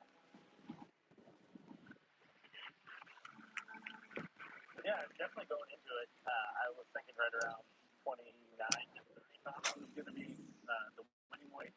So I think 29 pounds really quick, and still had some room to upgrade. So I was really happy with that. I did see, looking down the leaderboard, checking out on what Harrison was doing and Severson was doing. I knew I was ahead, but they had 4 or 5 fish, and 2 or 3 of them were 4.5 to 5 pounds. So knew I wasn't safe for sure, especially in this format. Once you get to 8, you kind of slow down then and people catch back up. So, well, it's been a fun morning so far. Kind of solid, known for insane schools of largemouth bass, and found a few in practice. We were fortunate to be able to start on kind of the first or the best area that I felt like I found, and we were doubled up quite a few times this morning. We've been catching them on Inca worms, drop shot, a little bit of free rig, and just trying to keep the school tuned and maximize every bite we can. It's called spawn, so it definitely seems like those fish are wanting a slower fall, and they're definitely they're not like super chasey. So you have to be. I noticed in practice you have to be really thorough, really easy to fish over places, and I probably did that myself on a bunch of them. But this is one area I guess I was fortunate to slow down and make a few of the right casts. And I think Augie and I are giving them a really nice 1-2 punch when you're fishing offshore schooling fish. A lot of times you and partner want to throw kind of complimentary stuff, and we've been doing that today, and it's been working. So just see another one.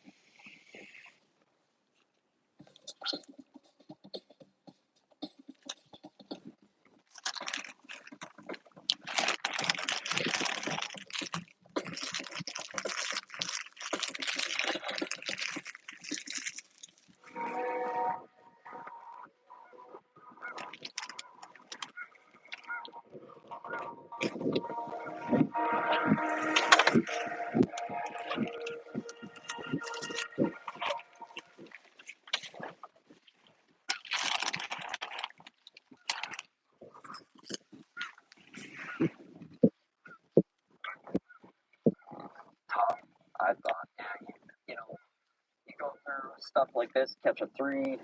Like this was the only spot I caught it legit offshore in practice. Other than that, it's really good to get kind of that over 3 pound bite. So yeah, you got to kind of maximize the little few areas you have where you did get some of those better bites, and we're gonna do that. I don't know. Now it's kind of like grind for big bites. So it's really easier to sit here for a half hour without a bite or an hour because I know what's swimming around. So we're gonna right now.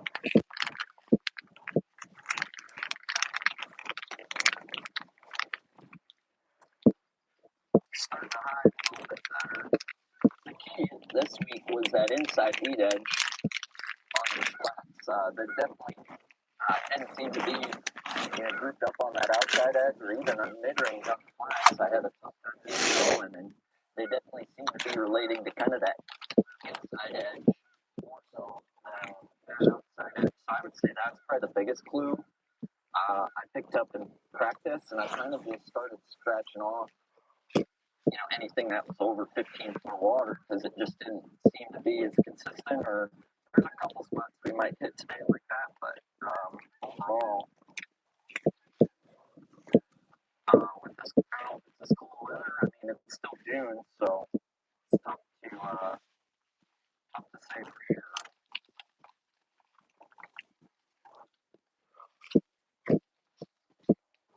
But the Veselkas have been bent over. Let's do it again.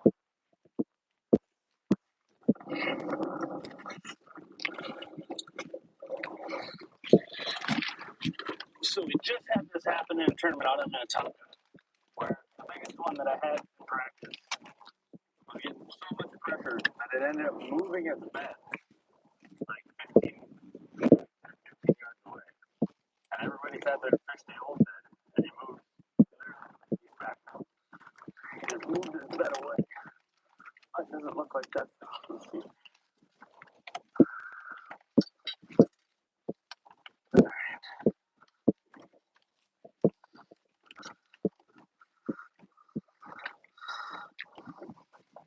Goes back 3 seconds.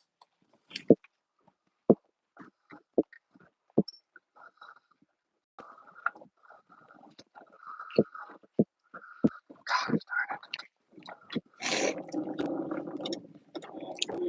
We only got a couple bedfish that we haven't caught. That one is probably the biggest one, but it's just not sticking on the bed. Keeps swimming off. We're going to give it a little while. Maybe it got caught a couple times already. Maybe.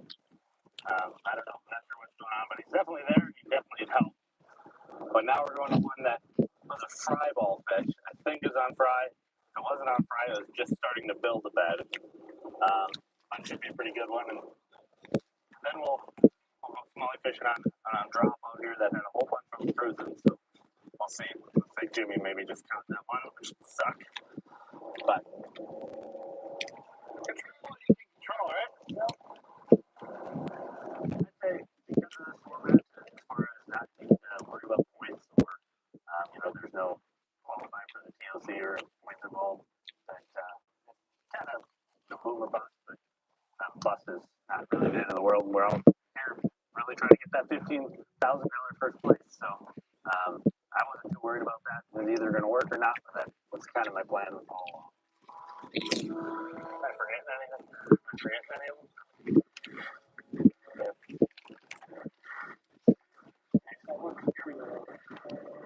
Good call. That's a good call. Yeah, for sure. After we hit that one on the chart, yeah. Right on that. We'll break them off on the chair. Break the whole chair up. Mm-hmm. That was a big one. Yeah, we'll go fix that. Those other rumors on the point would be a good one. Good idea.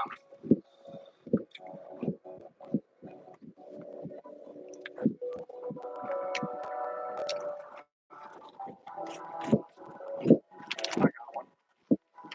That's a big one. Neck. Oh yeah, big one. On the middle.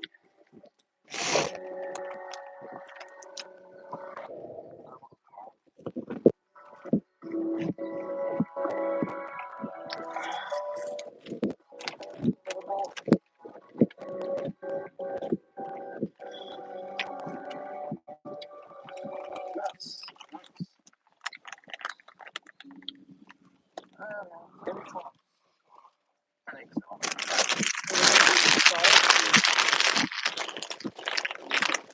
It's the Universal Sculpting Rod. Thing's awesome. It's got the perfect tip and the perfect action.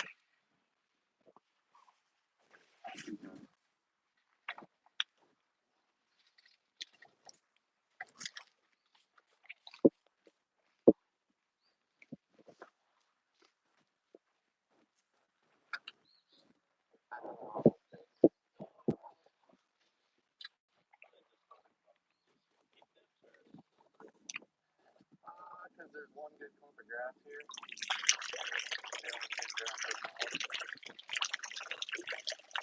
And then yeah, so they split that Thursday. I just don't even want to look anymore. I just knew that today, on a day like today, you wanted to get your bag before noon, before this storm hits. And it's really hard to leave fish to go hoping. If that makes sense.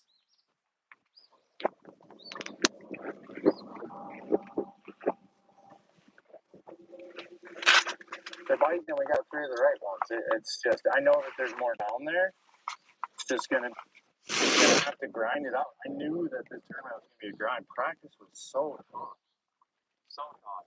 And this is one of my favorite lakes in the state of Minnesota. Love this place, but never fished it this when it was kind of this far behind before.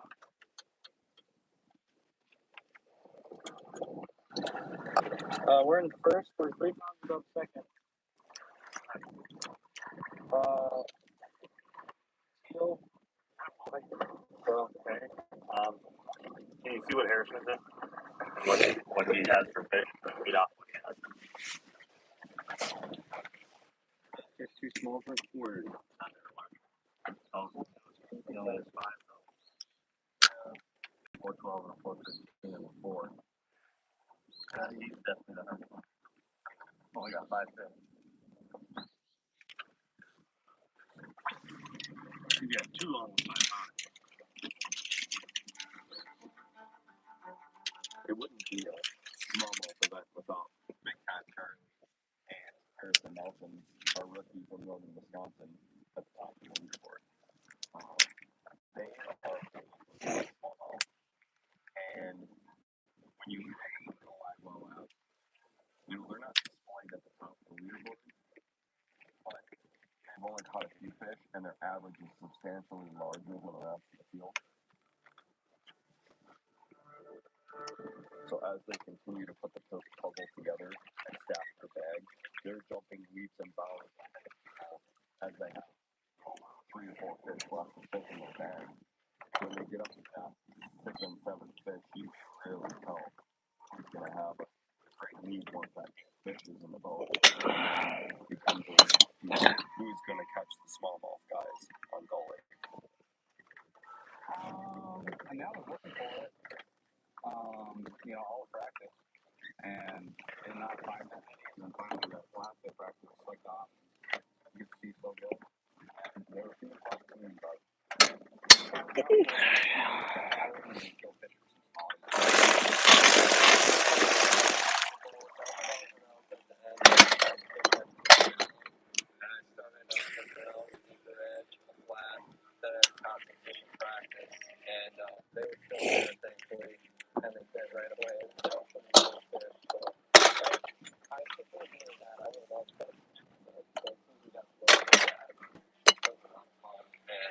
every time you get out fish, even that, they're big ones. So,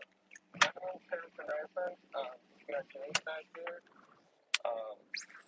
Right now we're fishing some shallow water smallers up on top of flats that we found in practice. Yesterday it was pretty slick calm. We spent a lot of time just buzzing around with the trolling motor on high looking for them. So we got, I think, 7 out of our 8 fish.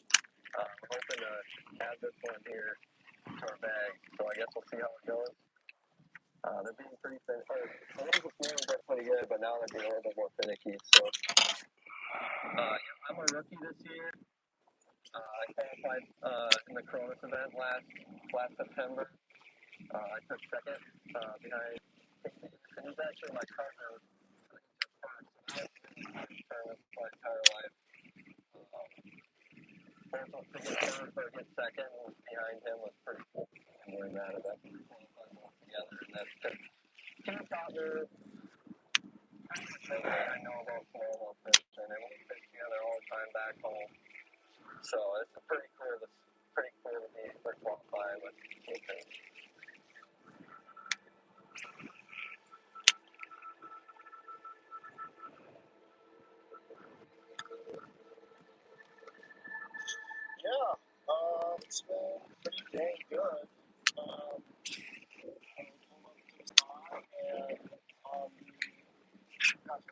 Oh, that was a largemouth. That was a good fish. I was pleasant surprised. I mean, we knew there was fish here. We only caught a ton of bait. Caught one on the first cast, and just left after. Just, didn't feel like burning a big one. We were gonna come in. It was just after I think I lost a good one. It didn't have a big ball, but it felt pretty big. And Graham, straight calves. He was very good. Let's go next cast. I've been able to That's two now. sink a little bit. Kind of slow down and move just to a different position and throw the chatterbait over him, and I got to fire it up with that. Just kind of jig and Texas rig. So, we've caught 15 fish so far. It's been pretty. That's not the first one I had on. That first one I had on, I saw him. He was bigger. Two more fish over 3 pounds. I think that's going to be the difference maker today. Is fish 3 pounds with a few freaks.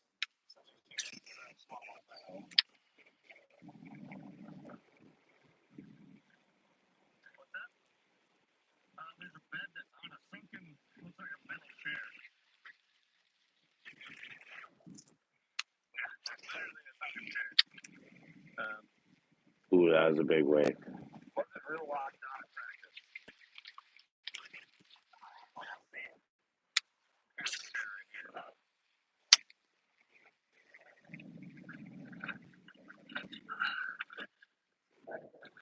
It's just like,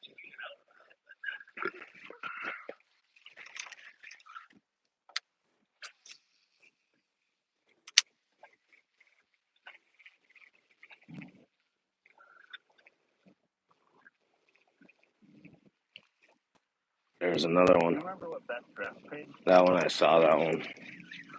That was a pound and a half.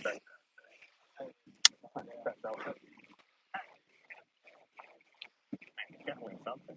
Control what you can control.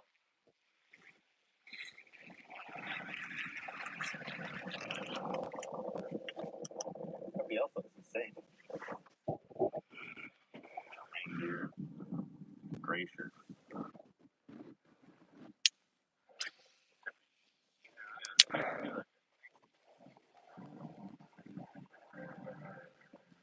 Absolutely. Not even close, really.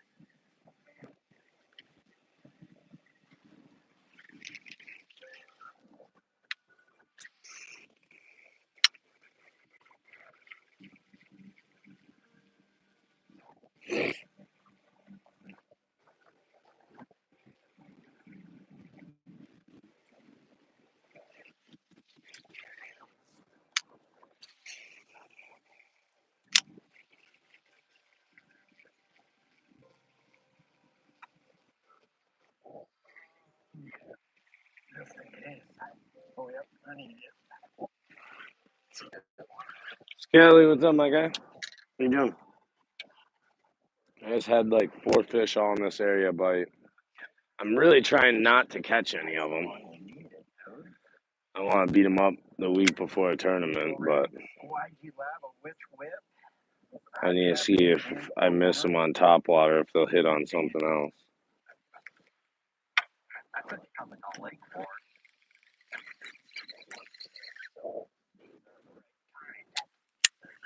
You can find a school of Indians you can get right in a hurry. And this is should be some a 3 and change if I guess. So 312. 312, yeah. All right, let that go. Go ahead and do it for the camera there. Boy, Augie.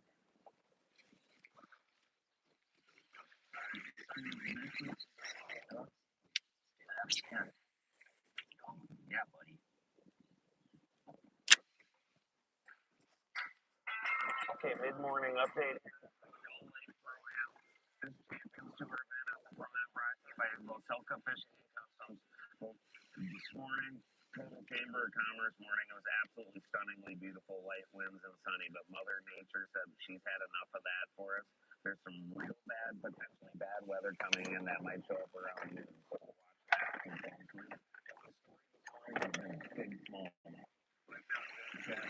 2901. And remember, 8 fish limit in this. We don't do the whole 8 fish limit. We'll have culling for them. A King Chap in first place, 29 pounds. He has a 413 smallmouth. Now, Aaron Teal, the winner of our first tour event on Big Stone, he's in second right now with 26 pounds. He's got big largemouth. He's one of the few guys really catching big largemouth. There's here this morning. Harrison Nelson's in third. Andy Fishman's in fourth. Noah Schultz is in fifth. Brian Bateson in sixth. But the story this morning has been big smallmouth. We got some storms coming that we got to pay attention to here midday, and then we're going to see what. Ooh, there's a fish that just surfaced.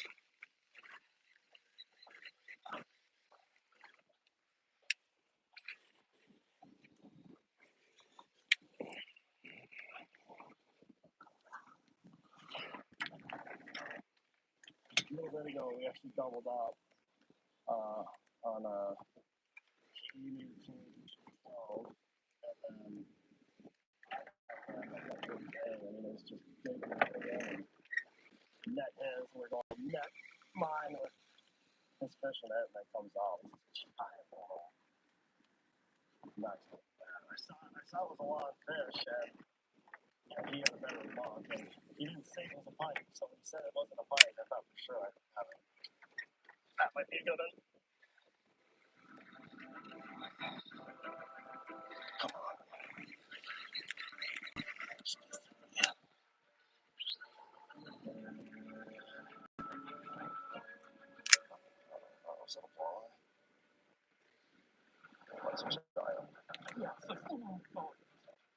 Yes. Oh, dear. Oh. Let's go. Yes. Back. Yeah, that's going to be over 280.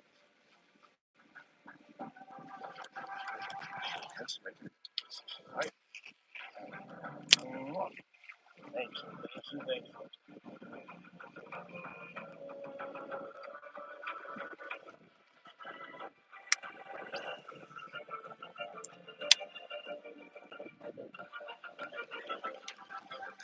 Yeah, I don't see on the school here that inside grass edge, and there's a little depth change right there.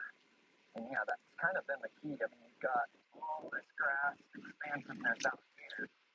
What they really see, that edge and that little depth change right there. So they've got all the ingredients they need for a happy life. Plenty of bluegills, all the food they need, all the shelter, and yeah, only one move.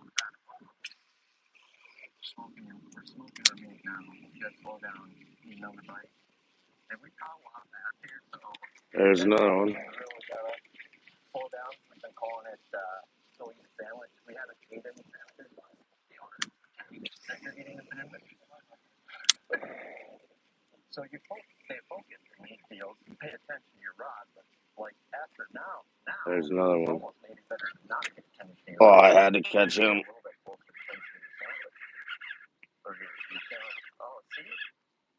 He's got me in the wrap.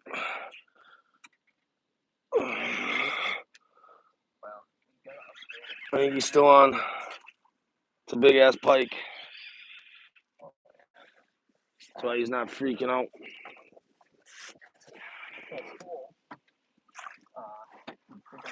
He's all in the grass and he doesn't see himself. Oh, coming up. Damn it.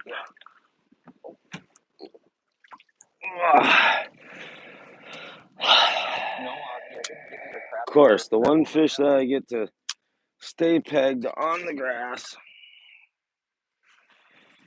Big ass pike.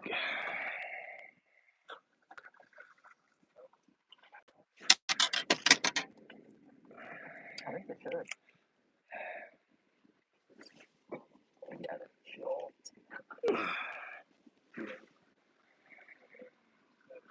That's an upgrade.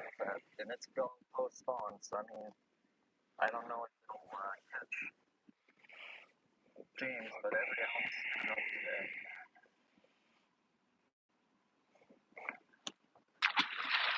Slimy fucking bastards. That might be coming here. Oh yeah.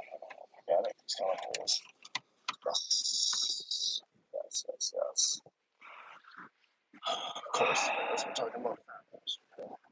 That's not what I had missed over here, though. Yeah.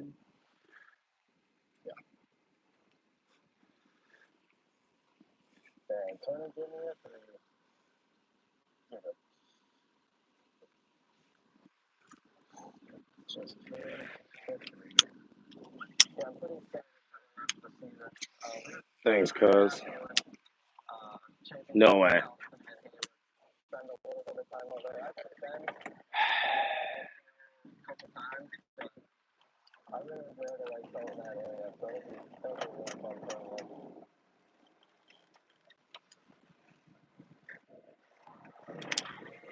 So unless you're fishing this grass, it means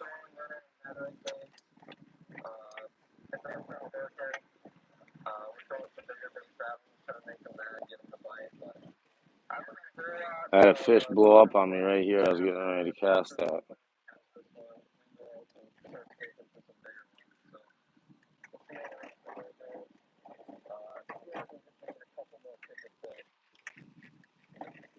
I'm not sure exactly what rate we're sitting at, but a couple more big ones would really help us out. No way. Been spending a lot of time around Chappie over there today.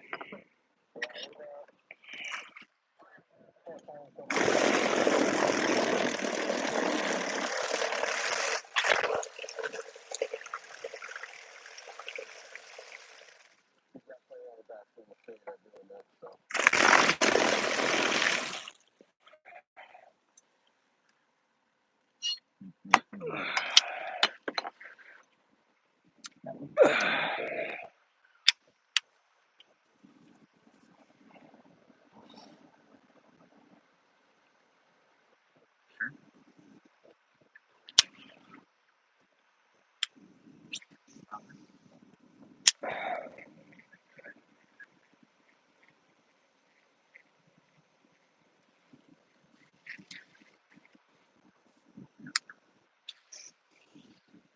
It's gonna help.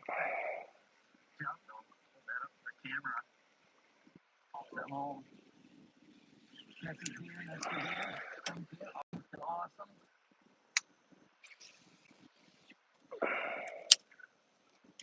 Let's get us 28 pounds so we can eat more than a figure that's there.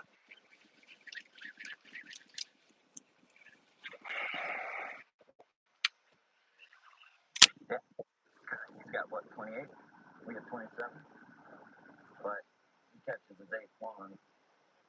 He's catching probably all the ones James already caught. Like they sound like they have. It's gonna come down to one or two big ones that they found. Yeah. It's about time for a new frog. That's a good one. I think we'll upgrade it now. Yeah. Might have tore your fin finally. Don't worry, we got a whole pack. If you catch them like that, I don't mind burning through. You can burn through many of those as you want. Even. Good up, dude. You're doing freaking awesome.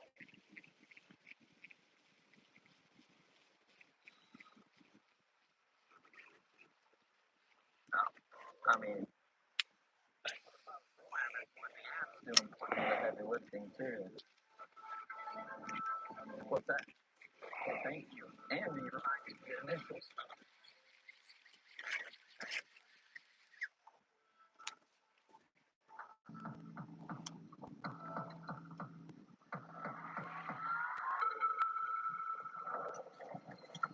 Let's go.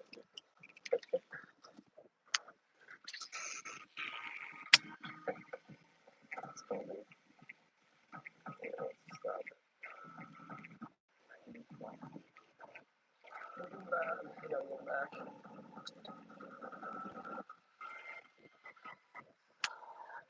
This is actually my last day I had on bed. So we pretty much got through all of them in practice yesterday. I think I had 9 or 10 of them left. So 9. And, but very much on each one and caught each of them. So I think now we're going to go look for some deeper fish. I had that some deeper ones. So just feel like those. I got one more flat. We can go look for more. But I just want to emphasize that we've been on from fish to fish. We're not touching the same ones. So once Harrison Nelson caught up to Williams Chapman, and both Chapman and Nelson decided, yeah, these fish are, we found them, we caught them, they're not replenishing as quickly. Their next objective is to get off of the flat and find the fish that are roaming on the edges. And there's a bit of a multi-species game out there, playing around with the prevalent walleye population, but targeting the large smallmouth bass and really honing into your electronics and knowing which fish are bass and which are walleye. It's going to be the key factor from separating yourself from the rest of the pack at the top. I'm nervous at that point. Every fish we caught, I just got more and more nervous. Even though we were getting a bigger lead, but I kind of couldn't believe that we were in first. And I knew, like, no matter what we had, I always felt like we needed one more. We're going to spend a lot of the rest of the day. It's really hard to see right now, so finding new ones is pretty tough. So I'm going to spend the rest of the day just panning around these flats, off the edges of the breaks. I saw, when I was calling yesterday, I saw a lot of them sitting off the break lines. They were actually swimming around the walleye. It was pretty cool. You can see a huge group of fish. Half of them would be walleyes, the other half would be smallmouth. So let's see if we can get any of them to bite. They're really tricky to get to bite, though. But when you do, they're usually big ones. Oh, oh my gosh, it is.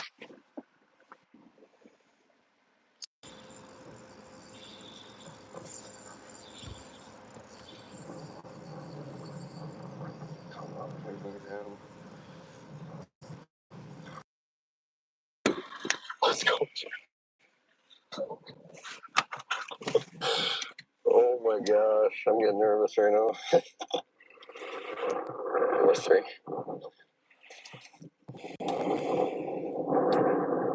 Just a cruiser. Need a few more of them.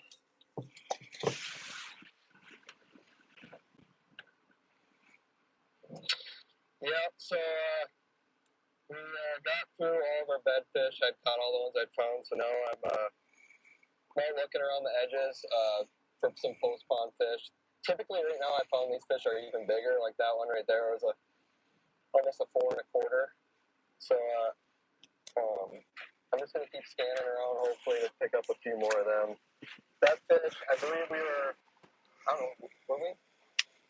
We were second after that last fish we caught. But that one put us in the lead, I believe. So.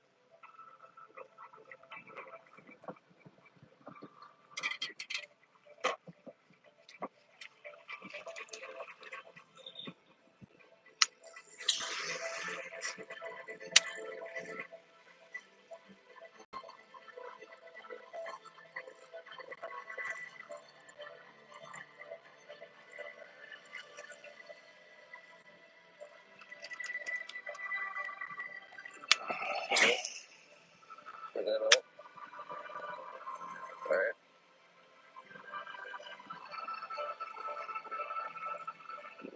Stop.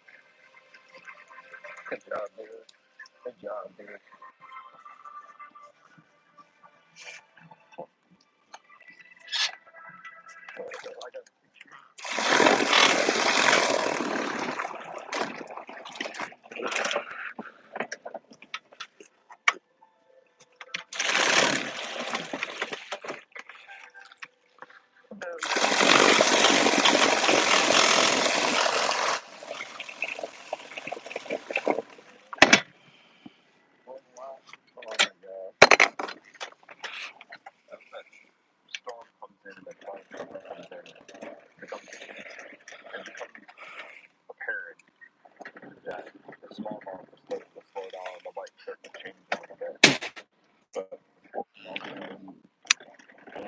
the full box.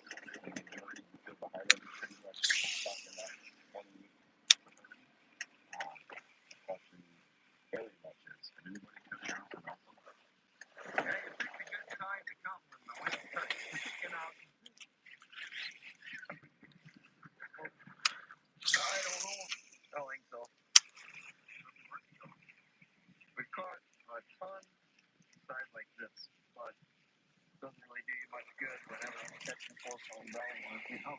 But we've had a fun morning. It's just their size is not very good. That was a fish. The range is 16 fish so far, so I mean it's still pretty early, but this wind will help, you know, get things moving a little bit more.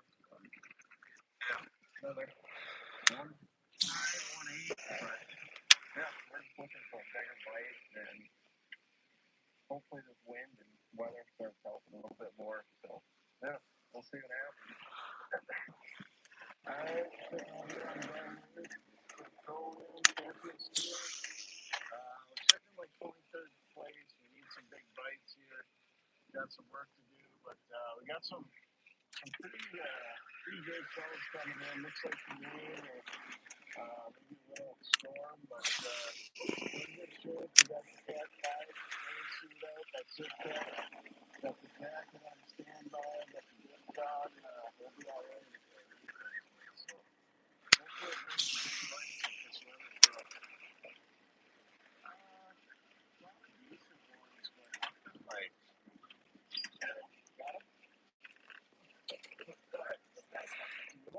Yeah. Turtle. Maybe. They're all the same size. Sure.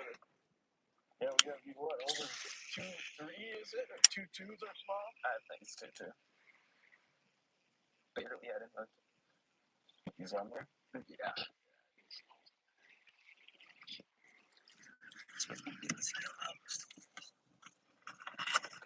Well, that's a fish. No, that's such a room this morning. So, nice catch one here. That shot pretty good. I want to see a big bite. Yeah.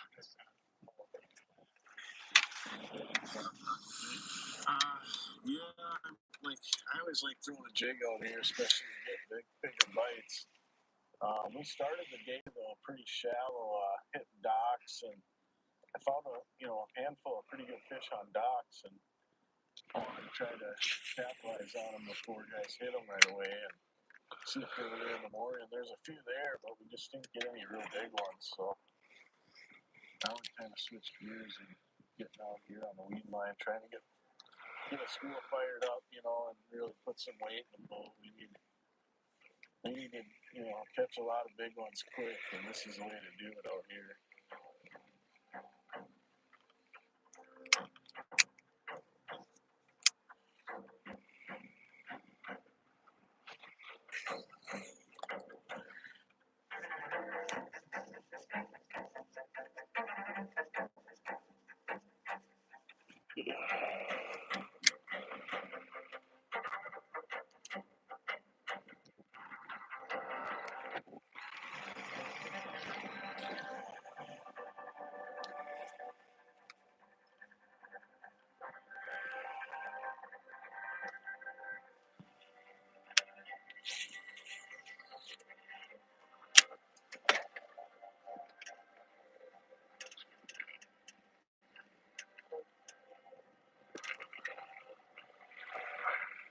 Little rat.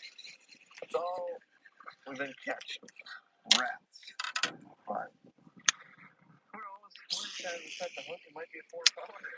So we'll just keep catching them, I guess. Well, we upgraded one.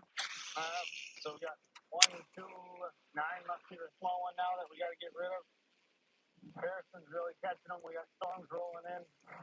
Was hoping that was going to fire them up on the edge. We tried it for about an hour and didn't have any luck so far. But some following on live. But we're going to go hit a spot we didn't even hit in practice, but I know there's some smallies over there. Just kind of doing some pre-fishing now. Just trying to keep a bait wet. catch a kicker somewhere. Still gonna smallie fish. We might switch to largies for a little while. Yeah, we got a couple spots.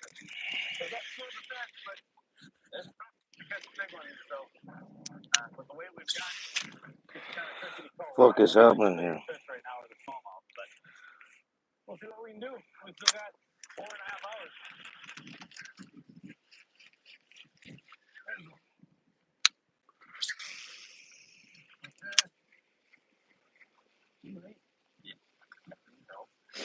That's a little bit better. Right now. Let's better go over 2-2. Oh, yeah. Round 2-2. Launch bolts. That's.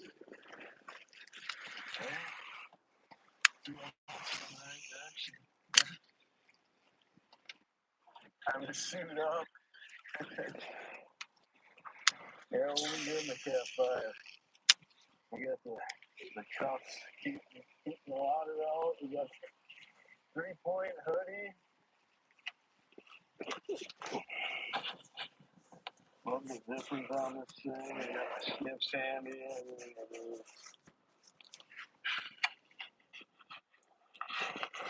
There's one. That one might help. Feels decent.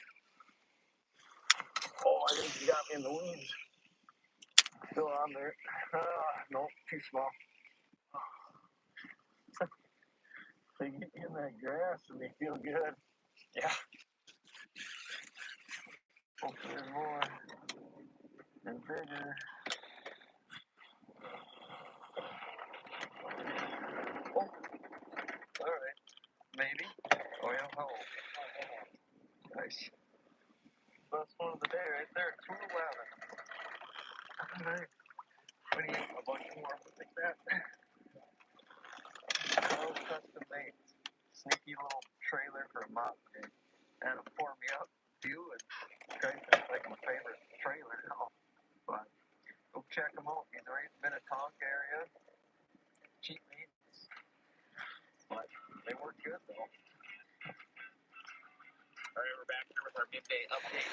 We happen to be on shore right here on Ernie's on Gull Lake, but the weather is starting to hit. We're getting some light right now. It's going to intensify a little bit. It definitely changed what's going on with fishing. But Harrison Nelson took the lead earlier in the day. He's at 33.10 for 8 fish. That's unbelievable fish average. I think he's got all smallmouth. James Chapman's in second with 30 pounds, 8 ounces. Charlie Wright's moved up to third with 29 pounds, 6 ounces. The biggest mover right now so far, Tim Severson finally got his limit. He's up to 4th place with 28.04. And Aaron Teal's hanging on to that 5th spot. But now that this weather's coming in, I think we're going to get some real heavy rain, and then we'll about 2 more hours to fish after this clears out. So we'll see what it does for fishing for the rest of the day.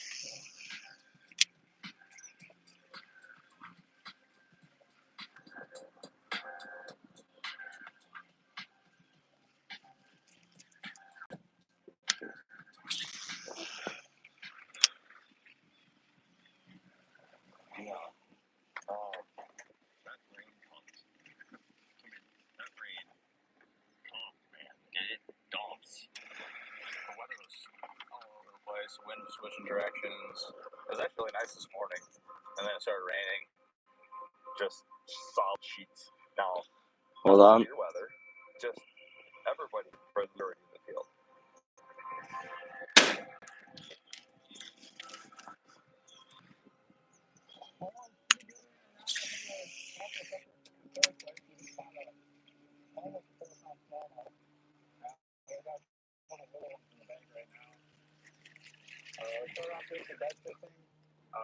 Got really lucky and caught a 5-pounder doing that. Didn't think it was 5 pounds, but other than that, it's been just a slow grind.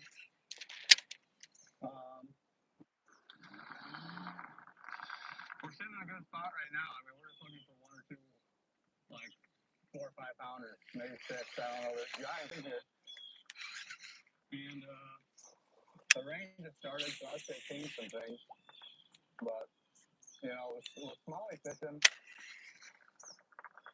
And the problem is, Gull Lake is not known for smallmouth, and there's not that many in here. And there's, I mean, 4 guys doing it right here, so it's for one, it's a struggle to get around fish because there's not that many, and then you got to deal with all these guys fishing for the same one. So we got lucky so far, and hopefully we get lucky a couple more times this afternoon. All right, let's make a little move again. We're just gonna go back. There we go. Look on the other side of the flat. Not far.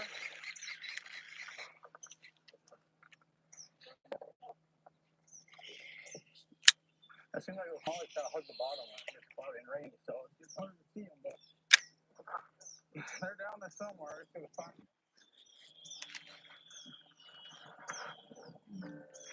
It was slow and steady the whole time, but we were low on the leaderboard just because we weren't catching them. But the ones, if you looked at it, you seen that our sides were like on the top 4 corners.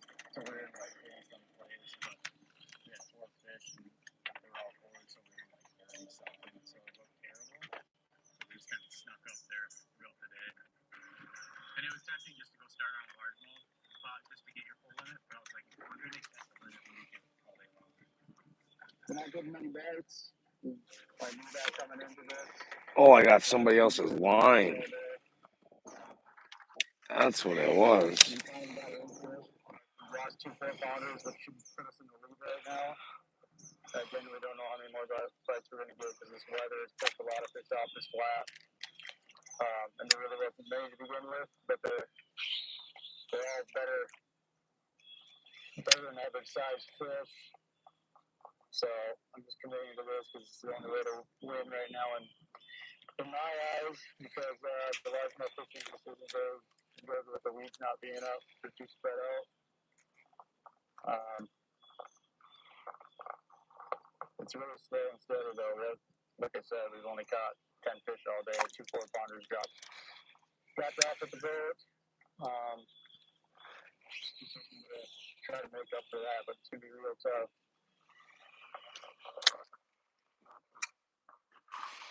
What's up, Bambi? Hope you're doing good. Use it out or no? Oh, that might help. Let's go easy on him.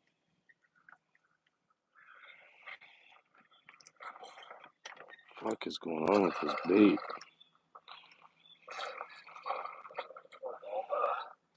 Touch it up a little bit. 213. What was that, like a...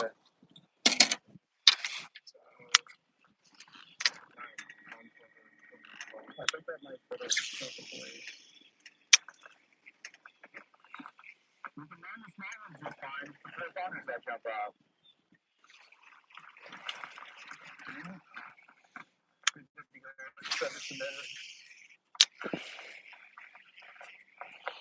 You have 3 or 4 people that are surfacing as potentials to catch Harrison Nelson. You have James Chapman, Charlie Wright, Matt Foley, our regular season champion tour pros. And then you have a recognizable brand like area fisherman, Jim Severson, who is no stranger to the tournament industry. He makes a run for it, and he's able to start, I wouldn't even say nickel and diming. I think he's making some pretty good leaps towards the leader, and at least keeping the pressure on Harrison Nelson. Yeah, it's been all right. This morning was a little tough with the late poker out. We kind of got shut out of a few spots right off the bat. But so it was kind of slow. We made it work, so we went back and caught some fish. That's about 3 or 4 pounder. I think we'll still be all right. So it's been all right. My partner here is whacking the largemouth. So that's a good time for him. Then he caught a big smallmouth. Yeah. Was it 4 13? Yeah, 4 back to back. So now we're largemouth fishing, trying to upgrade a little bit, and then we're going to go back at it. There you go. There's a bunch of small. You can try to catch a big one. I mean, 4-pound largemouths are in here. 5-pounders are too, but there's some 5-pound smallmouths, and I like my chances. I don't know if it'll work or not, but we'll get one more 3-pound largemouth. We'll probably wrap it up and then go back and try the big smallmouth. Oh, look at the buck. Oh, cool. I didn't even see the buck. I don't know. I don't know if I'll do anything. We had a 2-3. Huh? Yeah, 2 small. You figured 2-3. Well, okay. All good.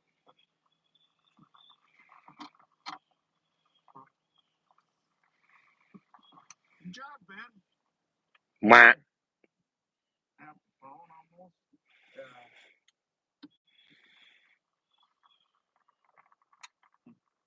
Yeah. Wah.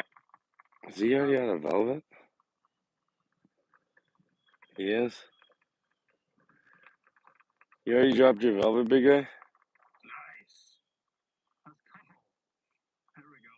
That's a good one. 312. Let's go. I didn't even see that buck there. Beautiful smallie right there. This one's on a bed. We couldn't quite get some earlier. I was trying to fish for them, and there was a, like a 2-pack of giant carp that swam by. It looked like big smallmouth. I think the sheets of paper's in there. Put up the apple and touch the fish here.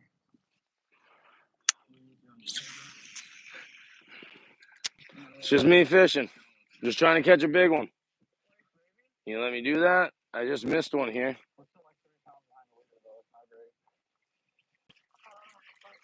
Our smallest is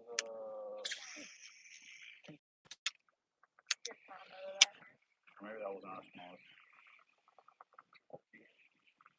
I don't know. We need like a 5-pounder. That one helps though.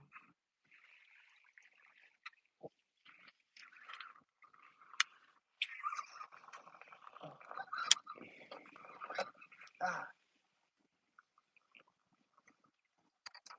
Cool.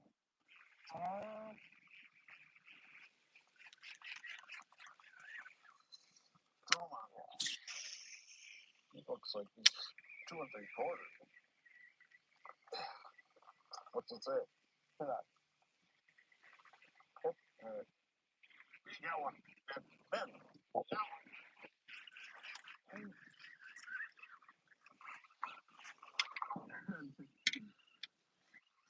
Let me know what it is. Well, what's that? Small one? Yeah.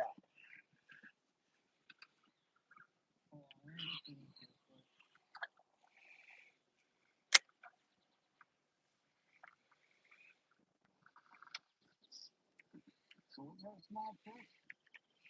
It's really tuna now. What time is it?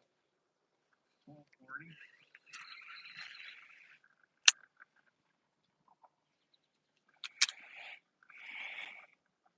Does that make you nervous or what? Yeah, a little. You catch bigger ones.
is in comparison to the largemouth because it's few fish caught, but when they catch them, they're the right ones as they make, you know, quarter pound, half pound upgrades. Got a good shot for you though. They're small one. What? Like a full or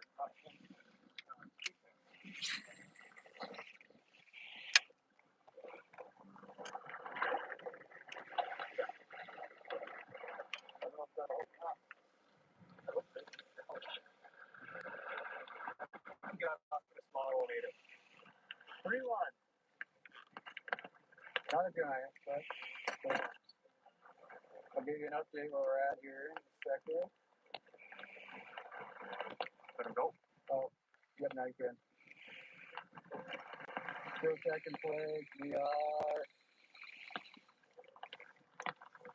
just 3 pounds away from first and a pound over third. And we're out of those days. That's not good. Hold on, we got one more. Oh, wait, hold on. It's still good. He's barely hanging on. And I got my weight.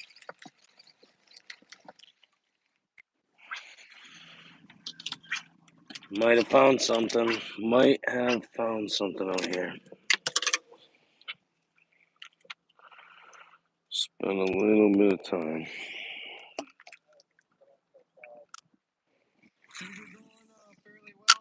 There was something. It's been kind of a slower afternoon. We caught all of our bedfish, and we've been we moved out deeper, and we're kind of scoping around a deep flat. We just caught one that was, I think it was a 4.9, 4.8, around a 4.5 pounder that put our 8 fish all over 4 pounds. Are just insane to say. I kind of can't believe this is happening, but yeah, bites are far and few between out here, but when we do get one, they seem like they're really big ones. So we're gonna keep plugging away and see if we can keep upgrading. I'm not sure what our smallest, I think, is a 4 even. I think it's a 4. We're gonna need another big one here, I think. So yeah, honestly, I'm not sure. It's definitely seemed like a new wave just moved up over the last few days because a lot of the ones we were catching, it seemed like they weren't super beat up. So I'm not sure what's got them up there, but practice yesterday, it was super calm and sunny. So there's a few guys, including us, we spent all day looking for them. But this was kind of my backup plan out here. This is what I originally wanted to do. I enjoy this a lot more. I didn't really want to bedfish when I found them yesterday. I knew I'd catch those fish before I came out here.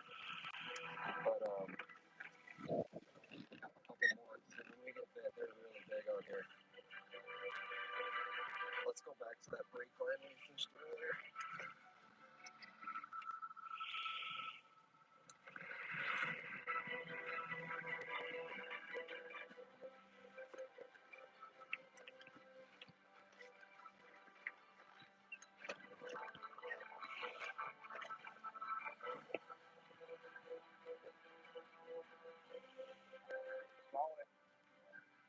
I don't know how big it is.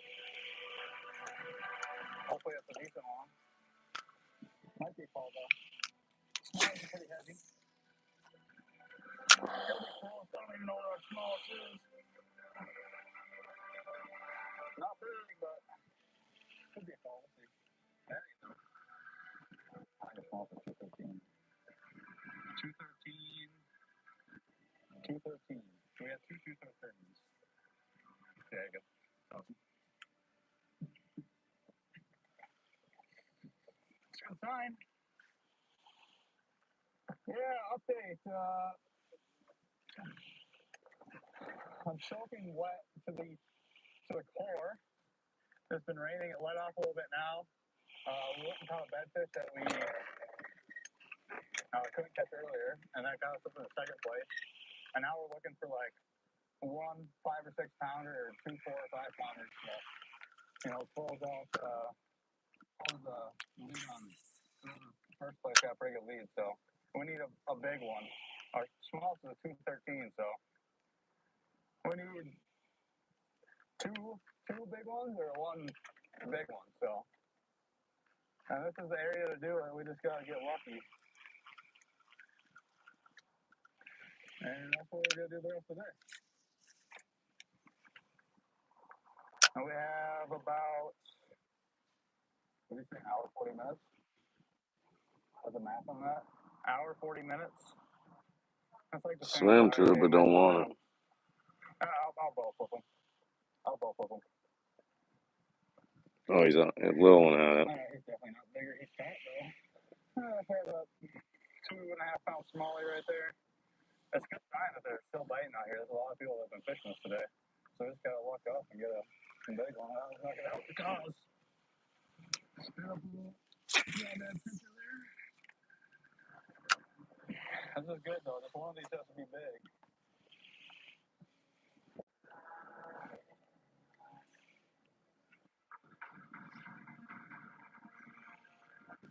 I don't know. It feels big. I don't know how big it is, though. Oh, it's not small. It should help us. It's fighting hard. That's a big one. It might be like a 4.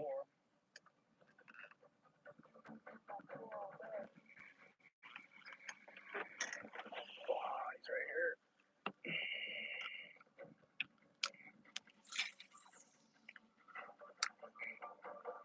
Oh, just getting in the trolling motor. Right here, right here.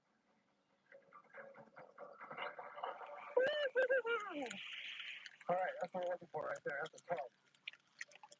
We're probably going to need like one more of those. But they're here. That's good. That's a freaking tank. That's freaking good. Where's the scale? All right.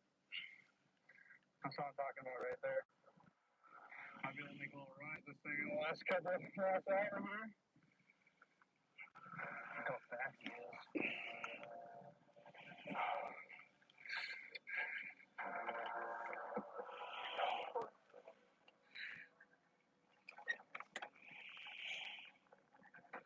411. Oh, that's a freaking tub. Dang near 5 pounds smaller. I swear this one's a pre-spawn one, but we don't have much time left to get them back until I get another one. I don't know where that's going to put us, but that's going to put us a lot closer to the lead.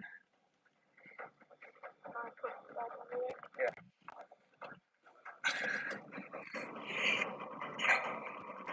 What's up, Mrs. Tan Man? That's going to put us like ounces. From first. I think so. Oh, man. First base caught one or something. Caught a 4.5 pounder. So we're exactly 2 pounds behind right now. So we need another one of those, which is 100% doable. I was kind of speechless. I knew I had a chance of winning, and the whole time I was still pretty focused and trying to get one more bite. But I was having thoughts running through my mind that we did have a pretty good chance of winning, and I kind of couldn't believe it. So, but I did my best just to focus and try to get one more bite. Feeling pretty good still. I'd really love to get one really big bite to seal a deal, but we're just gonna keep plugging away. It got really tough. This wind picked up. It's hard to get your bait in front of them. We're just gonna keep moving 6'7". along here pretty slow for what it's worth. So Be fishing a tournament on this body of water not Saturday. gonna bail on the smallmouth yet, but I think because if we get another bite, it'll be a big one. So we're gonna keep plugging away.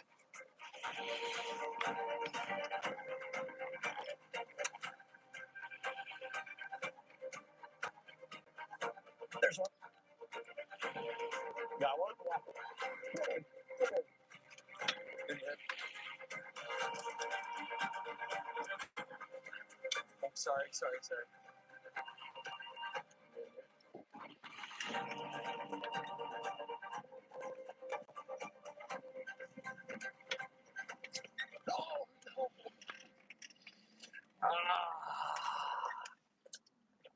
You're good, dude. Hey, it's all right. I should have had that. You're good. Just switch to this. Dang it, dude. That was big. That was a big one. It's all good. You'll get another one. Oh, yeah. Just gonna get back real quick. I'm so sad about that lost fish, but I'm so glad it happened on camera. Yeah, when we were like by ourselves. Gosh. Definitely gonna be rewatching that. Maybe I'll pause it. That's nice. Exactly how big it is. I'll make sure to send it to you. It's perfect. You're gonna think about it for a long time. We both are. So yeah, with only 30 minutes left in the tournament, Harrison Nelson's smallest fish is like almost a 4-pounder. So it is very hard to continue to upgrade at the end of the day. I mean, he has fully exhausted the Gull Lake smallmouth resource. However, Charlie Wright's smallest fish is 2-pounders change, and he catches up to 4 or some of those that are 5 pounds in Gull Lake, he will close that gap on Harrison Nelson.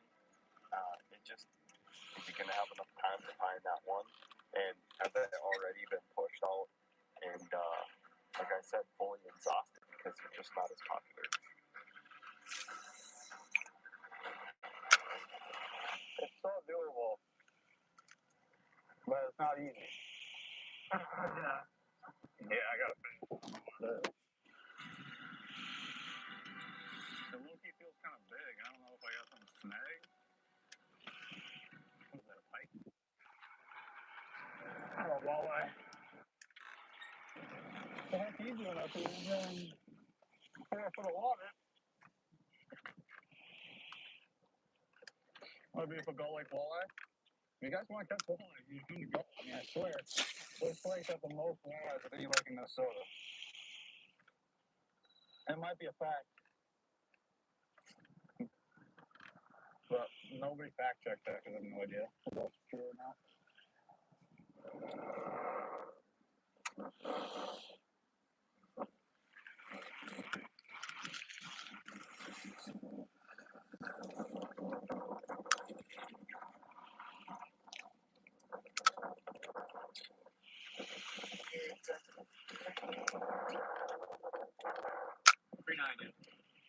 We need 3207 feet touch. Kill 2 seconds. It's 4 pounders. That was our smallest one. 301.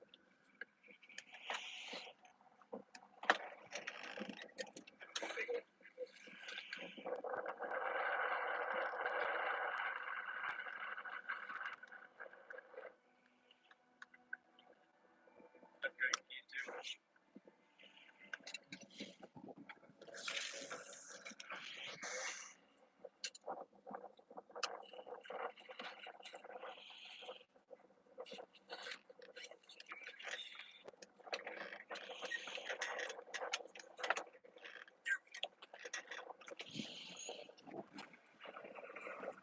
P6 minutes left. Third place. Yes, clear.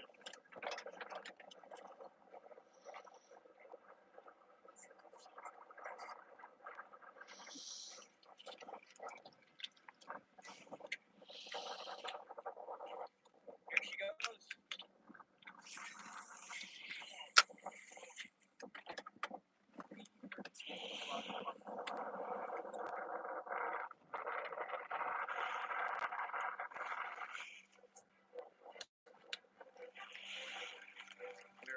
We were in second, and we caught one. And I looked at the scoreboard, and it still said we dropped down to 4th. I was like, what the hell? And then it was like in the last 30 minutes, Cole Engler, Bragantino, we caught high 3 and bumped us back up to second. So that was sick. He came in clutch.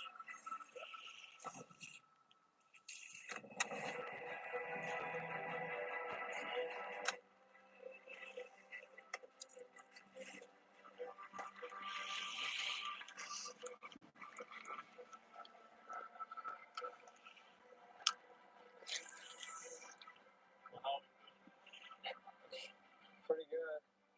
I kind of can't believe this is happening here, no. These anglers are best in the state, and to be here and compete at a high level like this is That's all I can ask for. I'm just at loss for words. The day They all looked at it. went as good as it could go. Everything went according to plan, besides the one lost fish you guys probably saw. But besides that, couldn't have asked for a better day. There's a tree out there. As the day comes to a close and the weather pushes on, we realize it just isn't enough time for Hollweg and Wright to catch up to Harrison Nelson, and that gap just seems inevitable to be the final result. So, yeah, that's how she goes.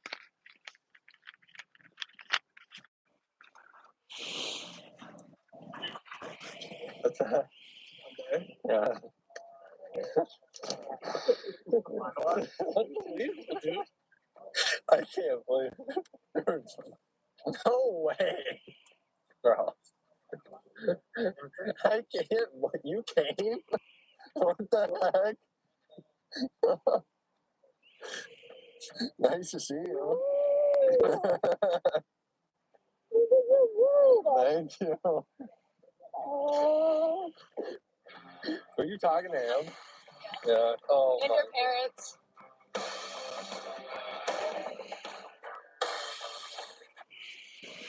on the phone with my security. No, I'm not. Stop lying. Get out of here. Before I call the police.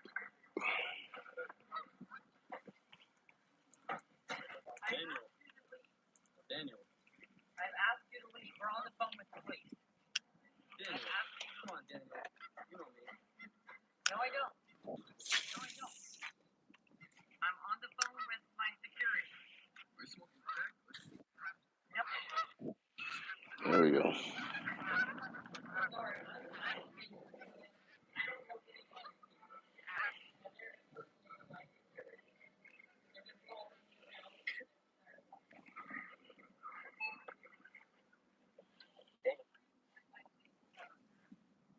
Are you smoking crack?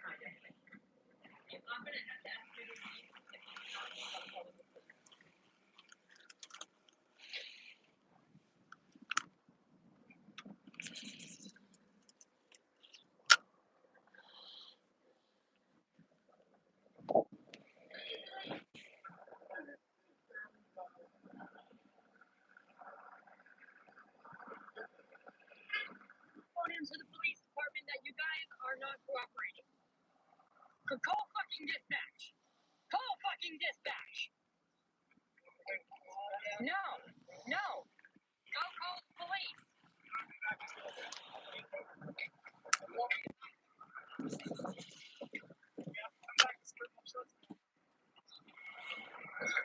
Okay, you're putting me in physical danger.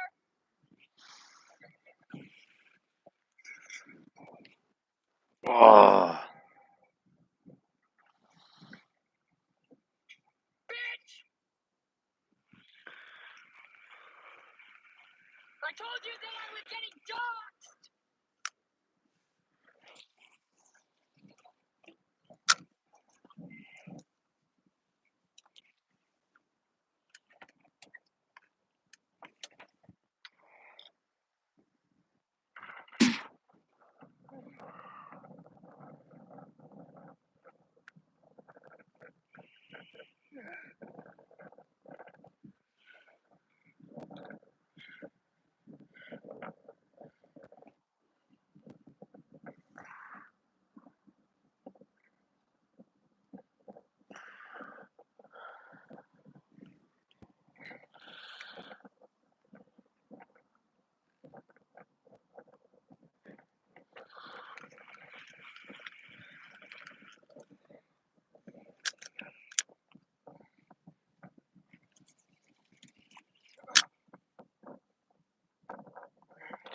They're swimming. They're hitting the sinker.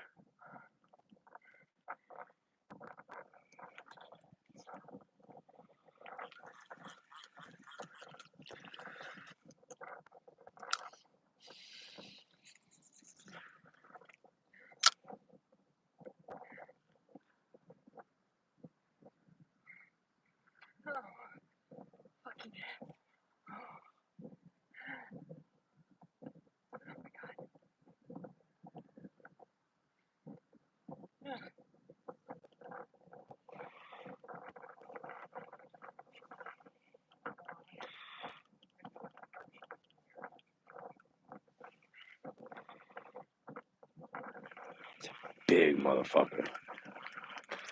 If I get that one to bite.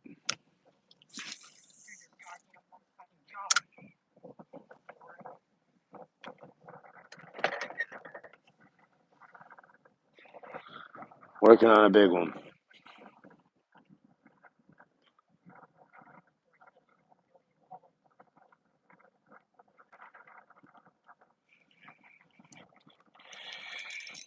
Oh, it was on.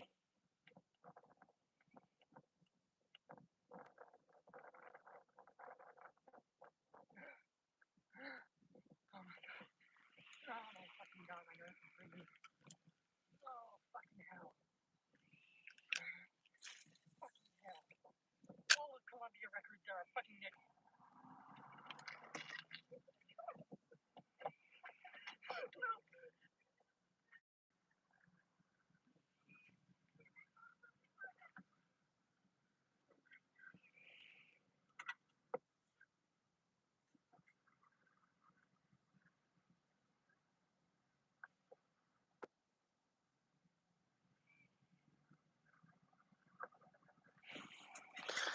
I need to see some. I need to see if it's the bait or if there's just any Lying biting. about shit.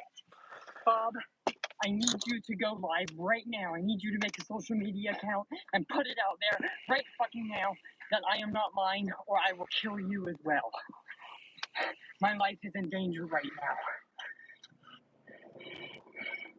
My entire family is in danger and no one believes what we are saying. My entire family is now famous.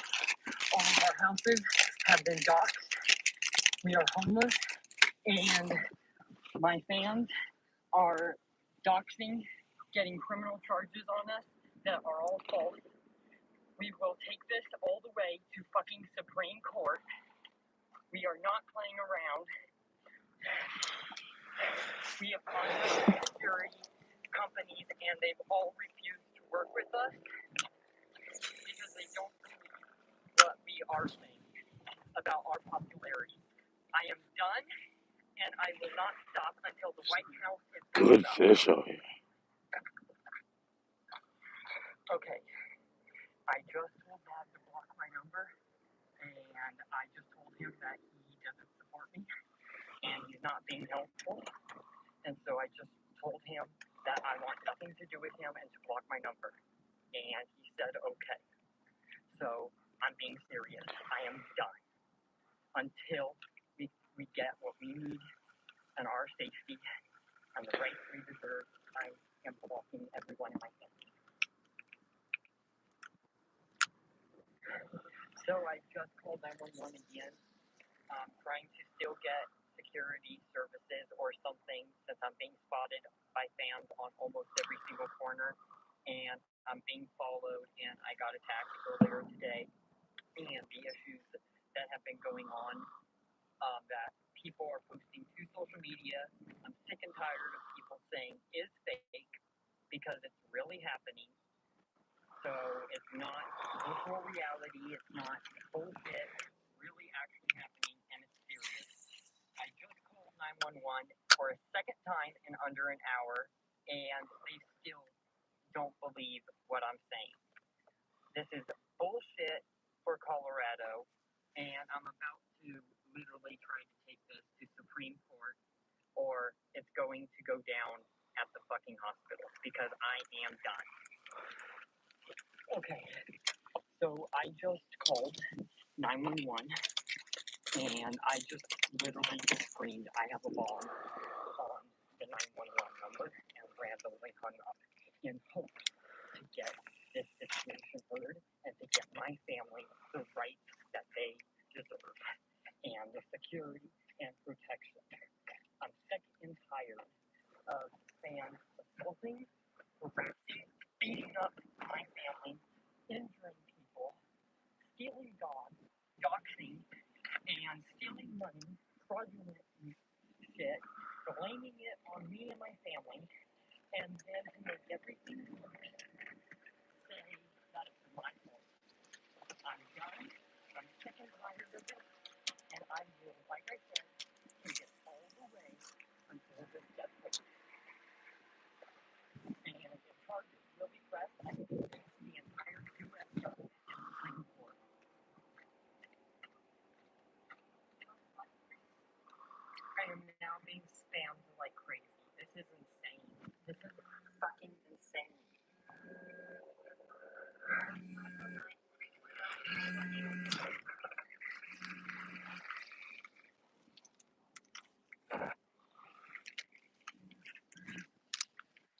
about ready to break up with her.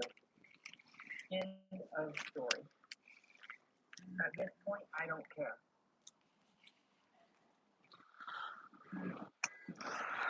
I'm gonna be treated like this. Why do I even bother?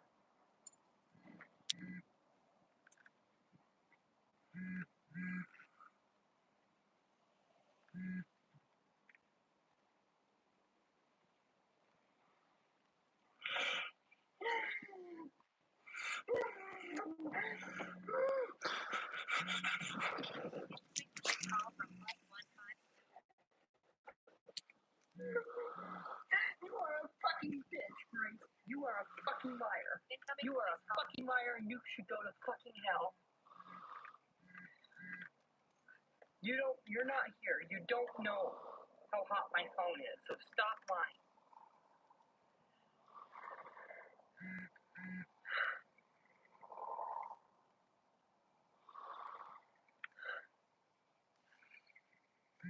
Incoming voice call from +1 302 289 6627.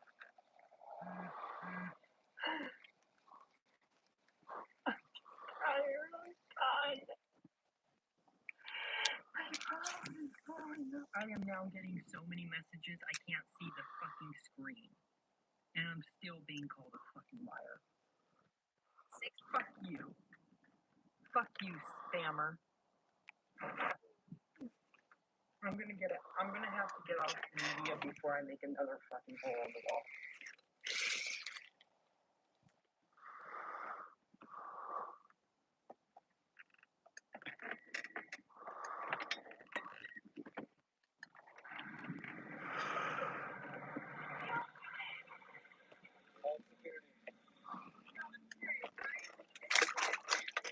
I'm security.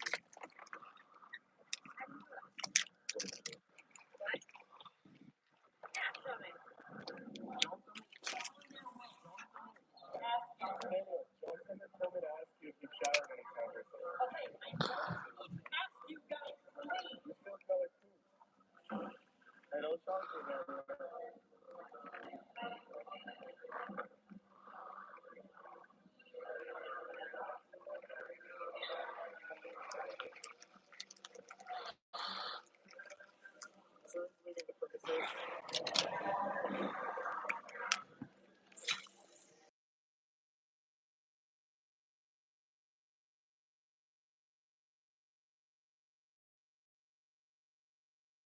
Mm, 6-7.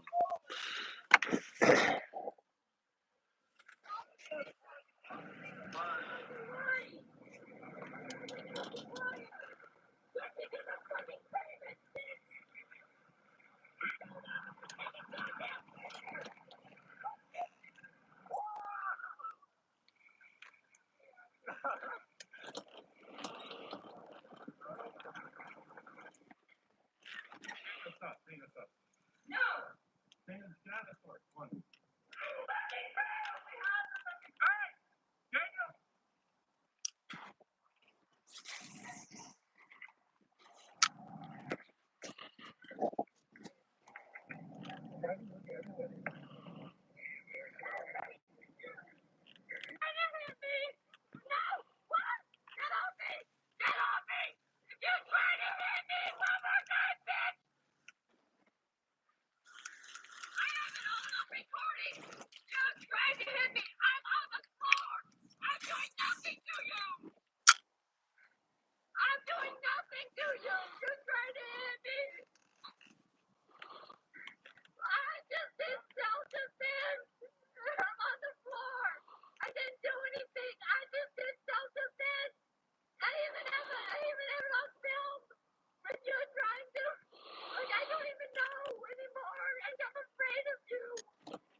Ozone.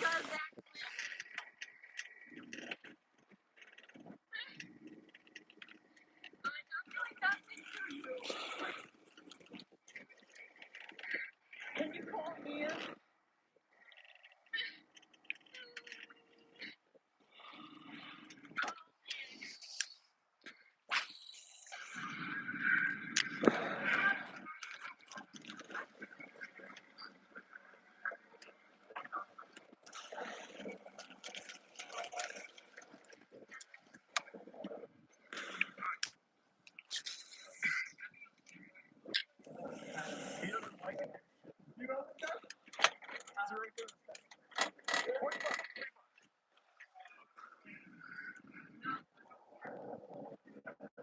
But come here. You take one step. Yep. Don't fall.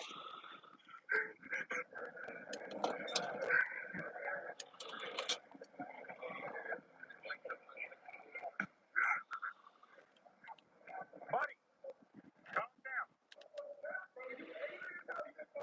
Want me to call security? You just punched the machine.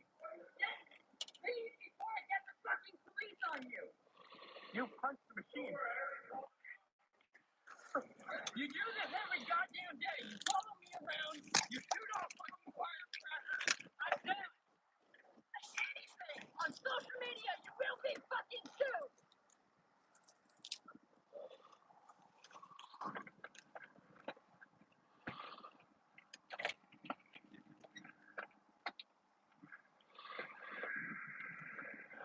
Andrew owes me a new one of those. There you go, Andrew. You owe me another one.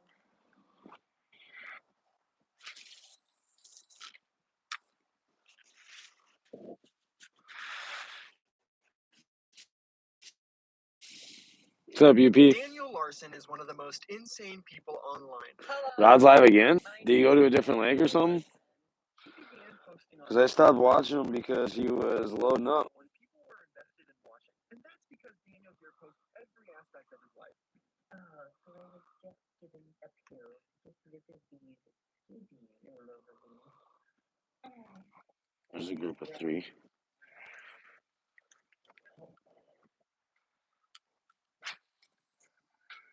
Mix that with unchecked mental illness, and you get a dumpster fire that people can't stop watching. So much so that there's an entire Wikipedia page dedicated to detailing his days. March 31st, Daniel is kicked out of a Dave & Buster's for a bomb threat. Daniel goes live on TikTok in a park and asks someone to call the police due to death threats. The park venue Daniel was live at evacuates after Daniel informs them of a Oh, I had him up. normal day for this guy. Daniel has become notorious for many things, like his obsession with Grace Vanderwall. While she's 19 now, Daniel has been obsessed with trying to be with her romantically ever since he first saw her on America's Got Talent. She was only 12.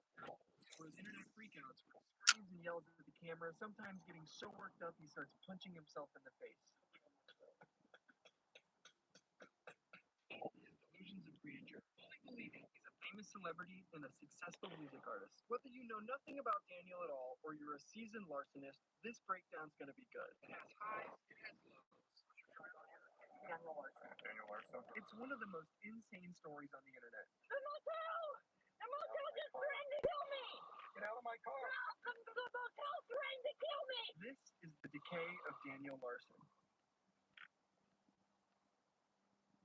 Daniel Larson was born on November 15th, 1998, making him 24 years old right now. At a very young age, Daniel claims he was diagnosed with a multitude of developmental disabilities.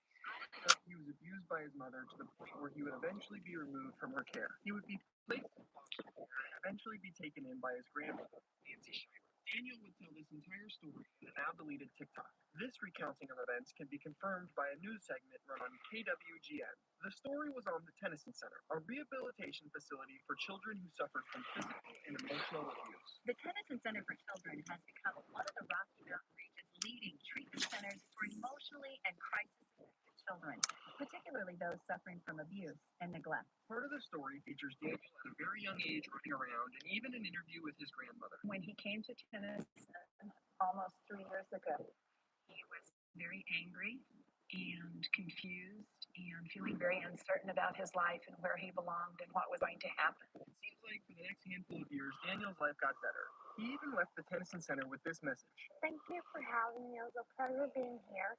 And it did a lot to help me. I made lots of friends. I learned how to do stuff I never knew how to do before. And it's much better now. Thank you. It wasn't until his grandmother eventually passed away where this story goes downhill again. A friend of Daniel's grandmother, Bob Proctor, would try and step up and help Daniel like his grandmother once did. Bob is someone Daniel calls his mentor, and he frequently tries to improve Daniel's life. For example, he tried to help Daniel's music career by buying him beats for him to rap over, blessing us with creations like this. I am the king. Hand me my crown. I got a smile and you got a frown. This job would prove to be much too difficult, but in order to talk about all the Bob Proctor incidences, we must start from the beginning of this story. Daniel Larson uploaded his first TikTok on March 30th, 2020, and would never stop posting from that day on. Most of the things he would post in the beginning were incoherent ramblings about wanting to be a musician or an actor, and the people that would come across Daniel's posts would sarcastically lean in and encourage him. With Daniel's odd look and eccentric speech and behaviors, it did not take long to rack up quite the following on TikTok. Eventually, Daniel's ego would get so large from all the fake support he was getting that he would announce he's running for president. Hello, this is Daniel Larson. I am planning on running for president in the future. If you think that that's a good idea, please click the thumbs up. To this day, some of his fans still call him Mr. President. By this point, Daniel had gained a cult following, as people saw him as the next Christian. I don't know what I had there. Further cement itself with the introduction of the fog. The fog is a phenomenon that started happening to Daniel's videos. Something had happened to Daniel's front camera, causing it to be blurry. At certain points, you could barely even make out what was going on the screen. And Daniel, not being technically savvy, continued to post like business as usual. This spawned a community of memes surrounding the fog and a running gag until the fog disappeared altogether. At this point, Daniel's casual viewers started turning into full-on trolls. People started to realize how easy it was to trick Daniel into saying or doing crazy things. Calling Daniel gullible would be an understatement. If you made an Alright, guys, we got a lot of time left. We're going to head back to the ramp. We're going to fish a little bit at the ramp and then call it a day. We're going to talk about. At one point, Daniel's fake managers convinced him to tell everyone that he loved CP. Hello, everyone. This is Daniel Larson. I love CP. Yeah, that one's really bad. Daniel's interactions with his fans and his fake managers would only continue to ramp up from here. On October 29th, he would host a Zoom call where he would talk to his fans. Up until this point in the Daniel Larson story, things have been pretty tame. You might even feel bad for a mentally ill man with no guidance being constantly trolled online. But ladies and gentlemen, this is the point in the story that takes a very dark turn. And I promise your perception of Daniel will quickly change after this. On November 20th, Daniel's Pinterest account was found. Inside his account were some seriously concerning and disturbing things. He had boards of images filled with little girls, underage image of Grace Vanderwall, and even a map of the age of consent in the United States. After this information was leaked, Daniel posted TikTok apologizing. When his TikTok apology didn't get the heat off his back, he would resort to the age-old excuse: I was hacked. Now, anyone with a brain wouldn't believe this. Some people actually believed him due to Daniel's technological illiteracy. But then it was also discovered Daniel's YouTube channel had likes of children in unsavory positions, and he would also duet young children on TikTok as well. He also must have forgotten he posted another TikTok explaining that the Pinterest was his, and he would use it to, he would use it to, don't make me say it. It's dark. In the past, I used to use pictures of girls and masturbate to them. Months would pass in the Daniel Larson story with all of the usual things. Incoherent ramblings about being a celebrity and dodgy claims that he was a child predator. Somebody was telling me some type of social platform called Pinterest. Huh. I wonder what type of printer it uses. At a certain point, Daniel was blaming his managers and the media for all this, and he would call it a smear campaign against him, if you can even believe that sentence. In April of 2021, Daniel would post a tribute to Blake Shelton from Black Lives Matter. In the video, he shouts out Black Lives Matter and starts swinging jumping jacks in the street. This is for Blake Shelton and Black Lives Matter. Black Lives Matter. In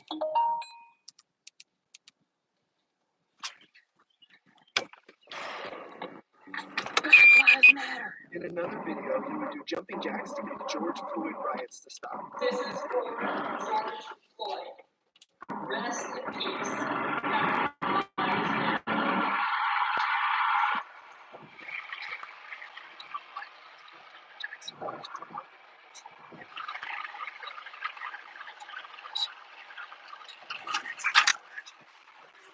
He would then go on a series of videos begging for the Daniel Larson riots to stop.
It was during this era in Anderson history that he would declare war on a man named Flexburger. Flexburger, or Josh, was one of the trolls pretending to be Daniel's managers. It was discovered that Flexburger was the one that convinced Daniel to flash his genitals to TikTok Live on May 6th. That's right, he was responsible for the May 6th incident. Flexburger was one of the first people to find and leak Daniel's Pinterest account, and it was after finding all the disgusting stuff on there that he decided to go on. Yeah. He would leak audio of Daniel talking at the time a 12-year-old professional skateboarder in very disturbing ways. Hello, this is Daniel Larson. I just wanted to say sorry to Sky Brown for the recent allegations. Please stay tuned. On top of that leaked audio, Flexburger would also text Daniel pretending to be underage girls like decoys would in To Catch a Predator. To nobody's surprise, Daniel would fall for this every single time. And the leaked conversations that would come out of this were What are you extremely doing, Abby? to say the least. Daniel would ask and say the worst things. We're right at the ramp. It is fake. What they did was they said something in the text, and then I was coming up with the video, and they changed the text. And Daniel's response to all of this was to declare a lockdown and threaten to send the FBI after Flexburger. Because of what Flexburger posted, we are going on lockdown. Everybody, we are going on lockdown.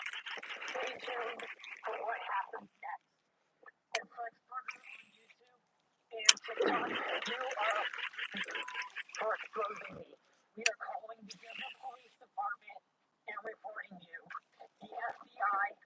No. Which is, you know, it's Oof, that wasn't good. the story. People started connecting all of these allegations with all the unhinged, incriminating videos Daniel would post. Previously, Daniel had claimed he was legalized child.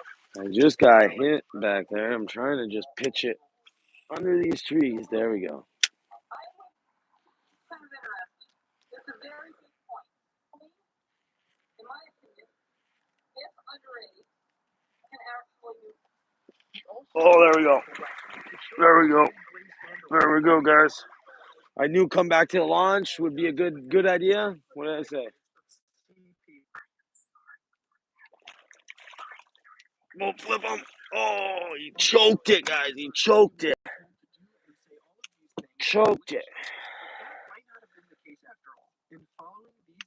Oh, yeah. I am 100 yards from the ramp, if that. This is Daniel Larson. Boom, shakalaka. I knew I felt something up there. You see how many times I repositioned that cast until I got the exact right cast I needed, though? If it happens anymore, I will go to jail. Many have theorized what caused this, but most likely it was the May 6th incident. Now, the amount of things that happen in the Danderson universe going forward are far too great for me to recount them all. This video would be like 10 hours long if I did. So with that being said, we will be focusing on the main events in the story. What's everyone guessing? On May 10th, 2021, Daniel would come out as transgender. I know camera doesn't do justice, so it's kind of hard, but... Please stay tuned. On the following day, May 11th, he would live stream a session with his therapist appointed to his case.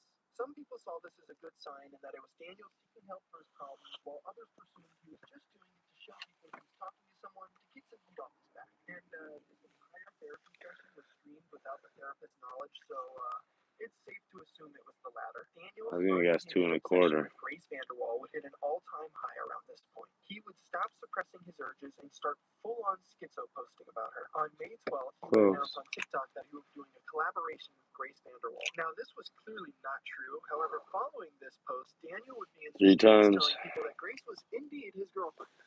2-7. And we would like the message to be spread. And after that video would surface, Daniel would Literally, the ramp is like whispering in a sexual way for Grace. 120 yards right there. Is for Grace. Every now and then, a post of Grace Vanderwall's would get Larson. This is when Daniel would comment 1,000 times over and over and over again, seemingly having a conversation with himself. Things would reach a boiling point for Daniel when he would post to TikTok in a panicked and distraught state. He was under the assumption that something bad had happened. Something told me to try, like, right next to the ramp. I mean, the crazy thing is we don't, every time that there's a tournament, they don't get really, there's a whole rock wall that separates from where we release the fish to where the ramp is. The ramp is right here, but we all park our boats across the beach over there, which is on the opposite side of these rocks. So, like, none of the fish that we release, are from in here. So these are all different fish. Hard thing is getting under these trees. If I was just throwing a Cinco, if I was throwing a Cinco, it wouldn't be an issue. Oh, fuck, there we go. They were very much alive. In this video, Daniel would say a lot of things, but the big things were him confessing and apologizing. Oh, yeah, way more than 3, but I'll definitely get it. He would also apologize for sending wiener pictures to Grace as well. And really, I wasn't even going to fish the shoreline. I wanted to go fish, when I was waiting to fix my boat the other day, my boat was parked right at the ramp. And when I came out, I saw a bunch of fish on live scope. I didn't have my jig minnow. The last words to me was, Daniel, I look up to you. The culmination of all of Daniel's delusions and freakouts would have Grace Vanderwall's mom send him this message. Stop saying my daughter's name. Stop saying you are in a relationship with her. You are carrying her and our family. Everything you have said and done has been in your own mind. You need to access to mental health support and stop harassing my daughter. I have contacted the authorities who will continue to press the issue if you don't stop making disturbing videos. Your followers have harassed my daughter long enough. Stop.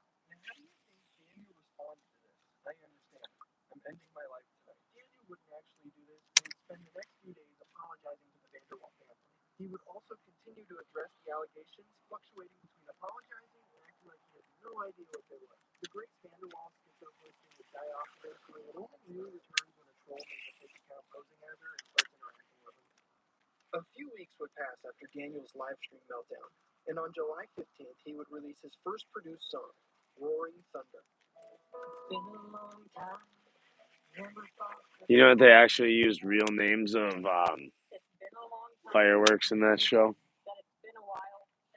So like right there, I'm marking fish, and that's a good fish. Just a month later, in August, he would be recorded performing the song live.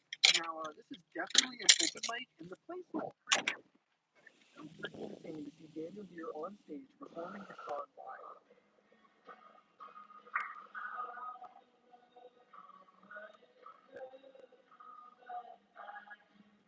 While it may seem like some positives were happening in Daniel's life, that never lasts long. On the same day he would do his first live performance, he would also post a 3-minute altercation he would have with his caretaker, Jonas.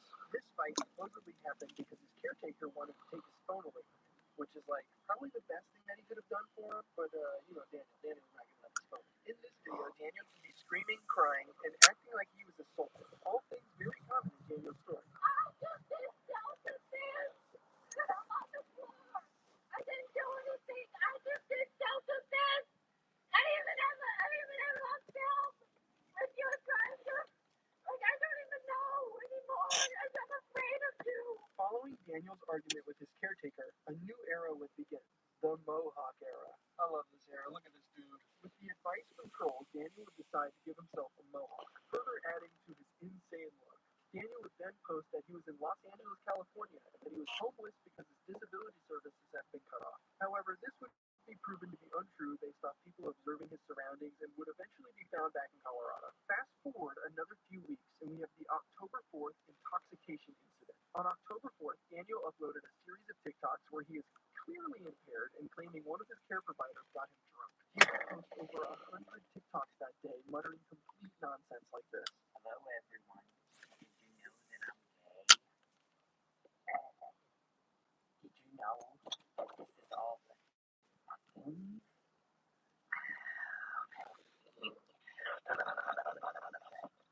Ding, ding, ding, ding, ding. Please don't feel uncomfortable. Oh, damn it. It was on. I am totally fine.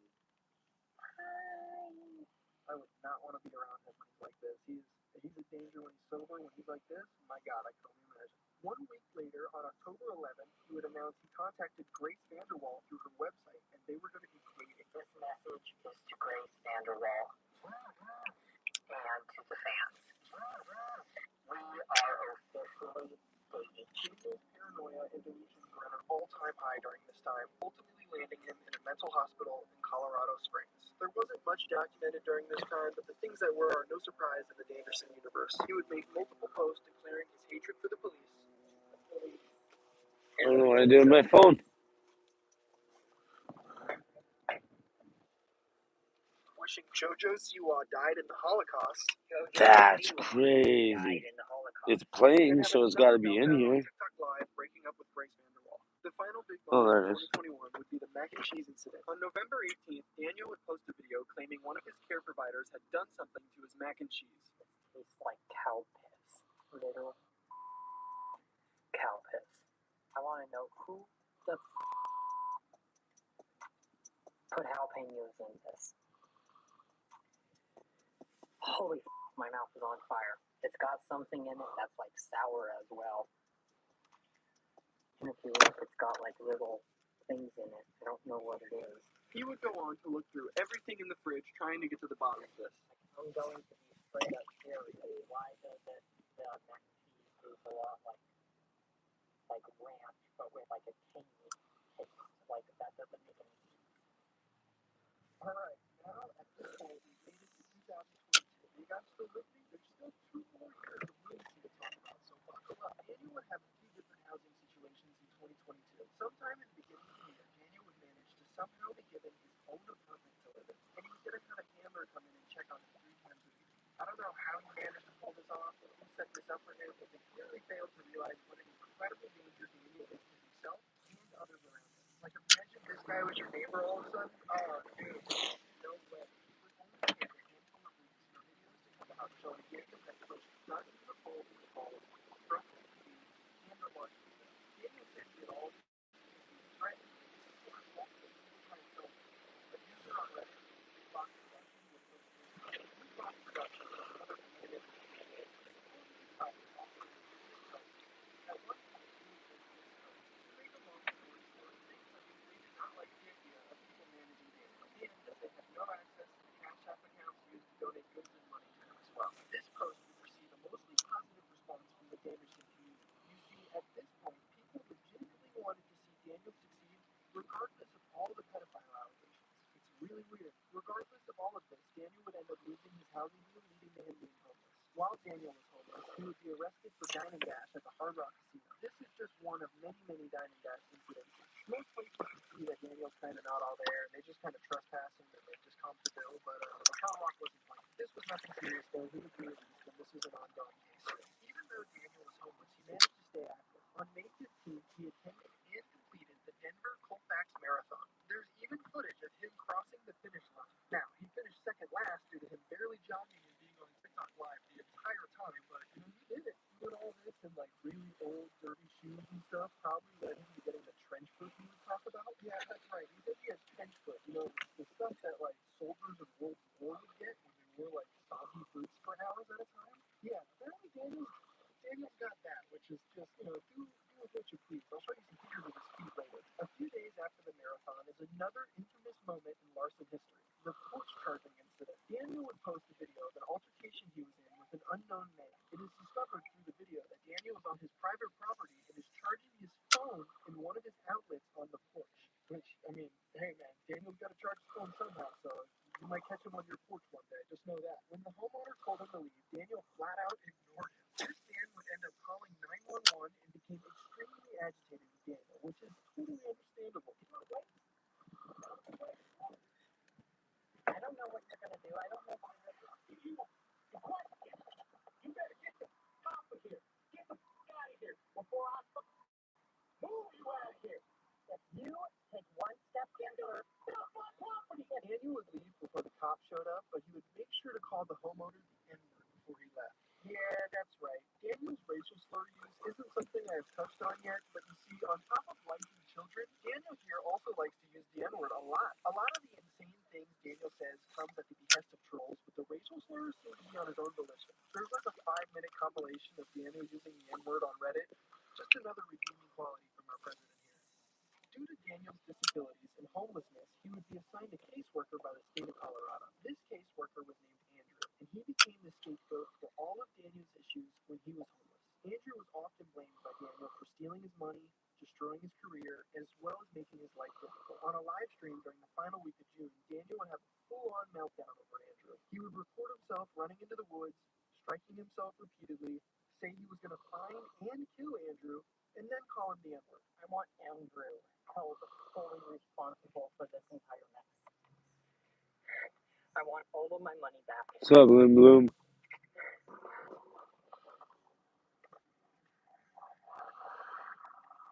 Did you get anything, Colby? This is what Bob and I do every single time you don't listen to us. During the time Daniel was raging over Andrew, he would speak at a Roe v. Wade protest. For some reason, they had the great idea of having an open mic, and you know what happens when Daniel sees an open mic. I never used to be able to come out in crowds like this and be able to talk like this. Crowd cheering Daniel on without knowing who he is or what he was about to say is actually hilarious. They have no idea what they're about to be hit with. He would go on to talk about Grace VanderWaal, of course. He would say, because of my autism, my grandma died of cancer. Because of my autism, my grandmother passed away of cancer. And he would also Because of my autism. Oh shit, I forgot about that. They ended up getting me to go onto TikTok Live and go completely nude online. And at the time, there was 3,000 people in that live. Before he could share any more to the unassuming crowd, Alright, guys, we're about ready to wrap it up. afford to support him. It turns out behind the scenes, Bob was supporting Daniel financially, getting him food, housing, and paying for his music career, if you can call it a career. On the 13th of July, Daniel goes bowling and plays mini golf with Brink. It's all fun and games for Daniel right now, but just a week later, probably the worst incident to date would happen. The toothbrush incident. There's so many fish right there.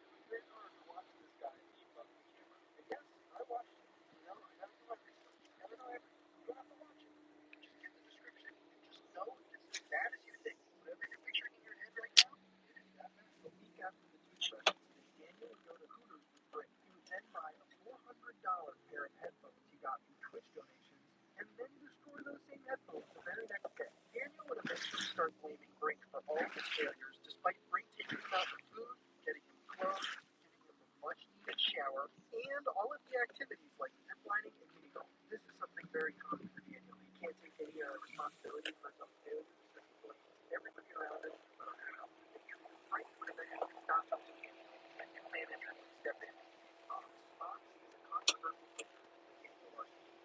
Fox is overlooked all Daniel's past racist actions, blame them on the malicious goal. Just like Brink, Daniel eventually looked at the goal on him again. To understand the concept of responsibility and interactions. In one video, Daniel uses Brink to send a Bob out of the cock.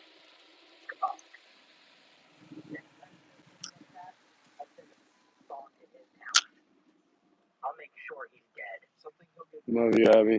Hope you're having a good night. Stop managing Daniel at a certain point, and despite being controversial in the community, there was one thing that he said that I found to be very true. Dan and his trolls are like yin and yang, and it has taken me forever to see, but Dan and his delusions will always gravitate towards his trolls because his delusions are all he wants in the world, okay? And the trolls are always going to meet him halfway because they're going to pretend to be everything that he wants, and they're going to get what they want out of him. 2022 ends for Daniel Larson, and it's usually chaotic.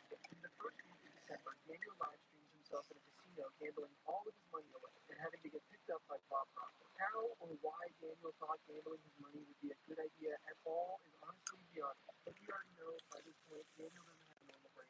He doesn't think like a normal person. He's just, yeah.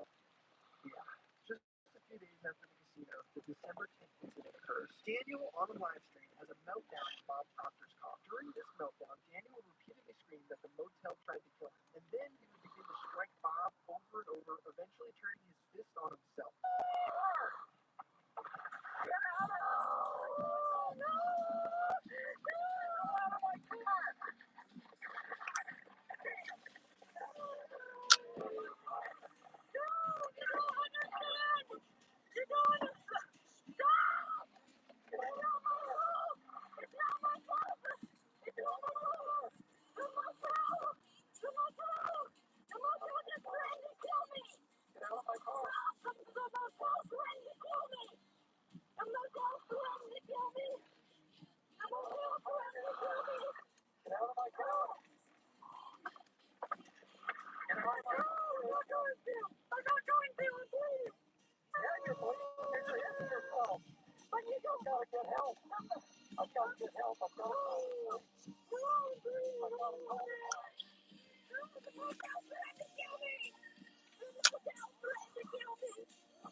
Bob would subsequently call the police on Daniel, and that would end his whole thing. And those are the biggest events in 2022.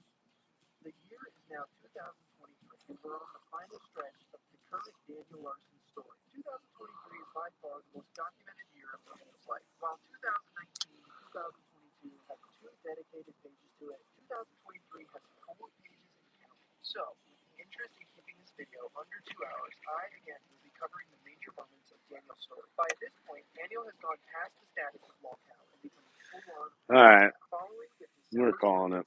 Bob Proctor would immediately buy Daniel a plane ticket to California. It was heavily speculated by the community that he would do this to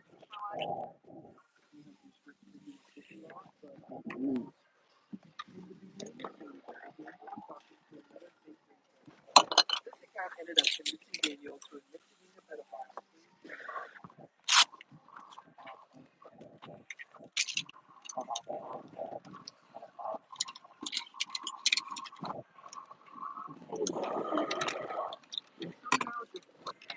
On January 17th, two fans would buy Daniel a ticket to Disney. Inside Disney. The two fans had one point eating a churro and even asked for $50 in donations to pay for a tour in the park. Okay, so I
so horrifying that a Facebook post about Daniel went viral, warning the neighbors about him to prevent the spread of scabies in their neighborhood. I wish I was lying about that. Daniel would eventually go to the hospital and get prescribed an $80 ointment to use on his skin, but instead of buying the ointment, he opted to put his money into useless stocks and buy dessert in a restaurant. The scabies arc would come to a climax at the end of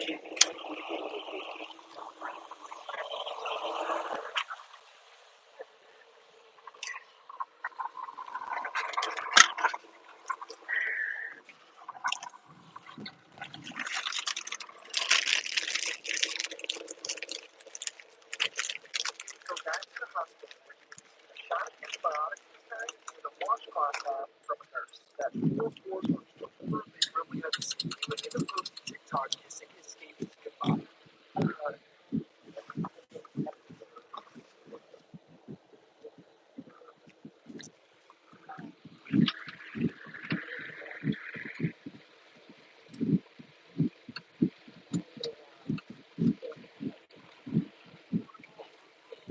Yeah, this guy's something else. All right, let's go to the truck.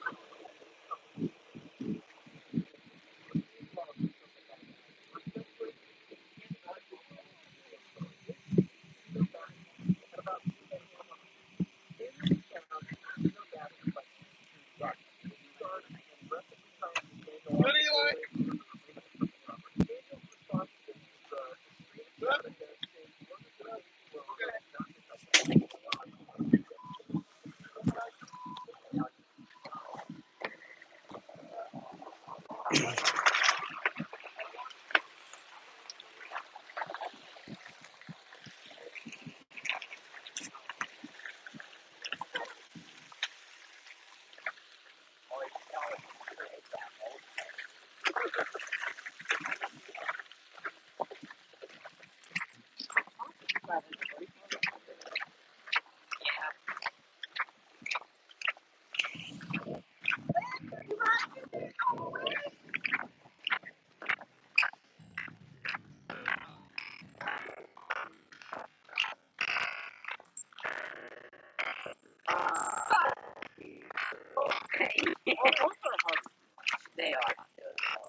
Well, that's hydraulic steering, so that one's probably not bad.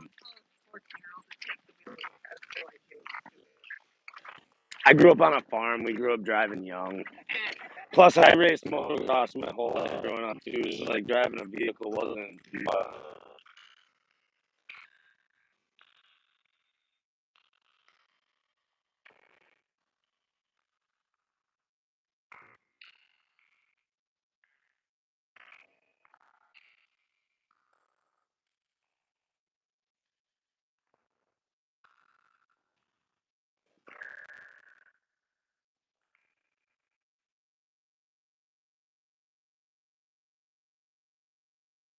The owners of this property, I hereby warn you, you are trespassing upon this property as defined by Nevada Revised Code. I'm not trespassing. 207.200, this is our property, and we say you're trespassing. 200, if you do not leave the premises immediately, you will be subject to the arrest for the misdemeanor. Your subsequent return to the premises after being duly warned will subject you to immediate arrest for trespassing. Now, are you illegally in the arrest for trespassing? Like I said, I wasn't trespassing. Make it harder. I just trespassed you. You have the right to do that. You are trespassed. You can never come back here again. We're literally just sitting here and watching the game. We're sleeping 3 times. That's why. Are you going to leave? I wasn't sleeping. Are you going to leave or are you going to be arrested? I'm not going to sit here and have lies, though. Following this incident, Daniel would go missing over a week, not posting anything or contacting anyone, and that scared some people. Only a handful of people would spot him in the city and post it to the Daniel Larson subreddit. It was like a game of Where's Waldo. On February 23rd, Daniel would return on a new TikTok account claiming he was attacked by 2 fans. He said that they stole his phone, and that's why he hasn't been posting. A few days later, on the 27th, Daniel would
guys are scared.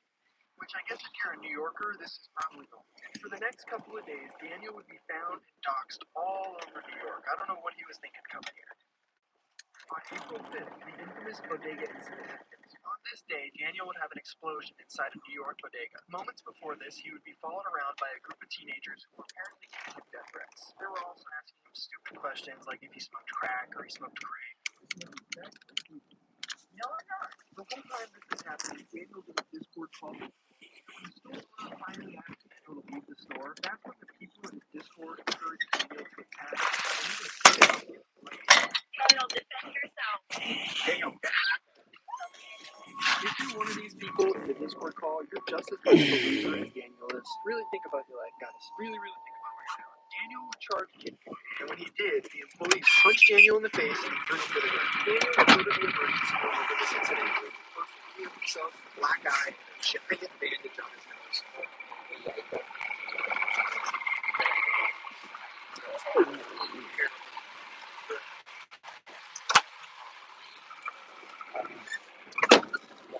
The other notable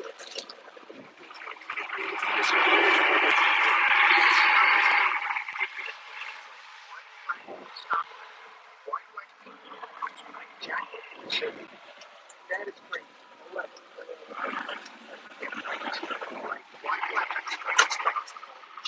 How do pedophiles pick up a girl? Amongst many really horrifying stuff. Go take a look at it. It'll make you sick. This guy is falling to the subject. Flexburger, Daniel, the regional manager, went to Twitter to make a bunch of disturbing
Daniel would spend a little over a month in New York and eventually fly back to Colorado on May 20th. It would not take long for another big incident to happen in Daniel Larson's story. Just 5 days after being back in Colorado, Daniel would find himself inside a Haagen-Dazs ice cream shop. Trolls would find and approach Daniel, asking about the last time he took a shower and telling him that he's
Seriously,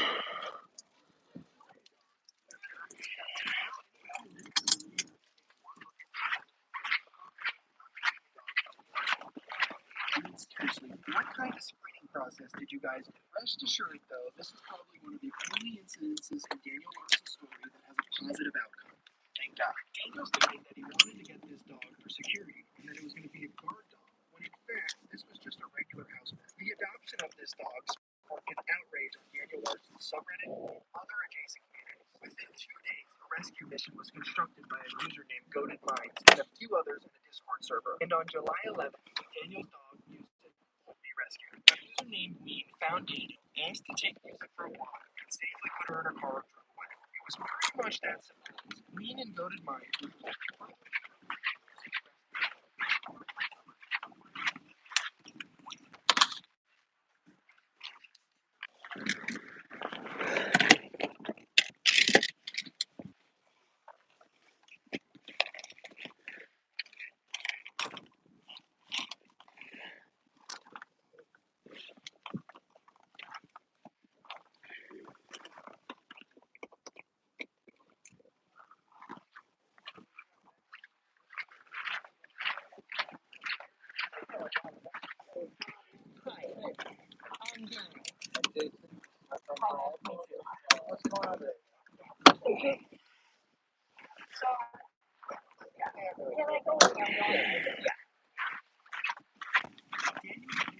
Thank you, Abby.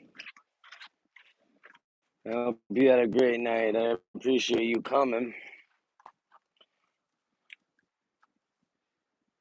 Oh, fuck. How do I turn the green screen off? Yeah. I'm put you in the truck for a second.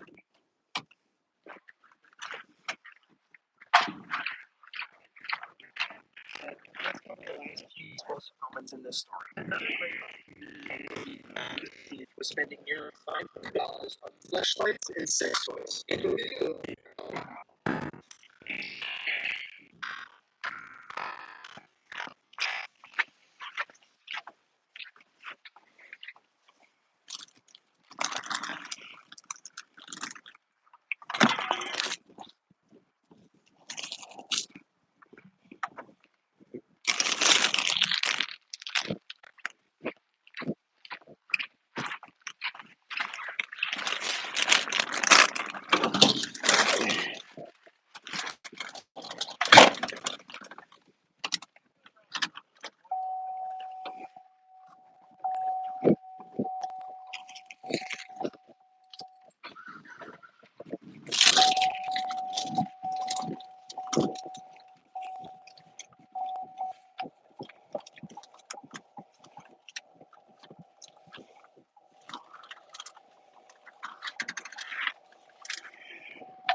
Hope you had fun, Abby.